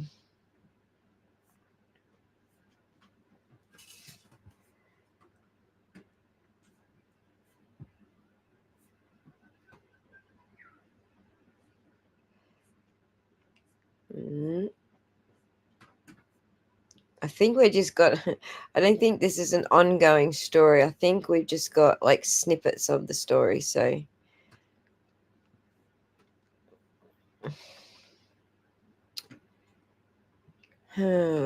could be reading this in the wrong order. According to a copy of DEA evidence from Form 7A, signed by Agent McDonough on 25th of March, the cassettes of Keating and Young's conversation in Oregon were processed as evidence, non-drug, and were as evidence non-drug, and were maintained by McDonut until May 5th, at which time they were turned over to the Springfield, Massachusetts resident officer, custodian of non-drug evidence. In other words, he gave them to Camille Gale, who also signed Form 7A, and just to fulfill the system of checks and balances required by DEA, no doubt to prevent embezzlement, tampering with evidence, or other abuses. The agent in charge of McDonough's activities, signed and approved the document. His name was Edward K. O'Brien.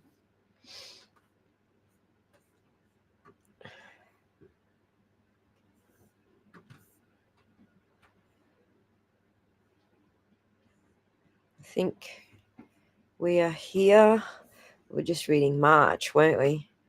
This is all a little upside down. It's hard, I don't know, because X is so stupid with how it posts things, so...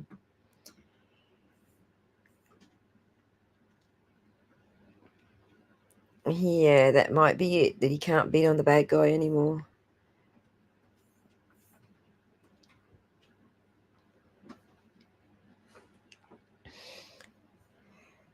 When peeps call or text you talking about their wounds of the day, I cannot overlook that. I am beside them always. It's all heartfelt, and I suppose I may be too involved sometimes.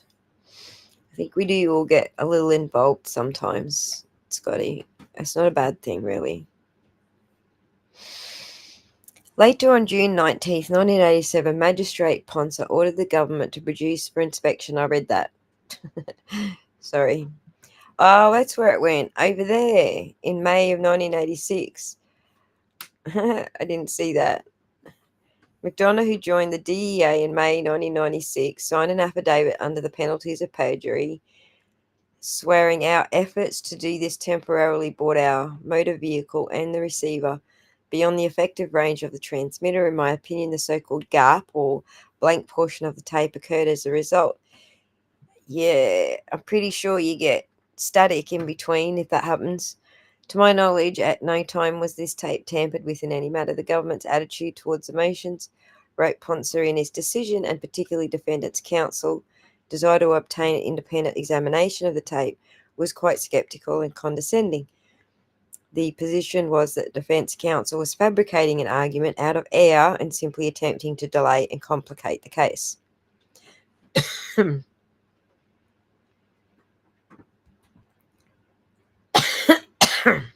I need coffee. Hang on a second, guys.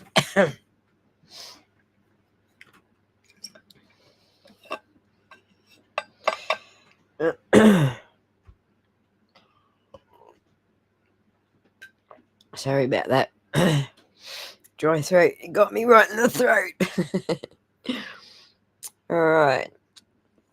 Now, finally, the government agreed to allow the tape to be analysed by Bruce Koenig of the FBI, who Ponce called an FBI expert, highly qualified to determine whether any erasure had occurred on the tape.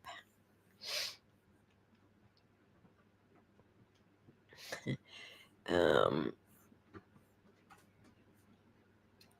think that's what this is about.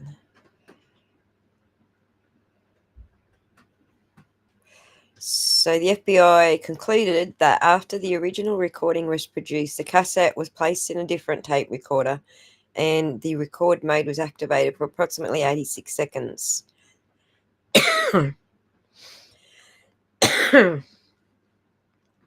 Ponce called this extraordinary news, contrary to the government's previous assertion that the gap could be explained by the excessive distance between the transmitter and the receiver. Sean's got a little bit of experience fixing people up, I'd say, from this. On December 15th, Graham moved for dismissal of the charges against Keating, alleging that the deliberate destruction of evidence this motion, Ponce later wrote, threw a spotlight on a glaring inconsistency in the government's own sworn evidence. Around the same time, Regali left the U.S. Attorney's Office and Assistant U.S. Attorney Mitchell Denbin took over the case. On December 22nd, the government offered Keating a deal. If he withdrew his destruction of evidence motion and pled guilty, the government would recommend a reduced sentence. However, if Keating didn't withdraw his motion, the government promised to slap another more serious charge on him, resulting from his dealings with Young, carrying a 10-year mandatory minimum sentence under the federal law.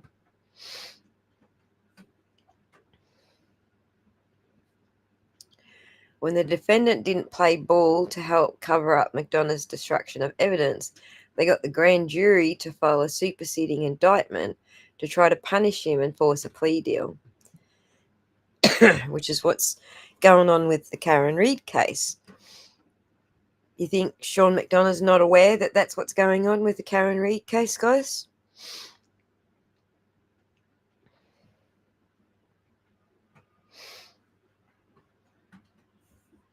I'm missing the conversation because I'm reading, so I should do audiobooks. Really? I'm so fumbly, but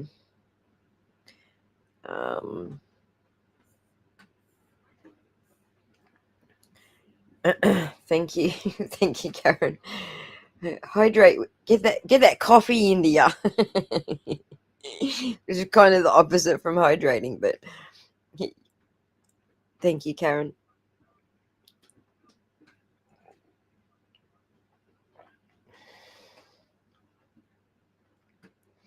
Yeah,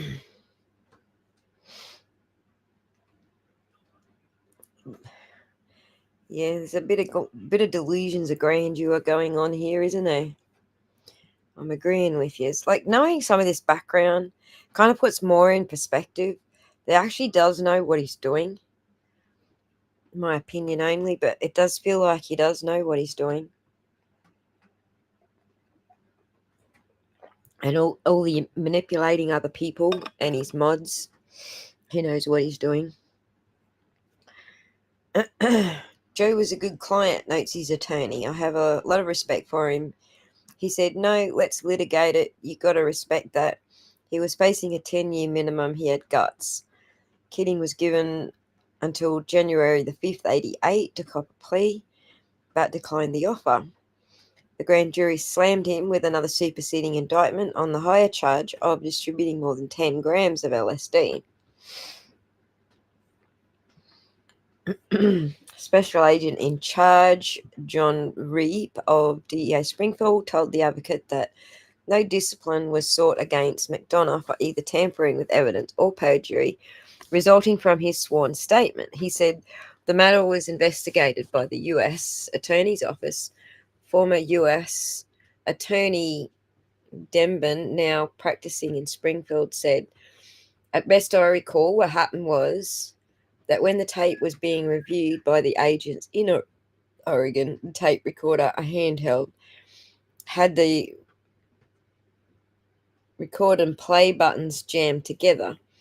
In the FBI enhanced tape, you could hear voices in the background. One of the voices was that of Sean McDonough. We couldn't figure out which of the agents was handling the machine at the time, although all of them were listening to it. Hailey writes, despite his obvious destruction of evidence and wholesale violations of the defendant's rights, as well as actual crimes committed by McDonough, the Norfolk County DA's office, the Springfield DEA office, helped clear Sean, despite his voice being the one on the tape. I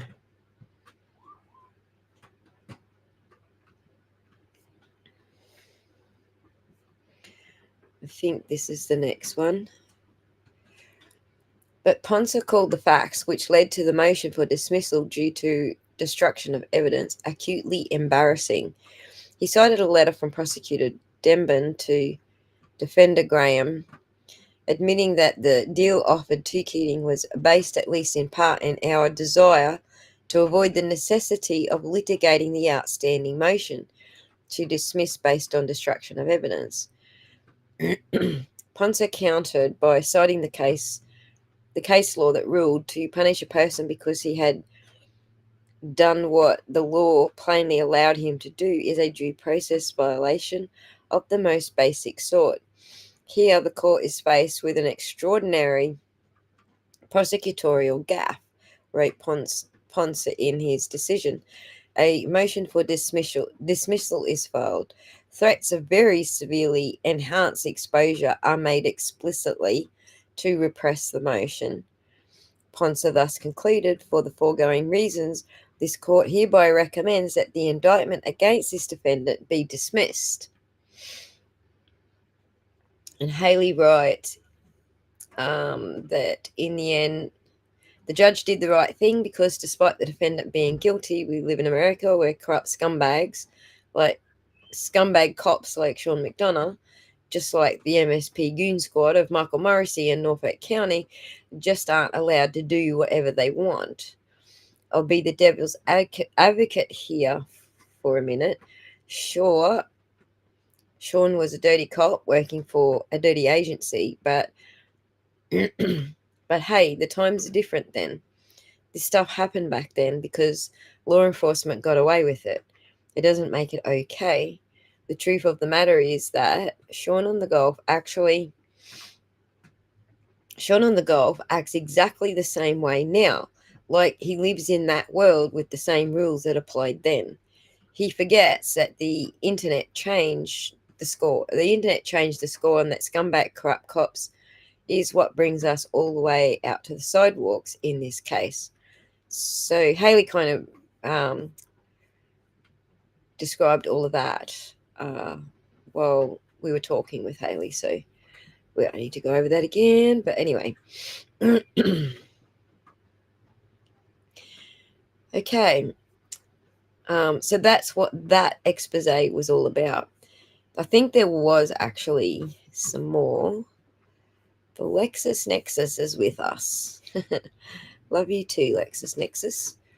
The Lexus Nexus. The Nexus to the Lexus. Let's have a look what else was going on. Back to here. The Holden police report.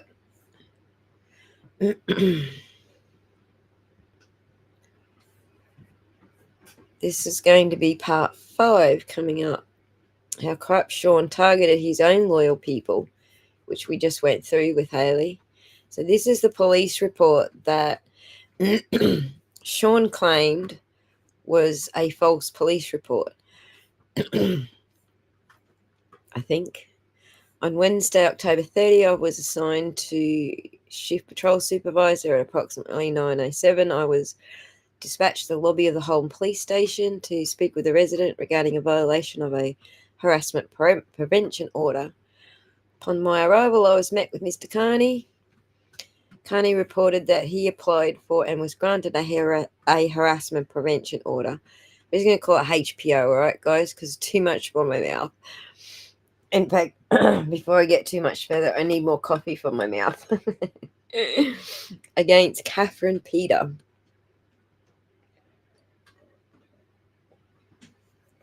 The order granted on March the 4th was extended to July 26th and modified on July 30. The docket report indicates most recently that Miss Peter had been served with a copy of the order in hand, and while present at the Leominster District Court on July 30th, the order in part includes no contact order. I thought there was no contact on that as well. So, Leominster. Did I say it right, guys? Leominster.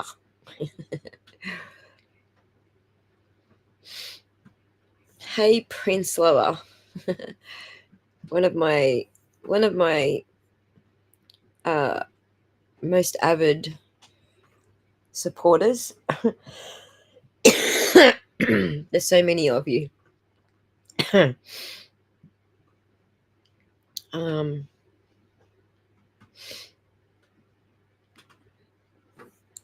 All right.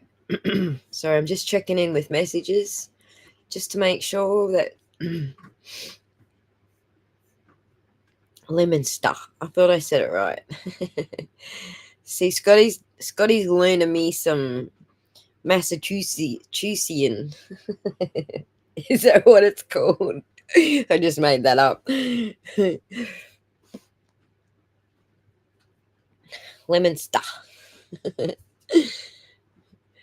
All right. Number 3, Mr. Carney stated that he had participated in an online discussion in the comment section on the YouTube channel Going Through the Motions.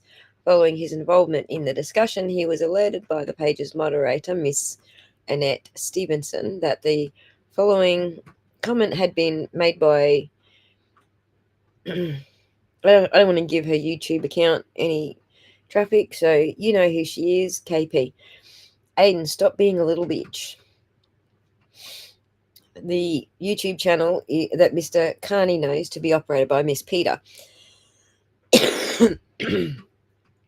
I performed a Google search of that and found that the YouTube channel was connected to Miss Peter and named in a civil case heard by the United States District Court, Districts of Massachusetts, DeCastro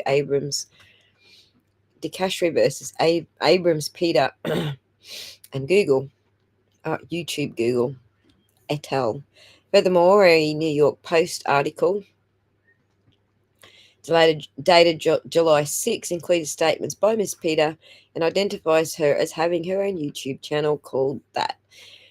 Mr. Carney did not show me an image on his phone of the post. Mr. Carney's YouTube channel and other social media accounts were not tagged, and as a result, he did not receive notification of the comment.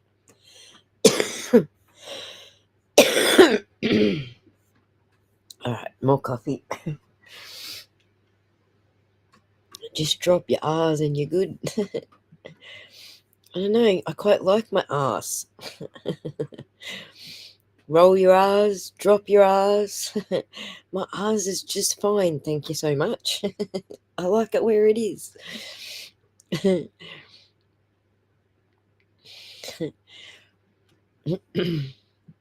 I don't have a cough. I've just been sitting here all day on the internet chain smoking. It's not a cold or anything. It's really just... I let Hailey do all the driving today and all the talking. And I just sat here and chain smoked. So that's what I get for chain smoking.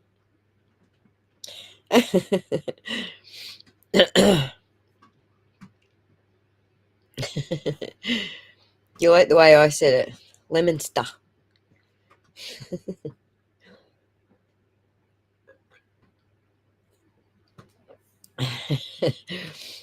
Nothing wrong with Mars.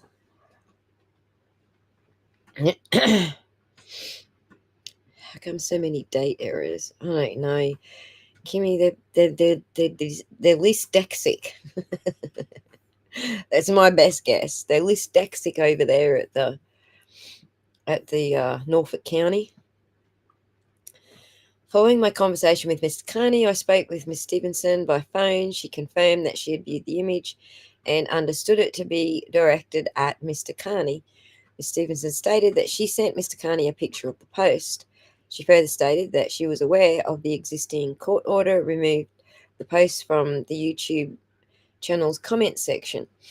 Based on the aforementioned facts, probable cause exists to support that Miss Peters violated the no contact provision of the harassment prevention order through third-party contact. That's what I thought it was. Miss Peters' post, which addresses Mr. Carney by his first name, shows an intent to do an act that could result in a violation of the protective order. Through posting on a public forum that Mr. Carney had previously participated in, Miss Peter demonstrated intent for this message to be viewed by Mr. Carney or risked its sharing by a third party in consideration of the fact that the message was shared with Mr. Carney. I'm submitting an application for criminal complaint. So there you go.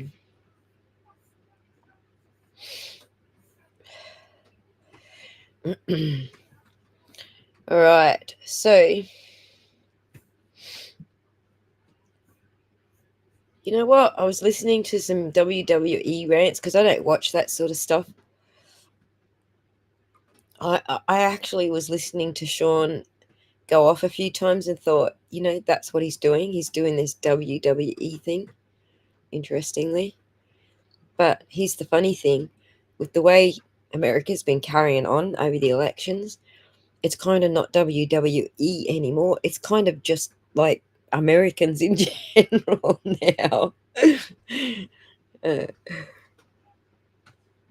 not saying all you guys are like that. I'm just saying, like, that's kind of how it comes across. You know what I mean?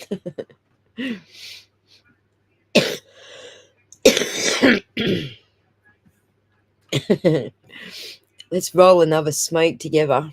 Book Hermit.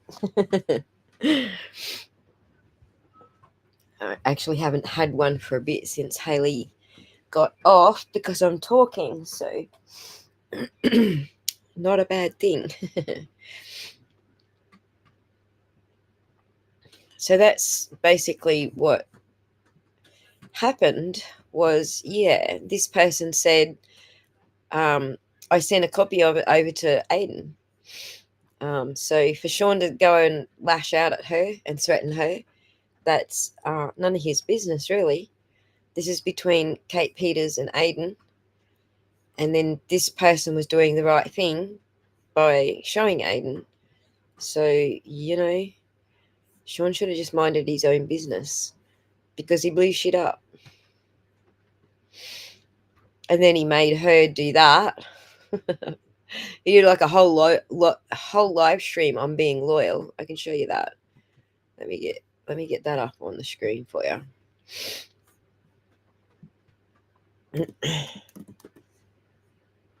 Like,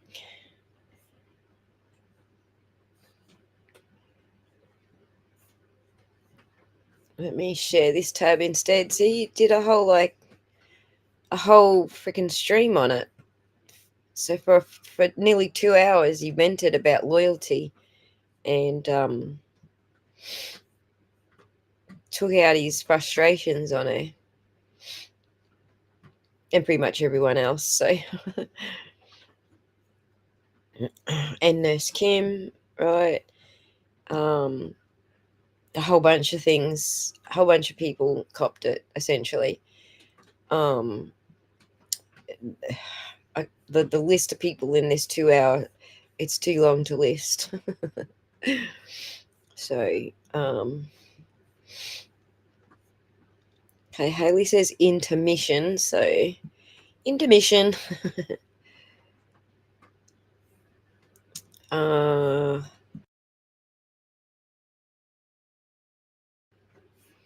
Oops, wrong button. Let's go.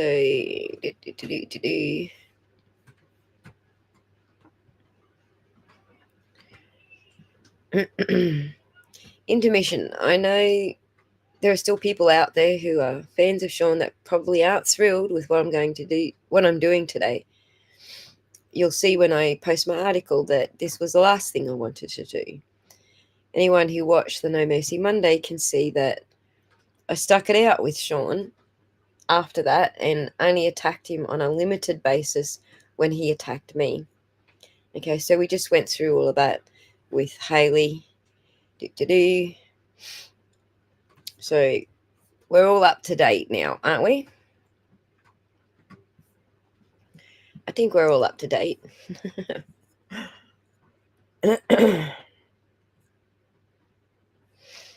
Yeah, I agree. Like, you can have there's blanket trust in government, but there's also like watching people watching the actions of others. So you can watch the actions of, like, I watch that sheriff in Polk County.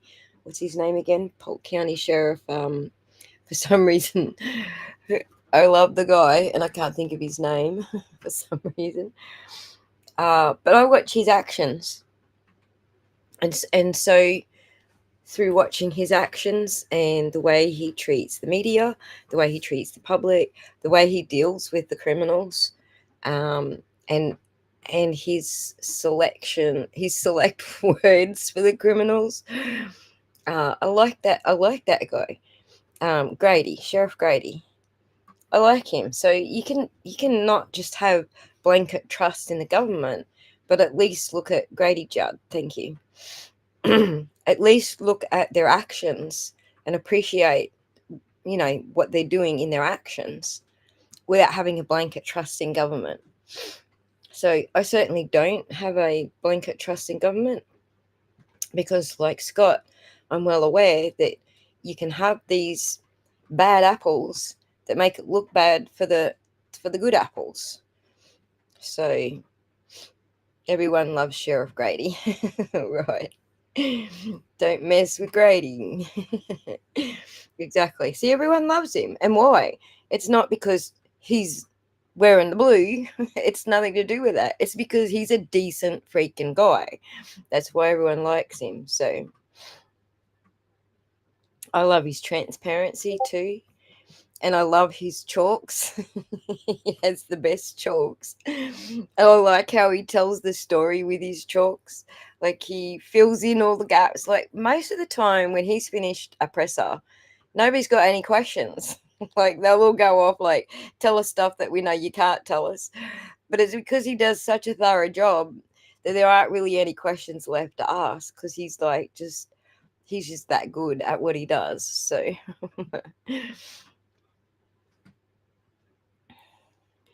okay, let's hang on. I got people messaging me, so just give me 1 sec. Just make sure that we've got the PayPal link might not work in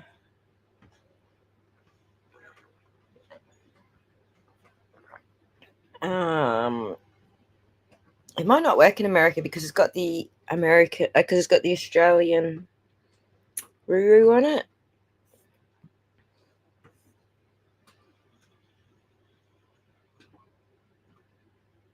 I don't know what's going on there. But thanks, Sheree. I'll work out what the problem is. I will work it out. And his little rant today. Hang on.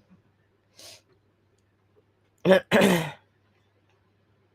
right. So if you're having any problems using my PayPal link,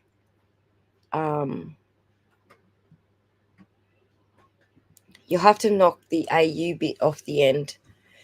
Just do it at the shiz. I think it's because when I copied it, I was in Australia and it put the AU on the end, and you guys are in America. So, thank you for that, Sheree. And then this is his members post today. Oh, I see what we're doing. Hang on. Let me open the browser. Share this tab.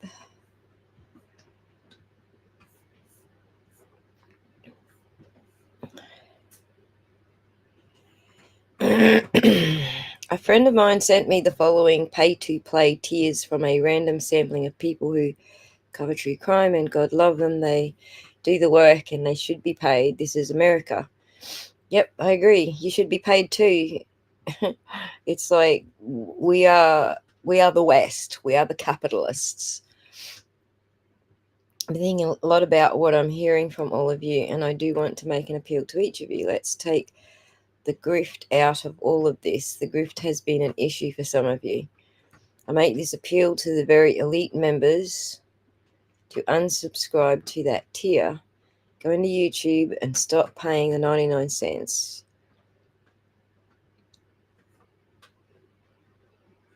I don't have a problem with you making money, Sean. If you're going to take it to heart that people say grift, that's your problem, dude. We do live in a capitalist society. In fact, anyone who is trying to intercept our methods of making money are actually the ones who are doing the wrong thing. All right, you can't block someone's ability to earn an income.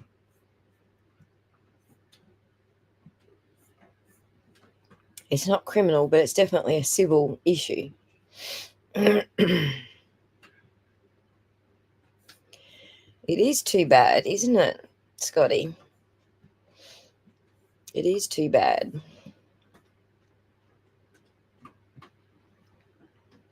Yeah, I don't think he left anyone out. He went hardcore for everyone, including his own people. So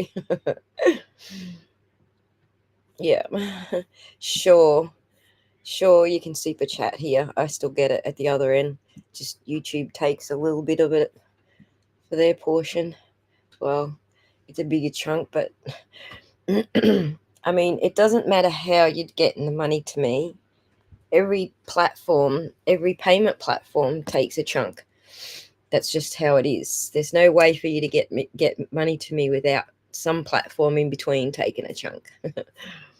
So we don't have access to Venmo and all the things that you guys have access to. In fact, we can't even make freaking Google calls. So doesn't that suck?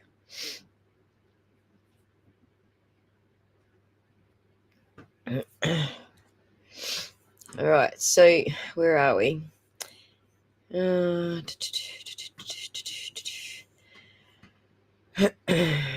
He's probably like the dog's out to get him because he knocked something over while he was on a live stream.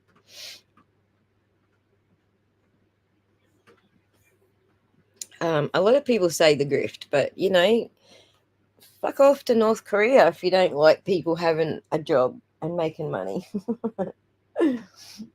It's YouTube's a business, and you can, you know, you can subscribe properly to X and turn that into a business. You know, these are these are businesses.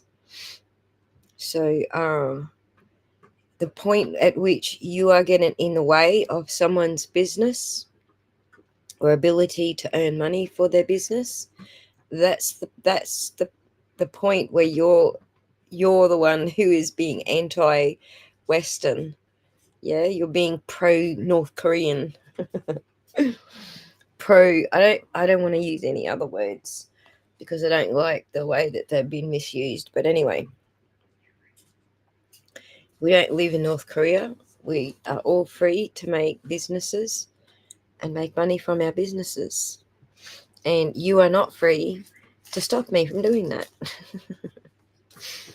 So, and we all work on our content, you know, we're all entitled to be paid by the hour for our work, just as Sean is. I have never, would never tell another creator, oh, you're just a grifter. Because to me, a grifter is someone who tricks you into giving them money. If you are voluntarily saying, I like this creator, I'm going to send them some money, that's not a trick. That's you saying, I like this creator, I'm going to send them some money. Being tricked or duped into giving them money for a fake cause, for example, a cause that doesn't exist, a dishonest spiel to get money from you. That's what a grifter is.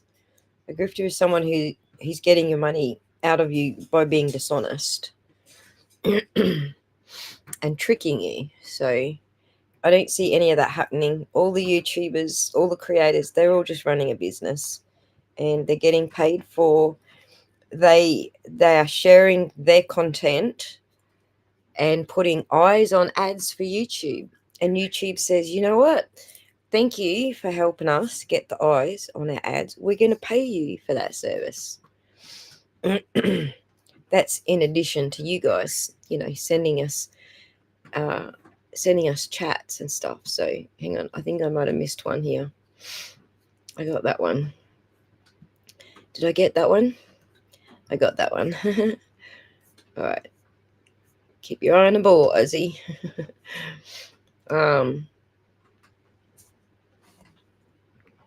Yes, I think there is a certain amount of unhingedness going on there. He just needs to let it go. Let it go. Let it go. Just let it go, man. It's a lot better for your blood pressure if you just let it go.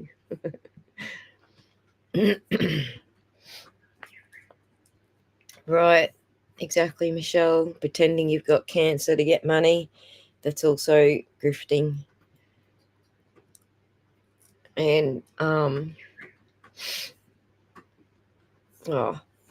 thank you so much, old lady old lady Bakes. I got my tongue tied again. Appreciate it. Yeah, I don't believe in this, controlling whether or not people can make a deal with YouTube to take some of YouTube's money. That's none of your business. That's between me and YouTube. You don't get a say in that. I certainly don't want to stop anybody else from being able to take some of YouTube's money. You know, I take money from Google in more than one way though. They buy my software, so it's certainly not grifting. Just making a business out of something is certainly not grifting. And for some, it is a job, Misty. For me, it's not really a job; it's a hobby. I do it because of the love of true crime. And as you all know, what got me into true crime was being a victim of true crime. So you'd never heard it before. Well, it's the most touted word on the internet, and it wasn't this case that did that. It was always an issue. I've been here for just over 2 years, I think now, probably a little bit more now, maybe three. I've been here for a bit, and it's always been, oh, you're just a grifter. Originally, I didn't monetize, but I didn't want to be a slave to it. I don't want to be tied to it. Same with, sewing and other hobbies. I don't want to be tied to it. I enjoy those hobbies because they are hobbies. As soon as you make it a job, you don't like it anymore. It becomes a chore to do. But, a lot of people kept saying to me, look, you guys all wanted to send me money. You were like, come on, we want to send you some money. And originally I put the PayPal link into the description, but no one was looking. So in the end, I just had so many people saying, come on, monetize so we can send you money. So I did.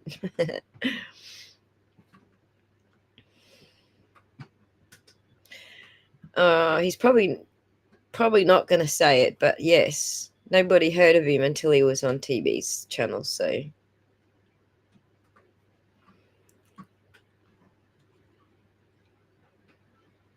he gave her a toxic ultimatum. Ultimatum, I think you mean, but yes.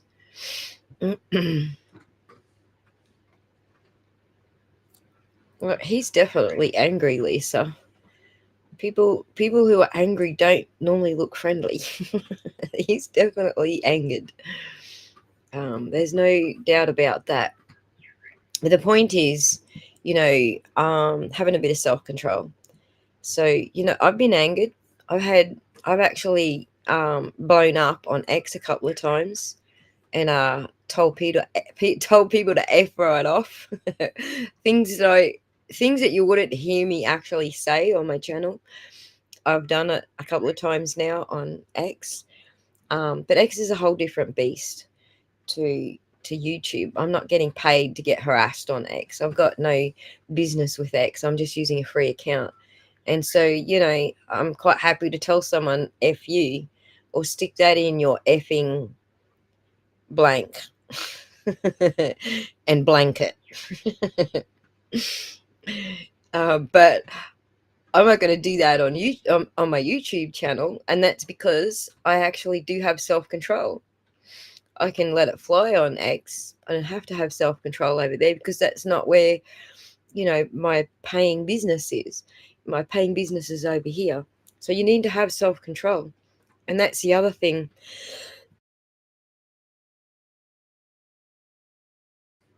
Hang on, coffee again.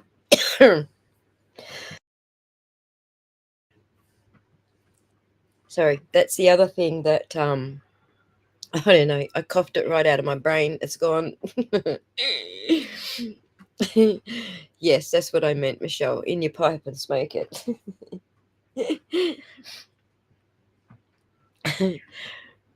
Oh, that's the other thing that I have been, putting videos out about. People are like, "Why are you talking about the drama?" It's because people are lacking self-control, and I want to put that message out there. Like, get your self-control under fucking control. I don't make you go watch something. That's not me doing that. That's you doing that. Stop blaming me because you've got no self-control.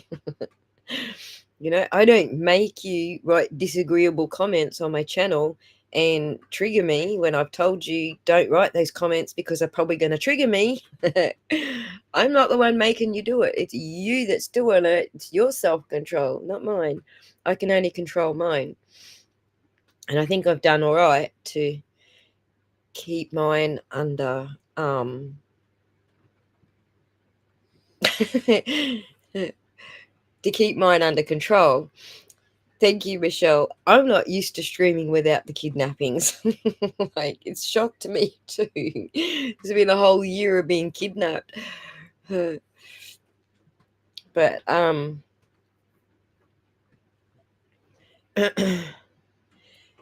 essentially, yeah, it really, the bottom line is just have some self-control.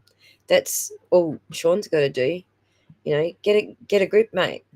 Have some self-control. All right, we all got it. You hate Aiden. Now move on. Stop making yourself a useful tool for everyone who hates Aiden. We got the message. You don't like him? Move on. Move the fuck on. And right, exactly, Thomas. That's exactly it. Right, you got to set your boundaries. You got to have some self-love. I agree with what Lisa Davis saying there. So yes, you do. It's like 5 hours now. It's too much to replay. It's all right though, because I'll cut it down into smaller, more manageable bits, which is what I do with all my streams. For those who don't have the time to watch a 5-hour stream, I will cut this down into 5 1-hour streams into topics, and then you can go and watch it later. And it's only an hour to watch, each topic that you're actually interested in. So right, it's just taking responsibility for yourself. That's all it is. And it doesn't have to come from me. I don't need to tell you this. You're your own boss. I'm sure you could tell yourself this stuff. So I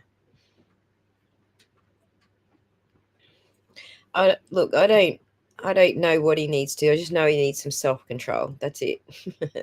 He's a 67-year-old grown adult, and he hasn't learned any self-control. So, well, and that's it, Prince. He can keep saying it till he's blue in the face. Until he actually exercises self-control and does it, it really doesn't mean much.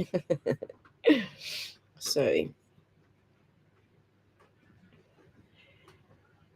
oh yes, Teehee. When I get my new house, that's exactly what I'm going to do. Exactly. So I've actually designed into my build a smoking area that is outside the house. So I have designed this into the build. But yes, and I think I might even try to give up smoking on my new property. So new house, new fresh start, all that stuff. So so oh, I'm glad you found them. I'm glad you found how to do that. Miss Bakes. And I'm glad you enjoy the logic. Like, it's just pretty weird how so many people lack simple logic, right? It's pretty weird. But Well, while people lack it, why not? Let's talk about simple logic since so many lack it. And I don't say that, that's you guys who lack it. If you guys get something out of it because I'm trying to teach someone else a lesson, then it's a double banger, isn't it? AJ's beard, I'm sorry. Weren't you referring to Sean losing subs? You said 3 to 4,000. Subs aren't necessarily paid, but most of Sean's probably are. I was referring to actually. Oh, you were talking AJ's beard, not to me. Okay, I thought they were two different topics, and then I realized someone actually is called AJ's beard. Hey, Quizzy. Thanks for joining us.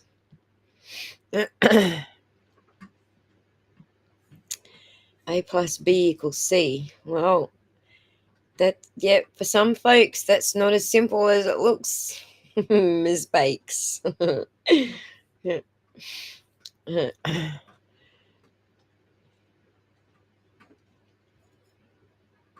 recliner for your bathroom? That sounds pretty cool, actually.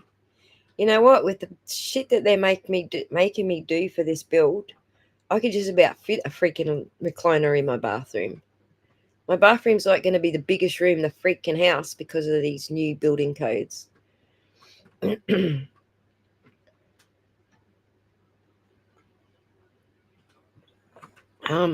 Andy, my most favorite thing about TB is receipts.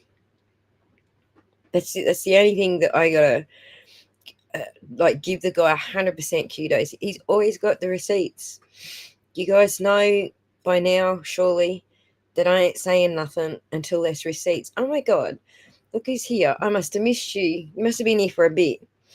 It's the Debmeister. I always send out links when we get towards the end in case someone wants to come up and yak, right? So, Debmeister, we haven't had a yak for a bit.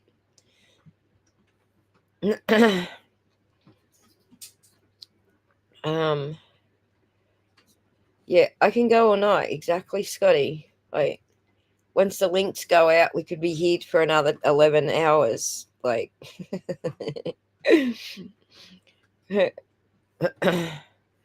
So, all right, you're all getting links, and I'm not going to pressure you, but I'm just sending them. If you want to come up and have a yak, that's fine. If you want to come up and just have a giggle about something, that's also fine. But you'll know the regular place where I send my links to you. Let me get them out there. And then this one, you'll make me use 5 different apps to do this. Hang on, where are we? Here you go.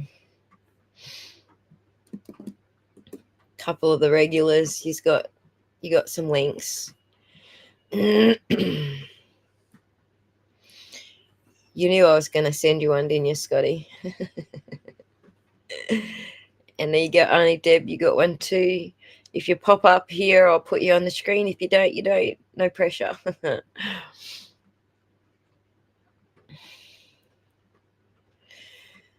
Well, it's good that you can build a bridge over, whether you like him or not. It's good that you can build a bridge over that and just look at it for what it's worth, It's a good thing.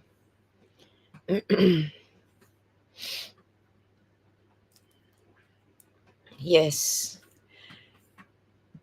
I'm sorry. I didn't see you a little earlier. Send it, girl. Okay. Let's do it. Do it. Do it now. I'm glad Miss Josephine has had you tied down. Sorry I didn't see you earlier. Oh, but oh goodness.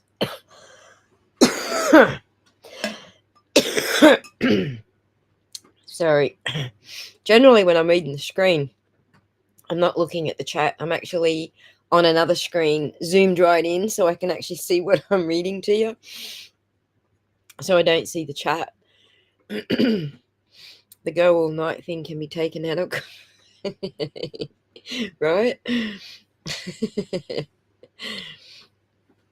Absolutely, because generally with anything else I can't go all night.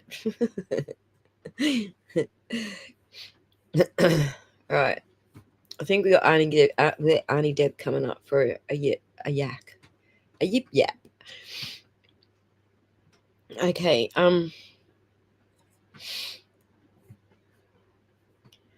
I think we actually covered pretty much everything we wanted to cover, and it only took me 5 hours, guys. Every time we asked Hailey to go back and read what that article was about, Hailey got off on another side tangent. So that added like probably 3 hours to the stream. But it's good because we've got so much content that I can break up now through the week. So, do you have any honey? I do. In fact, I live off of honey. I live off of Manuka honey. Manuka honey is what helps with the throat is actually not chain smoking. That helps a lot. When I get online or social, I tend to chain smoke when I'm being social, but not any other time. So it really is just a social smoker thing. So a machine. Okay, hang on. What's it for? Here we go. Someone's here. I don't know who it is. Hang on. Chain smoke when I'm being social. Hey, it's Scotty. Hi. Hi, how are you? Gonna pop in. Yeah. Another marathon stream. Why the heck not? We've still got 1,000 views. I really hate to hang up when we've got a ton of viewers. If there's something we can talk about that keeps everyone, happy, whatever, I'm quite happy with. I'm happy to keep going. But we actually do have a ton of viewers still, so I don't like to shut it down until we've wound it down a little bit to just a few. So thanks for joining us. What do you got to tell us, Scotty? No, this has been a fun stream. I've been playing around in your chat, having fun. Thank you for joining the chat, and I'm sure you're a mod. You are a mod, aren't you? I know you're a mod. You're a mod, aren't you? Or did we decide not Yeah, to? I'm mods everywhere, but I don't know if I'm a mod on your channel. I don't think so. Auntie Deb. Can you guys see me? We can see you. Oh, You can there see he is. How are see you, me? sir? Hi, who am I? Oh, Scott. Hey, Scott. How are you? Great. How are you? I'm good. Hold on. Give me 1 second. Look who's And you fucking two actually pissing me. know each other. Like, you guys have met in person, right? Like, you know each other from on the ground, boots on the ground, right? So mad at me right now. I think I met Yes. Scott. Yeah. Joseph, During the Karen Reed trial, I got to meet him. That was exciting. right. Cool. Yeah, now we can't see you. Oh, this is all. This restream is all fucking me up. Hold on. Give me 1 second. I'm sorry. Settings. Okay. That was crazy because he was doing his crazy videos of the trial and Auntie Bev with the wigs and everything. And I'm boots on the ground every day. And then all of a sudden somebody points to me, oh, that's Auntie Bev. And I'm like, oh, I got to go meet him, It was weird. Right. It's like meeting a celebrity. Well, that was Auntie Deb, but the other one, Auntie Bev, isn't that Dennis Sweeney? Well, yes, Dennis dresses as Auntie Bev, but Right. Auntie Deb is the man we're talking to. Right. He's actually dropped off on us. So Auntie Deb is a Kylie Minogue fan. Yeah, I mean he's hilarious comedian. I mean his costumes and his characters are just I know. Why unbelievable. don't you teach drama at school? You really should be teaching drama, Jimmy. You think? Yeah, for sure. I don't know. I know. My sister says the same thing. You She's like, should. she says the same exact thing. I reckon you. Some of your characters are just unbelievable. Just kills me. Some of them have taken on a life of their own. I know, right? Like, and I don't even know like where it got, like how it got here. You know what's so crazy? Hold on. Honestly, it makes me want to smoke butt, so I gotta run outside, crank a You gotta heater. go rip a butt. Like, I mean, like Bev is like now like I just like let them kind of go like wild. She's now rapping, like, you know what I mean? Like at one time, like Jen McCabe was my favorite one to play.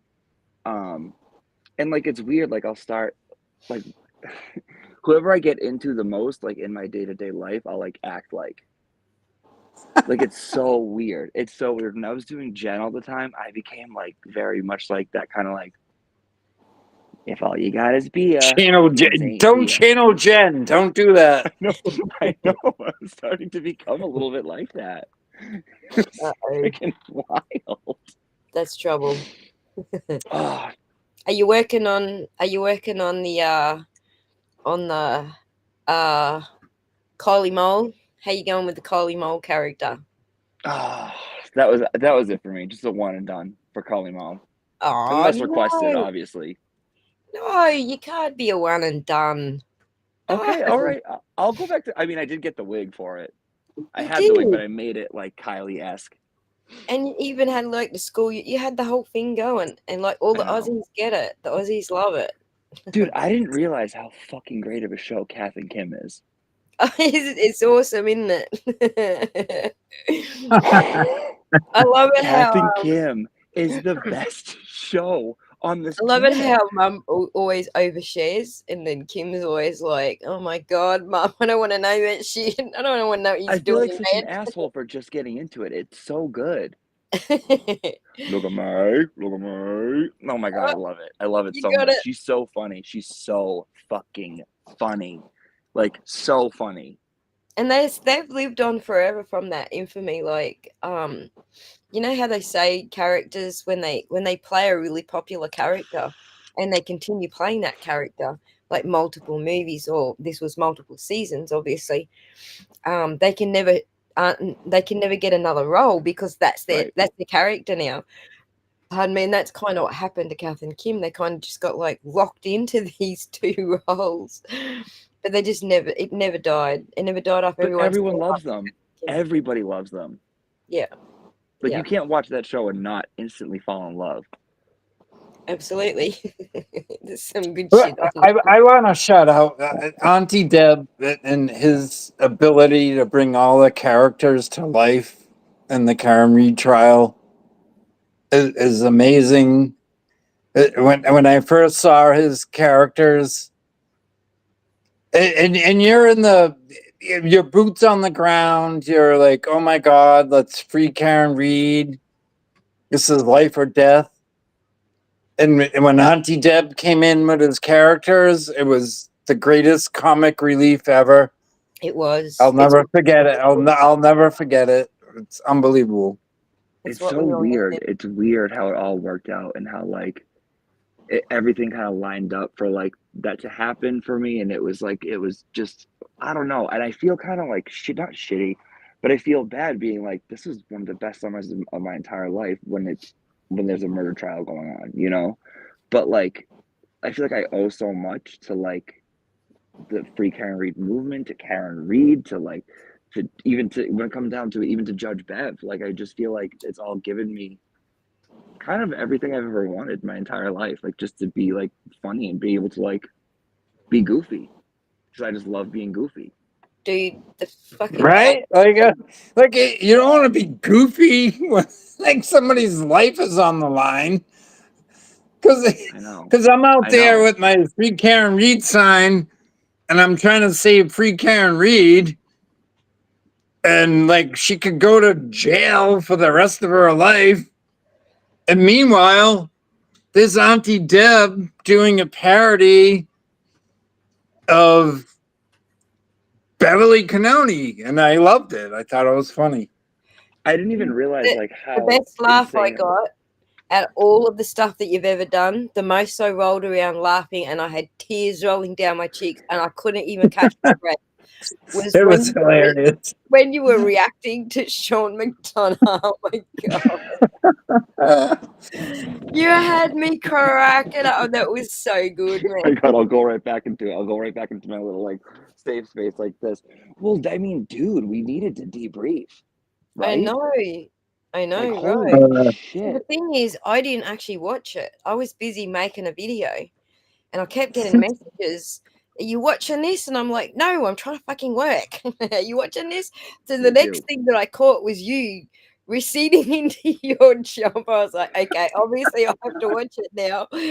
So, Dude, I was such a fucking disaster. And like, I'm like hiding in my seat. I see my coworker going into the grocery store. I'm hiding from my coworker because I don't feel like saying hi. I'm trying to like just kind of like break down what was going on with these people. And like, I feel like, I don't know, sometimes people need to like, you need to like calm everyone down. Everyone, I could tell everyone's like energy was like up here. Everyone was like on like high alert. And I was like, well, this is kind of like what I'm good at. I'm kind of good at like calming everyone down. So like, I feel like if I go and like talk about it a that's little true. bit in like a you're like, human your post was standpoint, so funny too. Like, only gays are supposed to act this way. it's true, dude. You guys are messier than the gays. What is the matter with you people? Yeah, Get but it the I mean, fuck a together. straight Auntie Deb would never work. You have to have Auntie Deb. It's the Totally. only way it's gonna work. Oh man, there was so much classic shit that you brought along with you. Everything was brilliant, and everyone's like typing in their chat their funniest bits that they thought you did so well. But Okay, all right, let me read. And Auntie Deb did call in. Soon came up with the preppy sweater over button down. I cried. I was laughing so hard. I know, Colin. Oh, poor kid. Just trying to brush his teeth and go to nights. Just trying to say his prayers. Everyone's coming after him. You know what I mean? He's just trying to do his rosary beads, and they put the poor kid on the stand. the I next mean that's time what you I do saw. Colin, the next time you do Colin, you need to like have a rubber ducky, and then the ducky flips upside down, and then Colin's on the bottom of the duck, and then that's you doing Colin on the bottom of the duck. Have we heard? Has there been anything about him? I feel like the last thing I heard about him was that that video where he was drinking like a chocolate martini with that trollop woman girl thing. Trollop woman girl thing. Yeah, do you remember that like Instagram video? I saw the Instagram video, but I've actually tried to sort of steer away from the Colin angle. I kind of feel like that was put out there by the crusties, like as a bit of bait.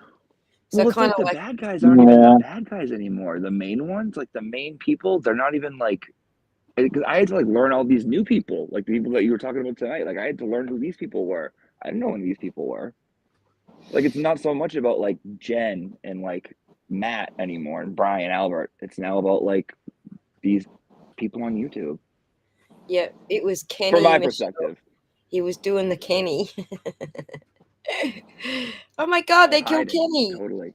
Totally hiding like Kenny. Totally hiding like Kenny. I mean, it was just. No, I think the YouTube perspective is not what's going to happen in trial 2. Oh, thank God. Thank God. It is what's going to happen or not what's going to happen.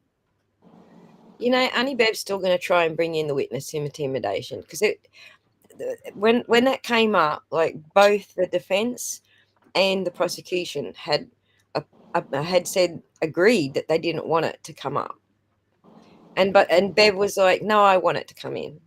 In hindsight, it feels planned. Looking back at it, it feels planned. Oh, for sure, it was. But the odd thing about YouTube is it's brought in Turtle Boy. It's brought in a lot of stuff. So we'll see what happens because you have the Betero letters, and a lot of that has to do with YouTube, and the mainstream media wants to ignore the alternate media. They don't want to, they don't want to acknowledge what's going on, what we're involved in, but it exists. It's there. It's there, and it's twofold. It's trying to break up the boots on the ground people, because that's who Morrissey's most annoyed with. But it's also trying to, for the McAlberts, get Karen's bond rebate because they need her to shut up and stop talking to the media. I feel like You can mainstream see- makes it seem like it's like divided down the middle when it's not. It's like Oh, no, 95% versus 5%. no. But what they're trying to do is There's make it hardly seem like anybody on the other divided side. because of the family. They're like, oh, we've got to pity the family, so we've got to make it seem like it's divided. So I think that's where they're coming from. And for that reason, I don't even switch the mainstream media on anymore unless Oh, someone why? else posts I don't something touch interesting. mainstream media. Yeah, No, F them. what? So I can be lied to? No, thank you. Exactly. Nobody wants to be lied to. But sometimes it's good to like. It is also comedic relief. Like some of the shit that they write about is comedic value by itself. Like you need to do some of the reporters, Deb. Add some reporters to your I wanted to do that one crazy lady on Court TV, or like she made appearances on Court TV. I saw a video Julie of her. Is it Wendy? Oh, Wendy, that's Grant's mum. Right. Okay. Was she arguing with Turtle Boy in one Yeah. like clip? Yes. Yeah. Yes. She's a full-on fucking nutter, man. She's come like you could just say the craziest shit off the planet that you can think of, shit, and it fits Wendy. Dude, is she okay? No, she's not. I was watching her and I was like, "What is this fucking lady okay?" Yeah, no. Yeah. No, she's definitely not okay. She's just another one like coffin robber. She's lack of self control. So I don't wait, have them all. Like, I don't know like all Auntie the Deb different. has to do a deep dive into Auntie Bev. Like really, like what's behind her? What is motivating her? we know what's behind her. It's all the What is she doing? the Because shit she's doing down there at the freaking no, because prior to the Karen Reed trial, she didn't act this way. She's totally in a different lane. Are there like the So old it's videos weird. of her, like old trials? Yeah, she's very pro-defendant, bends over backwards to save the defendant, and then in this trial, she wants to railroad Karen Reed. It's so different. It's so weird. you could It's like just about it's like do she's jealous. you could just I, about do I don't know what a it is. It's very weird. you could just about do a whole court TV bloody rip off. Just the way the way that they behave, that they swinging. Because if you watch Auntie Bev in any other trial, she's like bending over backwards for the defendant. Emmanuel Lopes, when he was on trial for killing Officer Chesna and another neighbor, Yeah. she buffed in the jury from Worcester. She was bending over backwards to protect the defendant, like apologizing to Emmanuel Lopes, whatever she could do to help him. But when Karen Reed is in front of her, Karen Reed's a bitch. Like she totally switched it up. I could never understand it. I think she favors the boys too. It was weird. She likes the boys. She does like the boys. It's like, remember that teacher that like was like the female teacher? I remember the one. There's always one that was like wicked mean to the girls, but let the boys get away with murder. Kind of reminds me of that. Except Proctor, she seemed to be annoyed with Proctor. She took offense to this. She did not like that. No. She did not like that at all. Olivia says, I honestly don't think it's Bev's choice. I think she got a call and she had to do what she had to do, and that's where she owes is. someone a favor or something. Yeah, I'm kind of with Scott on that one, Olivia. agree. I think that she didn't have a choice in that one. The feds actually pulled the rug out from under them with that one because they haven't finished their investigation. So, I got to do a deep dive into her. oh boy, who's Grundy? But obviously, Oh, boy. that's my very pessimistic, black-pilled view. So I digress. See, No, I don't Grundy- disagree. I don't disagree. I don't disagree. Let's give a couple of the people in the chat. That's part 2.2. Part 2 of 2.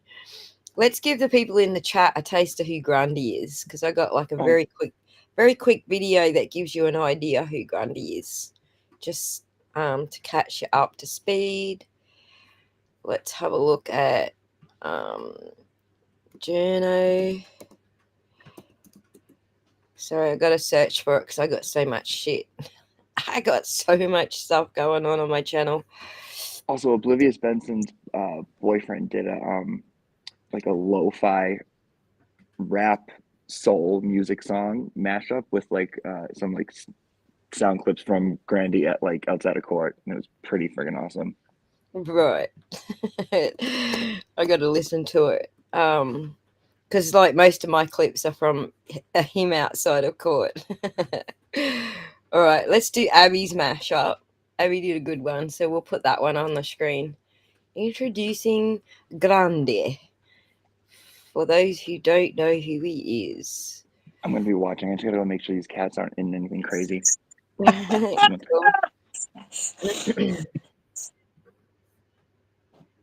All right, let's get past the intro. Here we go. This is Grande. Make sure that the volume's in the right spot. And I just got to check you've got it on your screen. Rightio. Let's move us out the way. Let's get it to big screen. And go.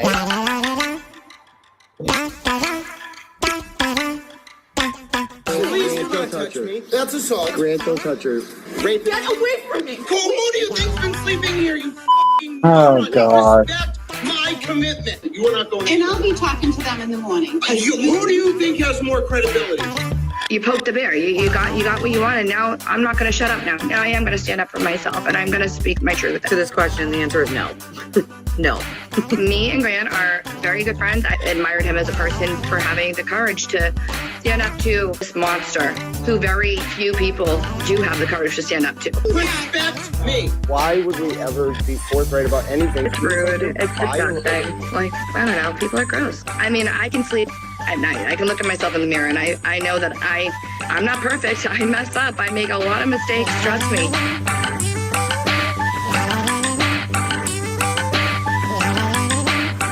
Ma'am, you cannot touch me like that. It is incredibly inappropriate. Accused rapist, get out of my line. How dare you? I was just assaulted. That was completely inappropriate. Excuse me or you fucking moron.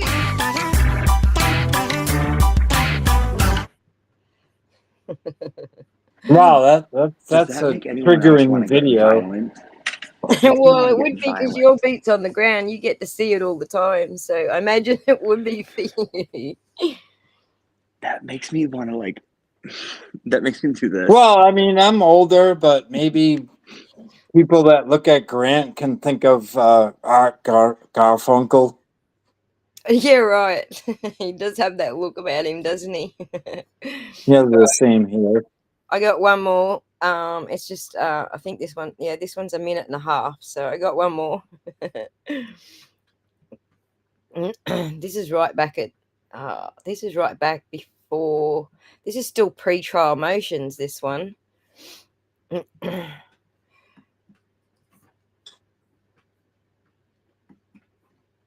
know what my biggest fear is? That I'll become him. That somehow his mannerisms will start rubbing off on me, and I'll become a stereotype. Oh my God, did you just throw a penny down the street?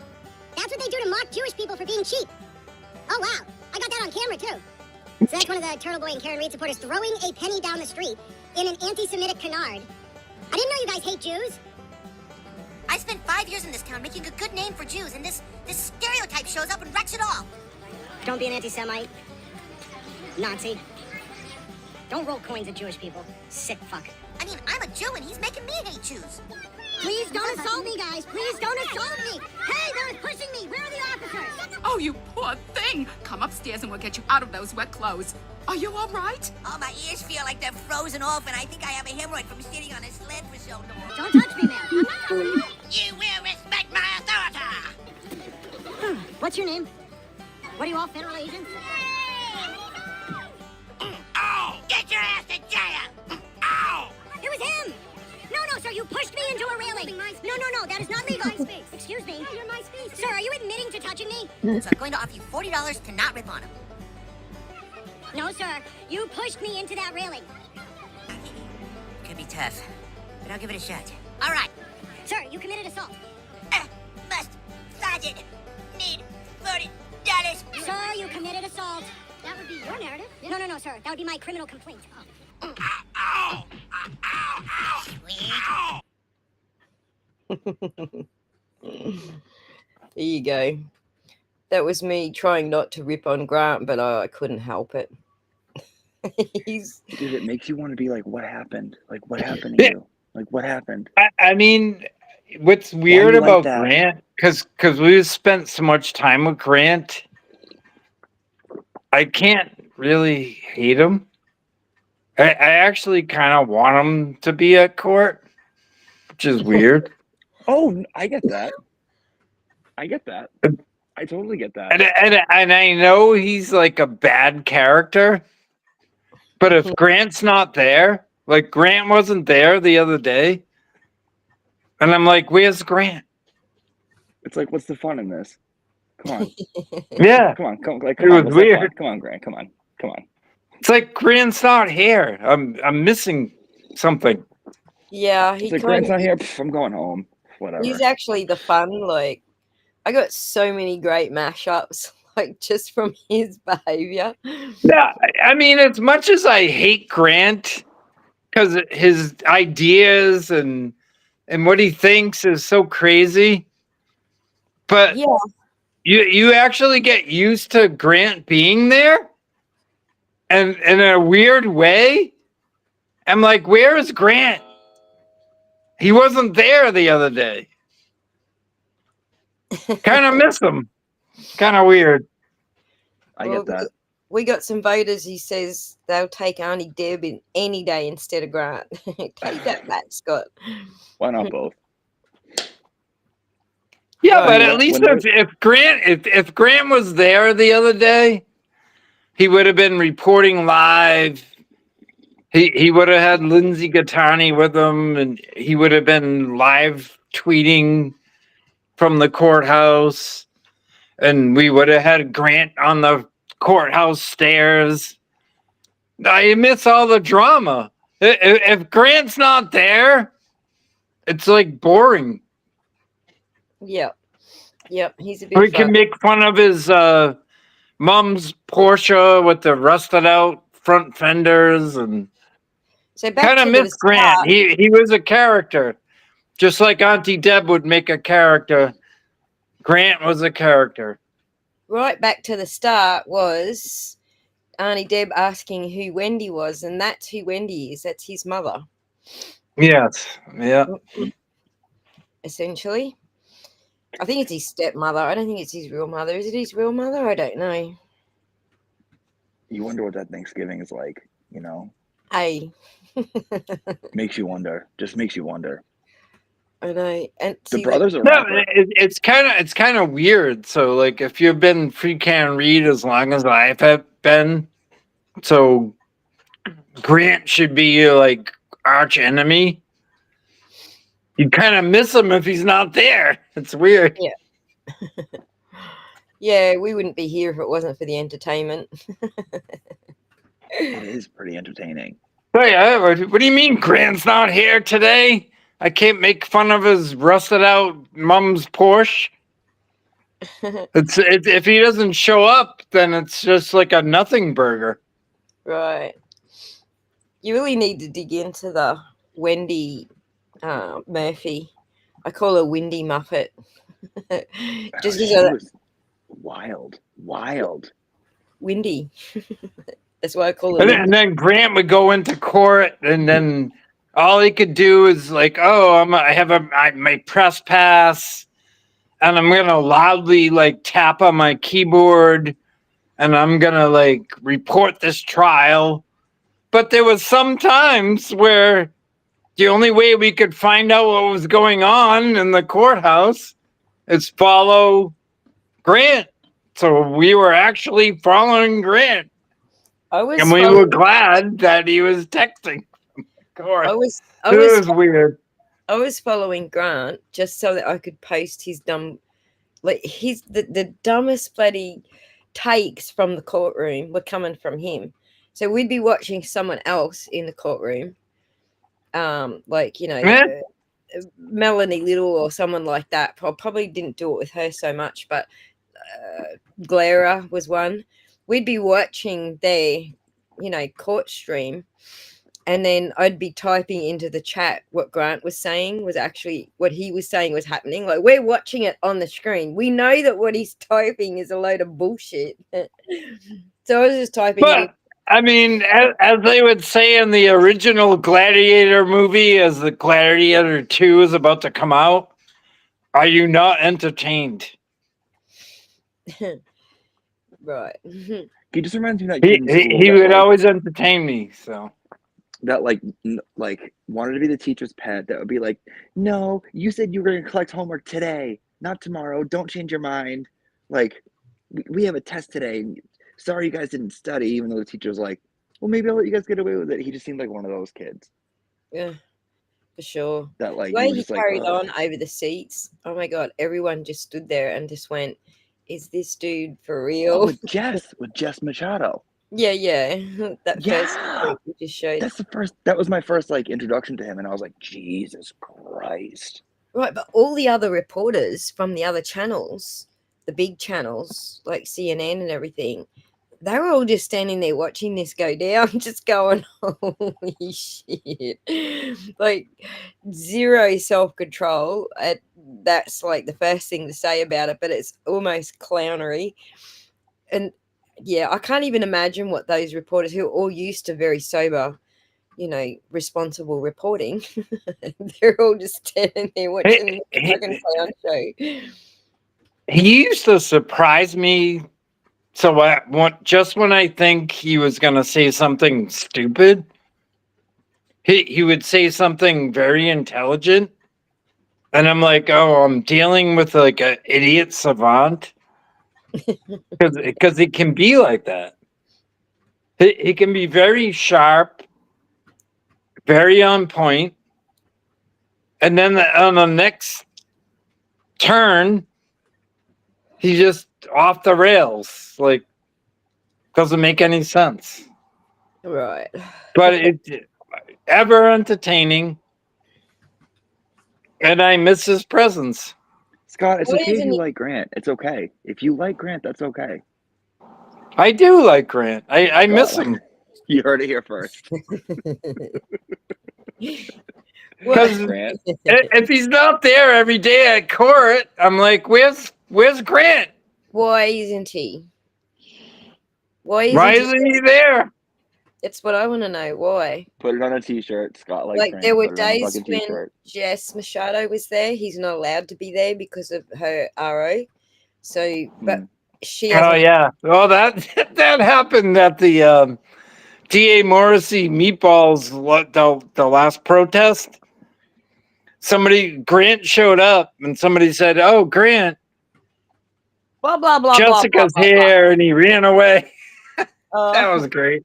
I thought you were talking about Etsy. I freaking laughed at the last one. Yeah.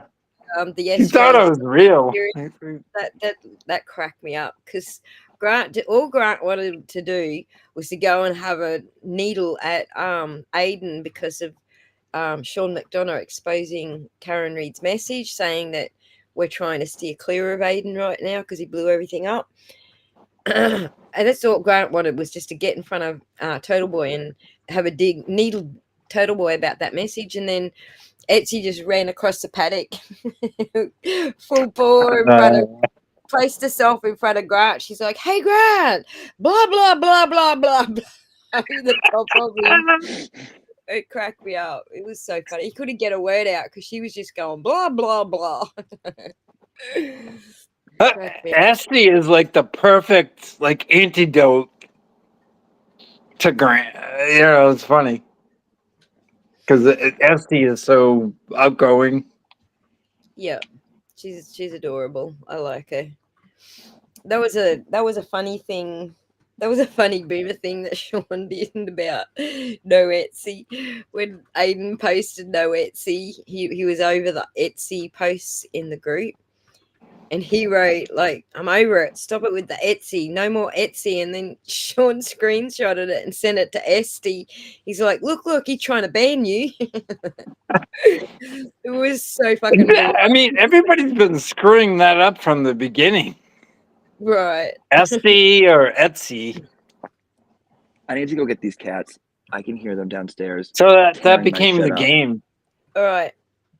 Bye. Love you guys. I'm going to be in the chat and I'll pop back in if you guys are still up later, but I can hear like things slamming down there. Oh no. But Scott, it's okay. It's okay. It's okay if you like Grant. You heard it here first. We'll talk to you soon. Bye. So there you go.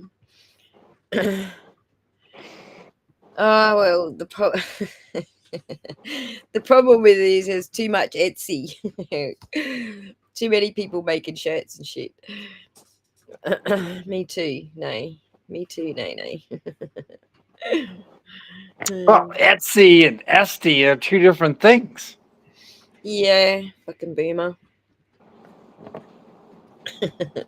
He sure did. That's what's funny. Showing his boomer side. But you know, like, there was a while back there where I didn't actually know what Etsy was myself, so I'm not pointing sticks. I've been on the internet since. No, even first got even released Tom DeRosa, Tom CPU, and Mike. They kept saying, you know, Etsy, and I did a remote live, and I'm like, no, it's Esty. Like I'm trying to educate them. It was funny. No, you can't tell a boomer that they're boomering. But that's been the whole problem. They finally got it, I guess. That's been the whole problem, sort of all along. That you can't tell him that he's boomering. If he would just like stop being so narcissistic for a bit and realize that a lot of people reached out to him because they cared about him. But they were all just like, you need some self-control here first, and secondly, you know, stop boomering. Enough with the boomer already. So no, but I do want to back up because this whole Sean McDonald thing has caused a lot of trouble. It sent some shockwaves. I before put in the chat that it was a Moab, a big bomb. It has caused a lot of trouble. I'm sure it's but I think everybody is getting over it. Everybody's gonna be fine. So that's what I want to say to Free Karen Reed. Sure. I think the main thing was for people to understand that it wasn't about choosing sides. We're all on the same side. We're all on the Free Karen Reed side. And having people say you have to choose sides was beside the point. The point was everything that Sean was doing was detrimental to Karen Reed. There was nothing there that was helpful to Karen Reed. He called out her mum. He called out her dad. He called out Kelly Reed. He called out Nathan Reed. He called out everybody. None of that's helpful to Karen Reed.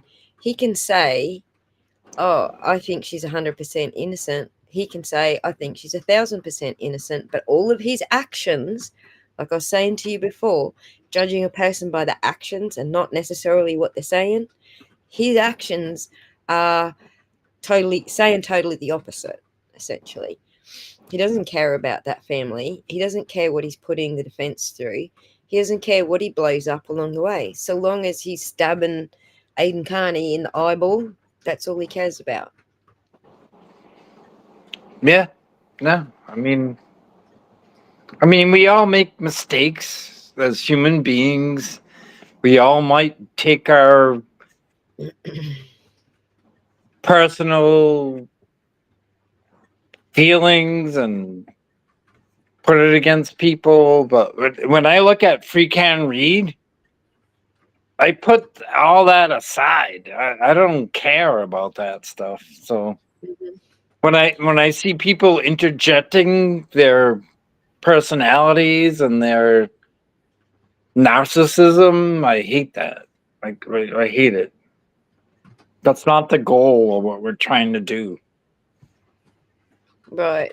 So what we've learned about Sean tonight is he's actually not against the corruption. He was part of the corruption in Canton. He's not there now, but he was part of the corruption. And I don't know. I mean, Sean was DEA. Has nothing to do with FBI. I mean, Sean would never be investigating Canton as a Fed. He was down in South America trying to bust drug dealers. Like he was in a different realm. Like, so if you look at U.S. Attorney Joshua Levy and his office going after DA Michael Morrissey for corruption in Norfolk County, Sean McDonough's job and the DEA have nothing to do with what maybe the FBI and the feds are doing in Norfolk County. It's two different, it's like apples and oranges. sure. So his job was totally different. Shall I take the viewers on a stroll through Twitterverse? You actually don't do the Twitterverse either, do you? Let's go for a little stroll through I don't do Twitter now. Let's do a little stroll through the Twitterverse. Let's drop that down. Let's go zoom in a little bit so we can all see it. How does that look over here? It's pretty big, isn't it?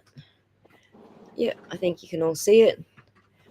Bettero says, pro tip, opinions aren't wrong merely because they are different than your own.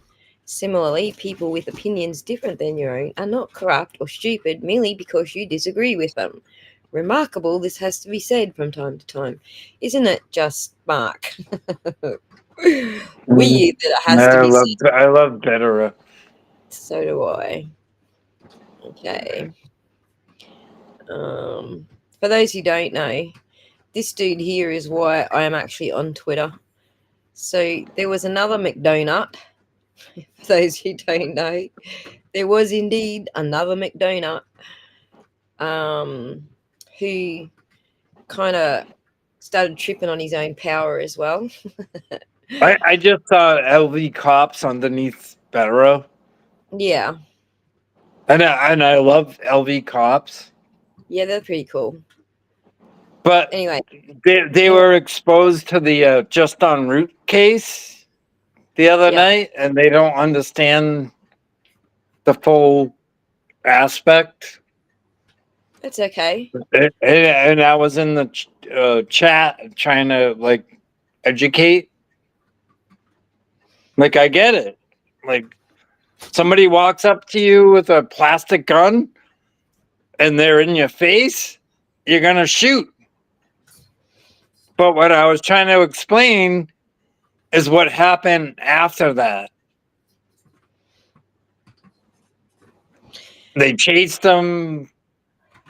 By the time they got to him, he was unarmed, and then they put another 31 rounds into him. So that's what I was trying to explain. Okay. But they don't know the full case. They don't. So their initial reaction as cops, and I get it, I would do the same thing.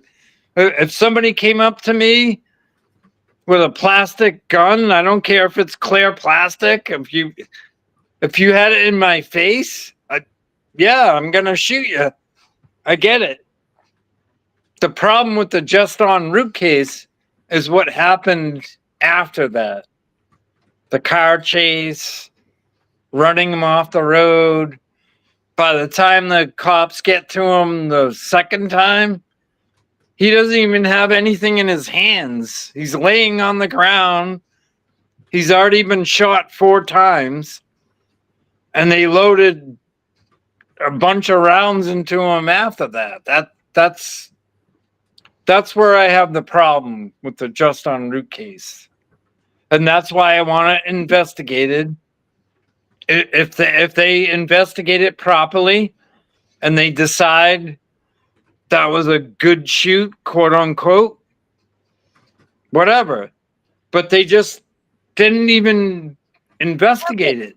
They'll get there. They're still getting through the bloody court documents for the Karen Reid case. They're still, the testimonies in the Karen Reid case. They'll get there eventually. Give them time to catch up. There's so much going on and so many different cases. They haven't even looked at the Birchmore case yet. So I don't think they're up to speed with that one. I don't think they're up to speed with just en route. And I think they're only just getting up to speed on the... It's D.A. Morrissey's office. It's a mess. Yes. So but, let me finish. Some of the general public that they vote Democrat, it's Massachusetts, everything's fine. You know what I mean? Like if you have to be boots on the ground here in Massachusetts and know the politics. Everybody votes blue. Everything's good. We have Maura Hailey. We have Attorney General Andrea Campbell. Everything's good. So, I hate to get political on your channel, but that's how it is. This state is a mess. Because I want to tell the story about this guy, how come I'm on Twitter, which has nothing to do with any of that. It's actually long before the Karen Reid trial, before John O'Keefe was murdered, when I first started making videos just showing people how to do stuff, like how to tell if someone's like faking shit. This guy here, he got picked on by another McDonut, that no relation to Sean whatsoever, but same mentality. He used to be a detective, and he couldn't even use his freaking detective skills to work out that this guy here is not Brian Laundrie. So if you all remember the Gabby Petito case, she went missing and there was a manhunt looking for a boyfriend, Brian Laundrie. So while the manhunt was on, this other McDonald dude is over here looking at this because Gabby Petito and her boyfriend posted their travels as nomadic trek. They thought that this person was Brian Laundrie.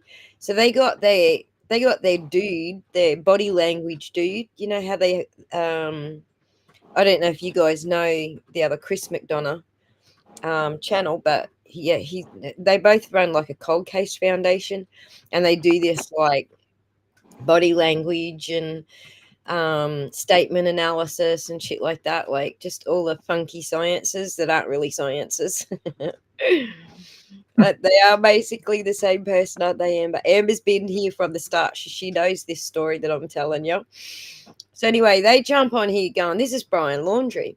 And I was like, you guys are on fucking acid, man. I'm sure of it.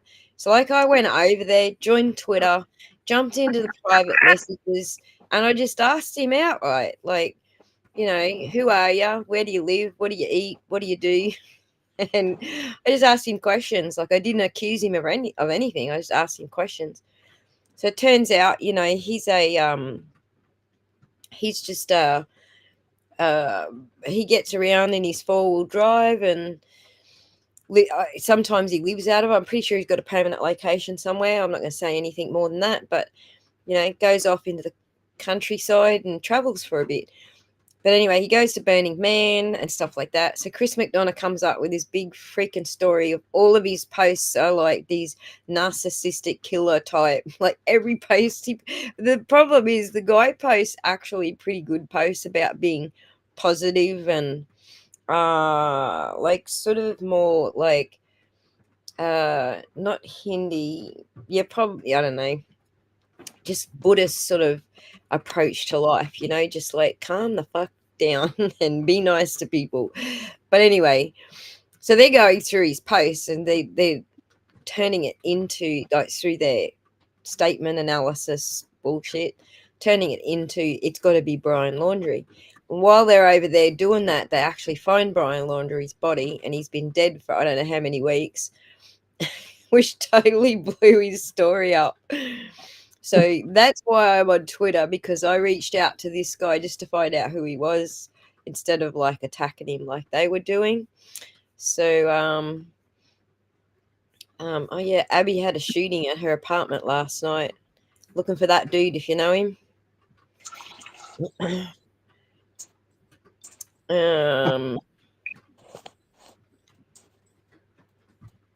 So this is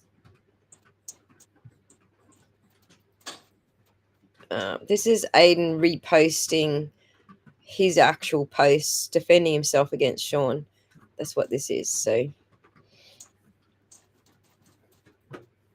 he's saying, Christy tells me you saw Kate post that in chat. Is she banned from the channel now? Can we prove that it's her real account? We can. The Taillight Whisperer doesn't want to be brought into it, but they will be if it's for you. He's like, yeah, I'm going to go to the cops with this. So, see, Sean, you can clear all this up and put AK in jail. For those people who think he's not trying to put Aiden Carney in jail, he absolutely freaking is. Anyway. Yeah, I mean, Sean McDonough has caused a lot of problems. He's dropped a big bomb in the free Karen movement, but we'll get through it. It's actually been very emotional. I mean, I had to contact Aiden myself personally because of something that happened today at court. It's caused a lot of shit. So what happened in court? But we'll get through it. What happened in court? It's just people in the Free Karen movement. Some of them were loyal to Sean McDonough. It's all drama shit, though. It doesn't matter. We'll get through it. We are on a stream labeled drama shit. So just get to it. Get to the point. No, it's just stupid. It actually gets you upset because you're like, really? Do we need to go there? Yeah, it does get you upset. It's like, come on. So you're talking about these court hearings? No, but what I'm saying is people that are Free Karen Reed, boots on the ground, people that live in Canton, people that have lost friends, people that live in the town, that have gone full Free Karen Reed, and they have the other people in the town going against them. They're invested. They have a lot into this.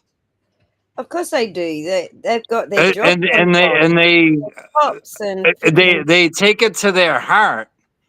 So when you see Free Karen Reed people out there with a sign in front of a courthouse or at the Canton Select Board, it's where they live. It's their life. I'm close, but I'm an hour away. I'm not there. I don't live there. Today's court hearing with Krusty, right? Yeah. I mean, these people are invested, like, to their bone. And there's a lot of, somebody like Sean McDonough down in fucking Naples, Florida, saying shit. He's causing a lot of problems. And you know what? Okay, you're a retired DEA, whatever, dude. You're causing a lot of fucking problems. You know what? You've never been up here. You never donated a fucking dime to Karen Reed. And you know what? I'm done with you. Done. That's where I'm at. It does kind of come back to the story about Nomadic Trek, about why I went onto Twitter in the first place when I was trying to avoid it like the plague, because the lefties were running it into the ground. I couldn't even say that my grandmother was murdered on Twitter. Can you believe that? All my posts about my grandmother being murdered kept getting blocked, and I couldn't post anything about it. So I had left Twitter and gone, yep, that's not free speech, whatever the fuck that is. It ain't free speech. But anyway, Elon, just before Elon took Twitter over is when this stuff went down, and it's the same thing. Chris McDonald blew shit up. He had the whole world going to this guy's Twitter feed and accusing him of murder. And this guy had nothing to do with any of it. He didn't even know the Petitos. He didn't even live in the same fucking state as them. And like Amber's saying, this is what happens when someone like Sean with a big following says stupid shit on fucking social media. This is what happens. He got thousands of death threats, didn't he, Amber? It was shocking. Like, dude went from, an average of, I think it was like 5 posts a day, and nobody ever paid any attention to his posts, like maybe 5 views of each post per day. And then by the time Chris McDonough was done with him, and he had 10,000, he had an audience 10,000 strong at the time. By the time Chris McDonough was done, this dude was getting fucking sent pizzas and threats and fucking, he was getting sent shit in the mail and all sorts of fucking shit. It went off the fucking rails, and that's what McDonough doesn't understand what he's doing. He's feeling No. What I want people to understand is the Free Karen Reed movement. The people that are out there.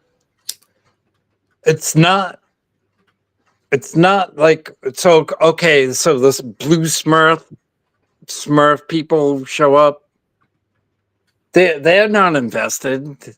They were never there the whole trial. They only showed up at the end, and they're paid, wherever they are. That's right. They're just trolls.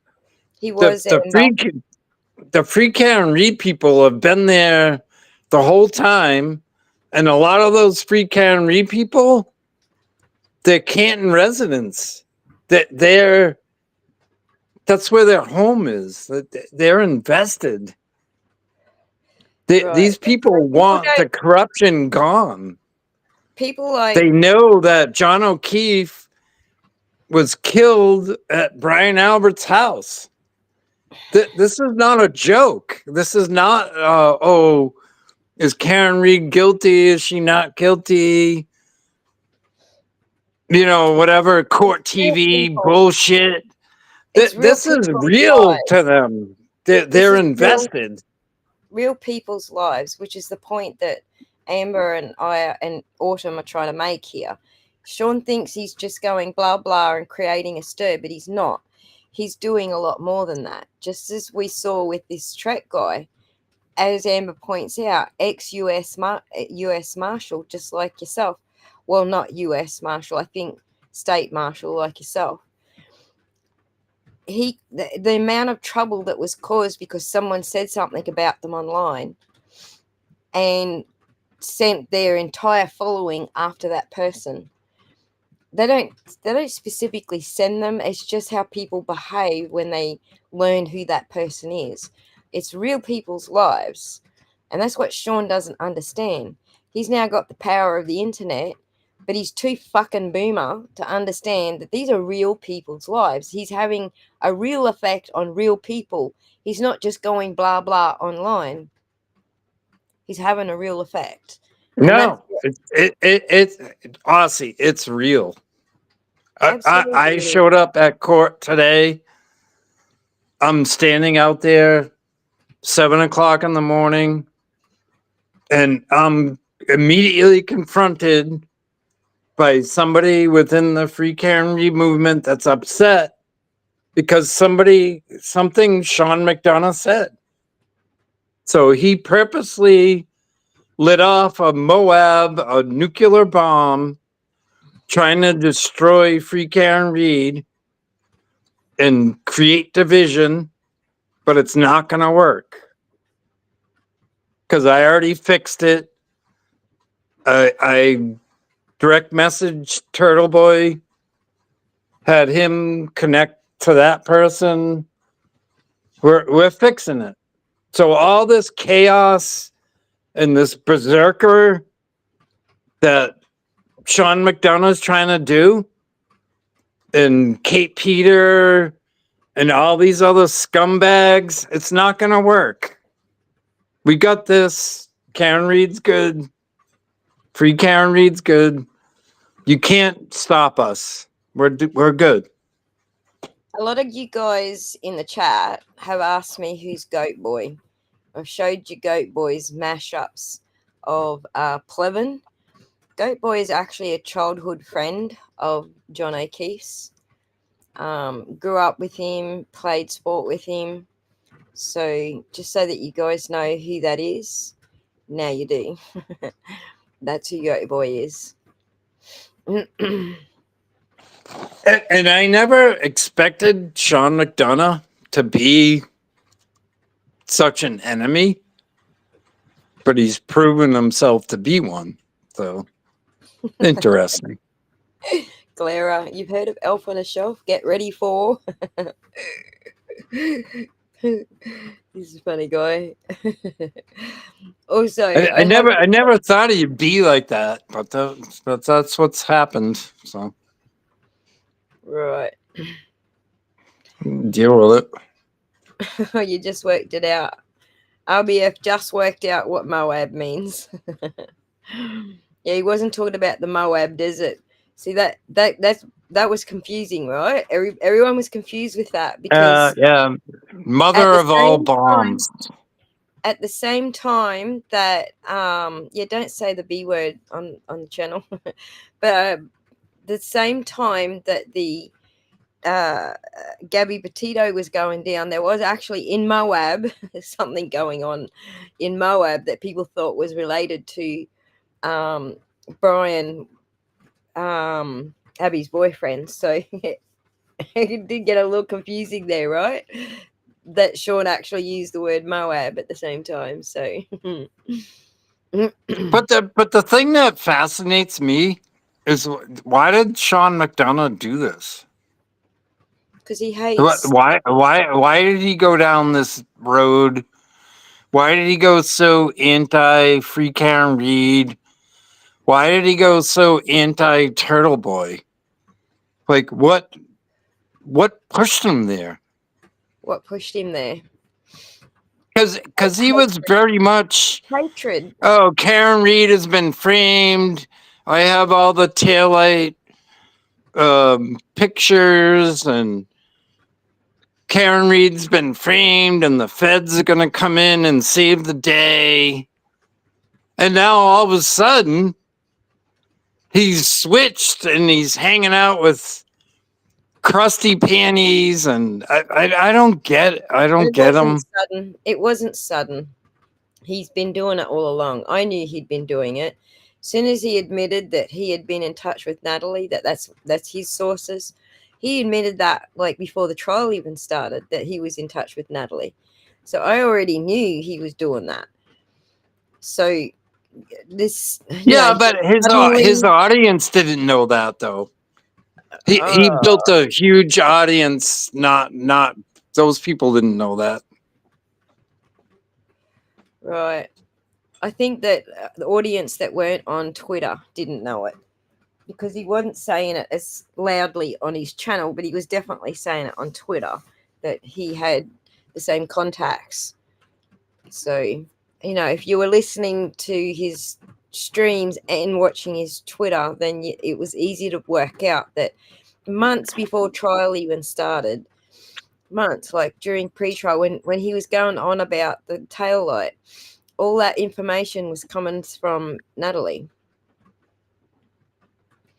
And I agree with Patches. Yes, he absolutely has been in touch with the McAlberts and the O'Keefes.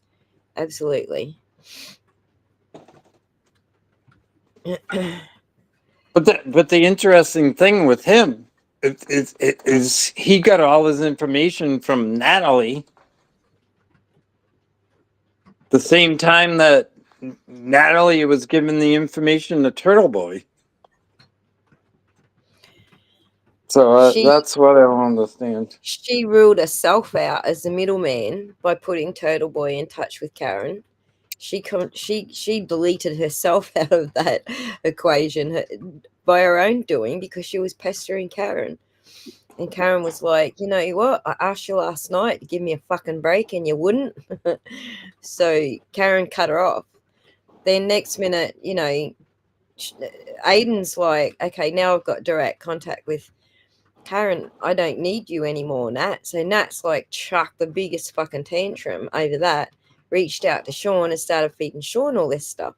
So if you go over to Aiden's channel, you'll see he's got all the messages from their phones now. Now he can prove that that's what happened, that they were in contact with Sean and giving him all the information. Yeah, it's thin skin, it's ego, it's envy, it's a whole bunch of things. He's just got no self-control at all. And I believe, like you guys are saying, I do believe he's in touch with the other people involved. He's in touch with the murderers. But I don't think it's going anywhere. I think it's caused a huge shockwave. But right. I think Free Karen Reed's going to be fine. And I put out a few fires today. I think we're good.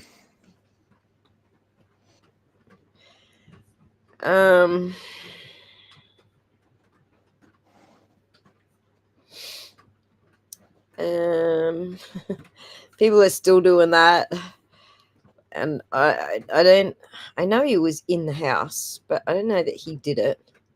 I think that was a blowhorn Betty job, that one.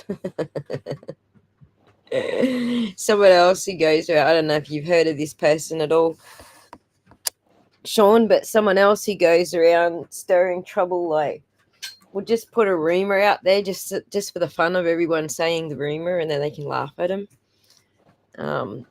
These are the games that some of the YouTubers have been playing for years on each other.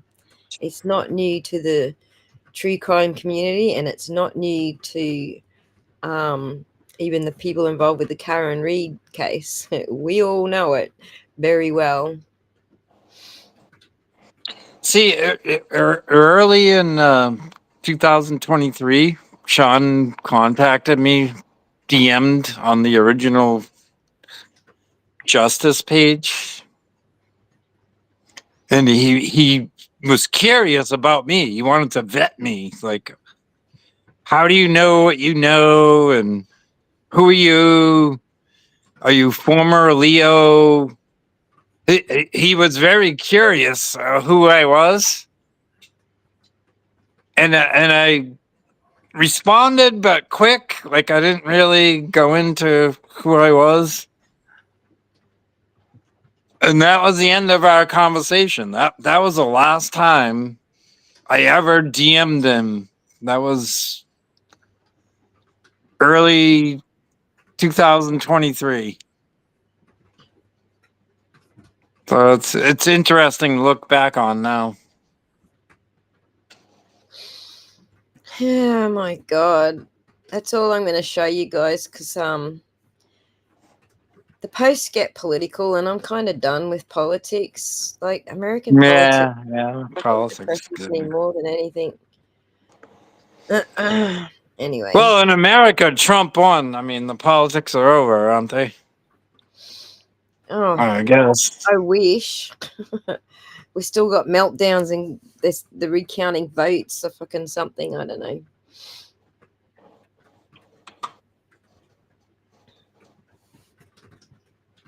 It hurts. It hurts everyone. Well, I don't know. I guess I keep talking about Sean McDonald because he's caused a lot of damage in the last 2 weeks.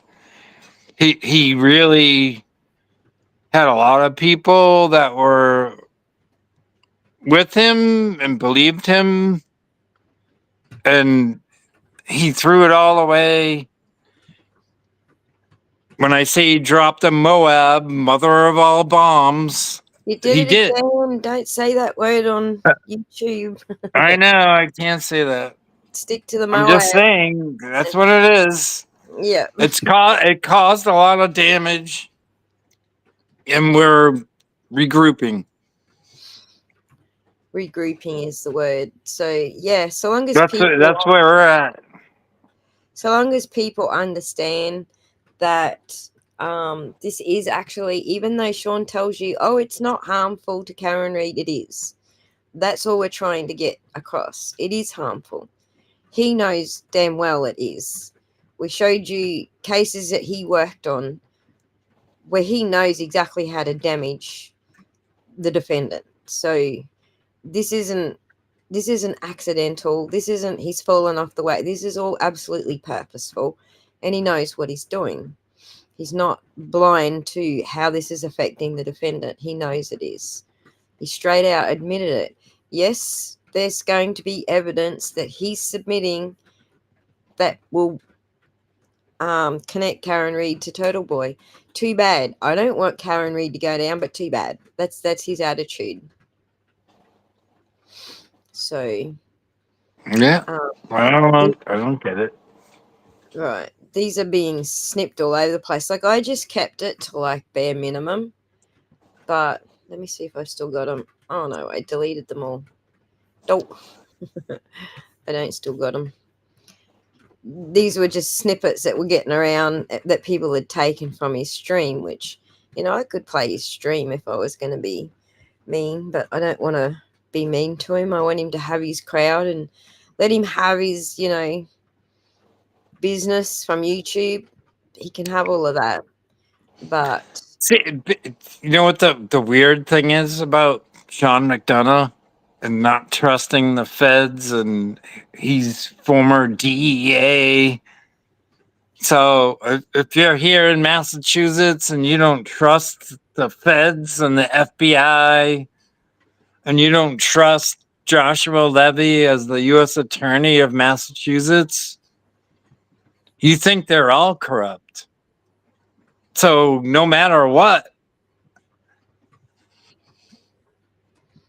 they're not going to do anything. Like, so if you really think that Karen Reid was framed and Officer John O'Keefe was killed in Brian Albert's house, who's going to do anything about it? Nobody. No, nobody. It's up to you guys who are doing the protesting and the boots on the ground stuff, because it's your local area, it's your ground. It's like the same goes for TB. Norfolk County is his home ground. You know, Sean can say, well, I used to work in Canton. The problem is you used to work on the corrupt side of the Canton townies. That's the problem. You're not boots on the ground. You're not out there putting your own blood, sweat, and tears on the ground. You're not out there. But you know what's funny about the Free Karen Reid movement? So we were out there, we were on the steps, like all the way to the top of the steps. Like, if you watch some of the early court TV footage when Vinnie Politan was like actually like kind of on our side, have you ever seen this all these people protesting for a woman accused of murder, and we had all our signs on the stairs. They hated that like you wouldn't believe. So what they did was they made sure that the next court date we couldn't be on the stairs. So what they did was put up,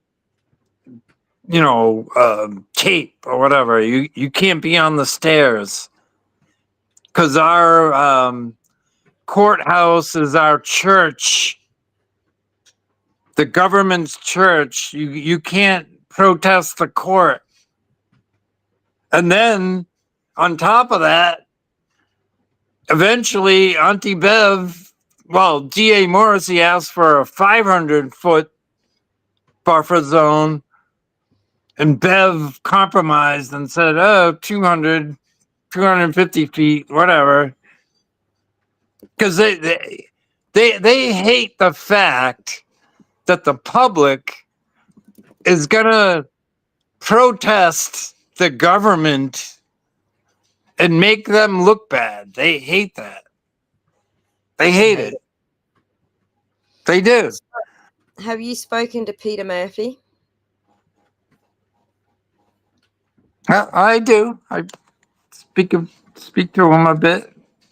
How does he feel about Sean throwing him under the bus? Oh, I haven't talked to Sean about that. I talked to other people. Peter. I mean, the problem with Sean McDonut, a lot of people were aligned with him. And when he dropped this bomb, it's caused a lot of problems. So everybody's trying to work through it. We'll all get through it. We're good. Yeah, I'm pretty sure that was the plan, to drop the Moabs. It was supposed to be most people with any brains would drop him and run, but he's not running. He's just dropping more and more, thinking that he's like really clever, but he's not. He's really just showing his boomer side. He doesn't actually understand the detriment to what he is doing and how the exactly, because you don't understand that people's hearts and souls are into this. It's not like people aren't invested. So when you throw somebody under the bus, it's real to them. It's not bullshit. Right. Exactly. I mean, I dealt with that today. I was confronted at a courthouse this morning. Well, the other day, previous day. Somebody was very upset with me, and I'm like, I don't know what the fuck you're talking about. But once I found out, I understood how personal it was.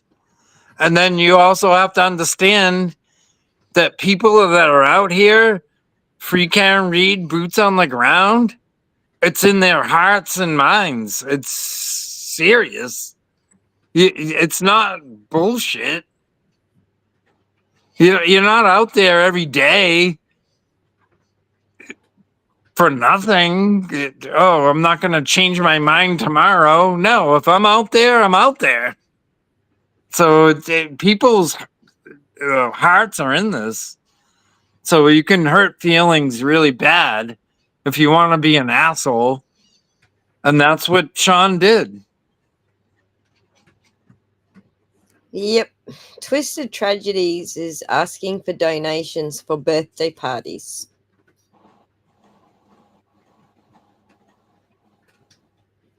I don't know whose birthday parties. It looks like it could be McAlbert's.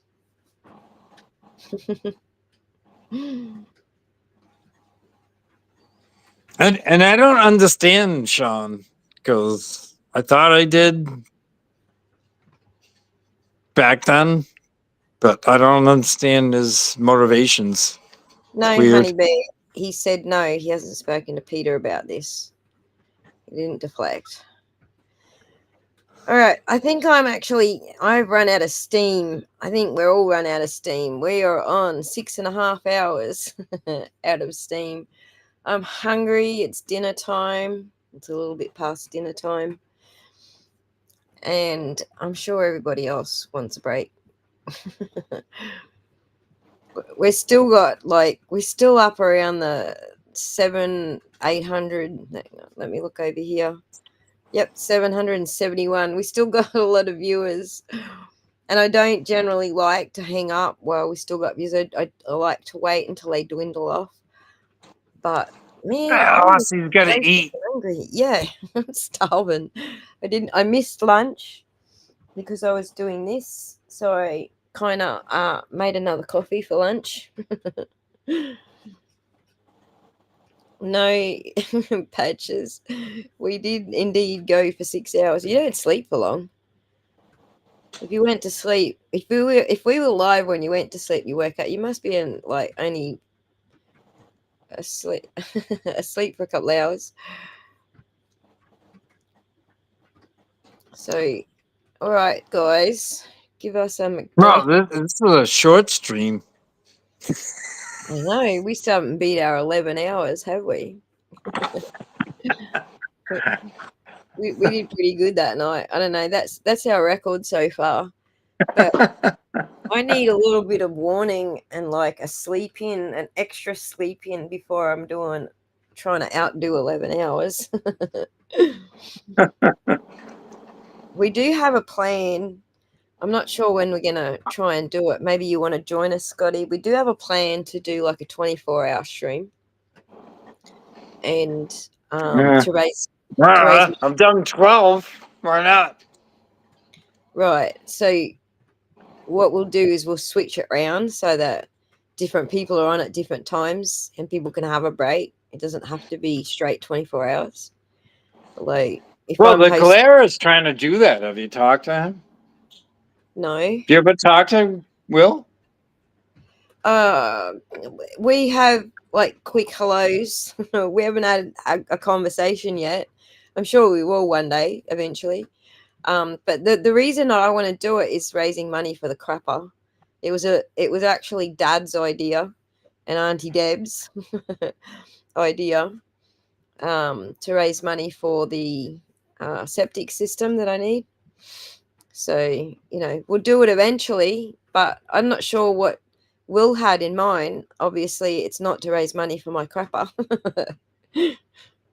No, I'm saying Will wants to have this long marathon, whatever, and I'm thinking he's gonna want to have every creator possible. You know what I mean? Like hand off the baton. You know what I mean? So you could have all these different creators just handing off the baton to keep the thing going. I was just curious if he had contacted you. He does. He sometimes plays my material over there on his channel, and I'll get like this great flurry of Will's people come over and watch a video and stuff. So he's very supportive of my channel. We just haven't really had a conversation. He's either live streaming or I'm live streaming, so that's the only reason. It's generally just like trying to fit it in between. No, his last live, he played your video. That was like the big part of the whole video he did. It was good. Right. Well, we might take you up on that, Adam. We'll give you a slot in the 24 hours for sure. We'll give everyone who wants to go a go, I guess. But yeah, the main object is, raising money for the crapper. So I actually lost a heap of money this month. I'm not even caught up yet. I'm not even going to get a check this month because, well, I took the wrong side in the Delphi case that everyone was freaking up my ass about, and then I told them all off, and then they come at me sideways, how West and Crooked. So I lost a lot of views, a lot of ads, and a lot of subs this month. So I'm actually in the red at the moment. I still get confused on the international time. Like I need like multiple clocks, like a clock that says Australia time, UK time, Eastern United States time. I can't even imagine what time it is for you right now. It is 7:30. John, I do 7:30 know p.m. Glera from other cases. I've been watching Glera for a couple of years. One of the first channels I followed when I first got on YouTube. I've been watching the Glera since he first started. And he only had a couple of hundred subs. I've been watching him since then. So, but we both cover like similar stuff. The Glera obviously has got his own style, but he calls out, the BS that the other YouTubers in true crime do. He calls it out as well. And I'm pretty sure that's his first foray into true crime was actually doing exactly that, calling out the bullshit that the true crimers do, which is, basically what we're seeing Sean do. It's not like Sean has invented this. So yes. Which time zone in Australia? I don't know why I'm embarrassed. Like Eastern, Central, or Western? I am plus 10 hours GMT, and I'm on the east side of Australia. East side. Okay. Right, but it's also divided up. That's what I thought. The east side is also divided up into north and south. So that's why I say plus 10 GMT is the easiest way to, or you can just because some parts of Australia don't do daylight savings, right? Right. So there's a time difference between all of the eastern states. Queensland, New South Wales, ACT, Victoria, and Tasmania are all on the eastern side of Australia, that they're all different time zones. And New South Wales and Queensland are only the same time zone when it's not daylight savings. Yeah. No, I actually did some research into that. I looked into that. Yep. So it is hard to follow. I mean, I wasn't even meant to be on tonight. I was meant to be on tomorrow, and I screwed it all up because of our time zones. Because I said to Hailey, "Will we go on tomorrow?" And Hailey went, "Yeah, tomorrow's great." So I booked it in for my tomorrow, but that was actually your tonight. I got in Hailey, and so I screwed it all up. But anyway. So, it's fine. It is a good show. 7, 8, 9. It's 1929 Iris here in Australia. If you want to do it by 24-hour time. Yeah, Glera was aware of I know he was also watching my channels exposing. I'm just glad we're not doing Phelps reviews. Oh, you are? Because that Phelps is done. He might as well be buried all over. Hold on. All right, guys, it's time. I need to go eat. My tummy's like growling. I'm surprised you can't even hear my tummy. It's that close to my microphone to my laptop. You should be able to hear it going off in the background. Go eat, Aussie. Thank you so much for joining us, Scotty, and sharing your input again. We appreciate it. All right. You're welcome. Bye. Talk to you later, chatters. Thank you to the mods for modding for me through a nearly 7-hour stream. Thank you so much, Adam. I'm pretty sure Maddie gave up and left, but thank you, Maddie. Thank you. Oh, no, he's still here. Thank you, Maddie. I'm surprised you're still here, dude. You stuck it out, or you went and had a nana nap and came back and I was still here. Let me remember. Shorty, thank you. Karen Cole, thank you. Good night, mates. Hopefully I got all the mods in. See you later, guys.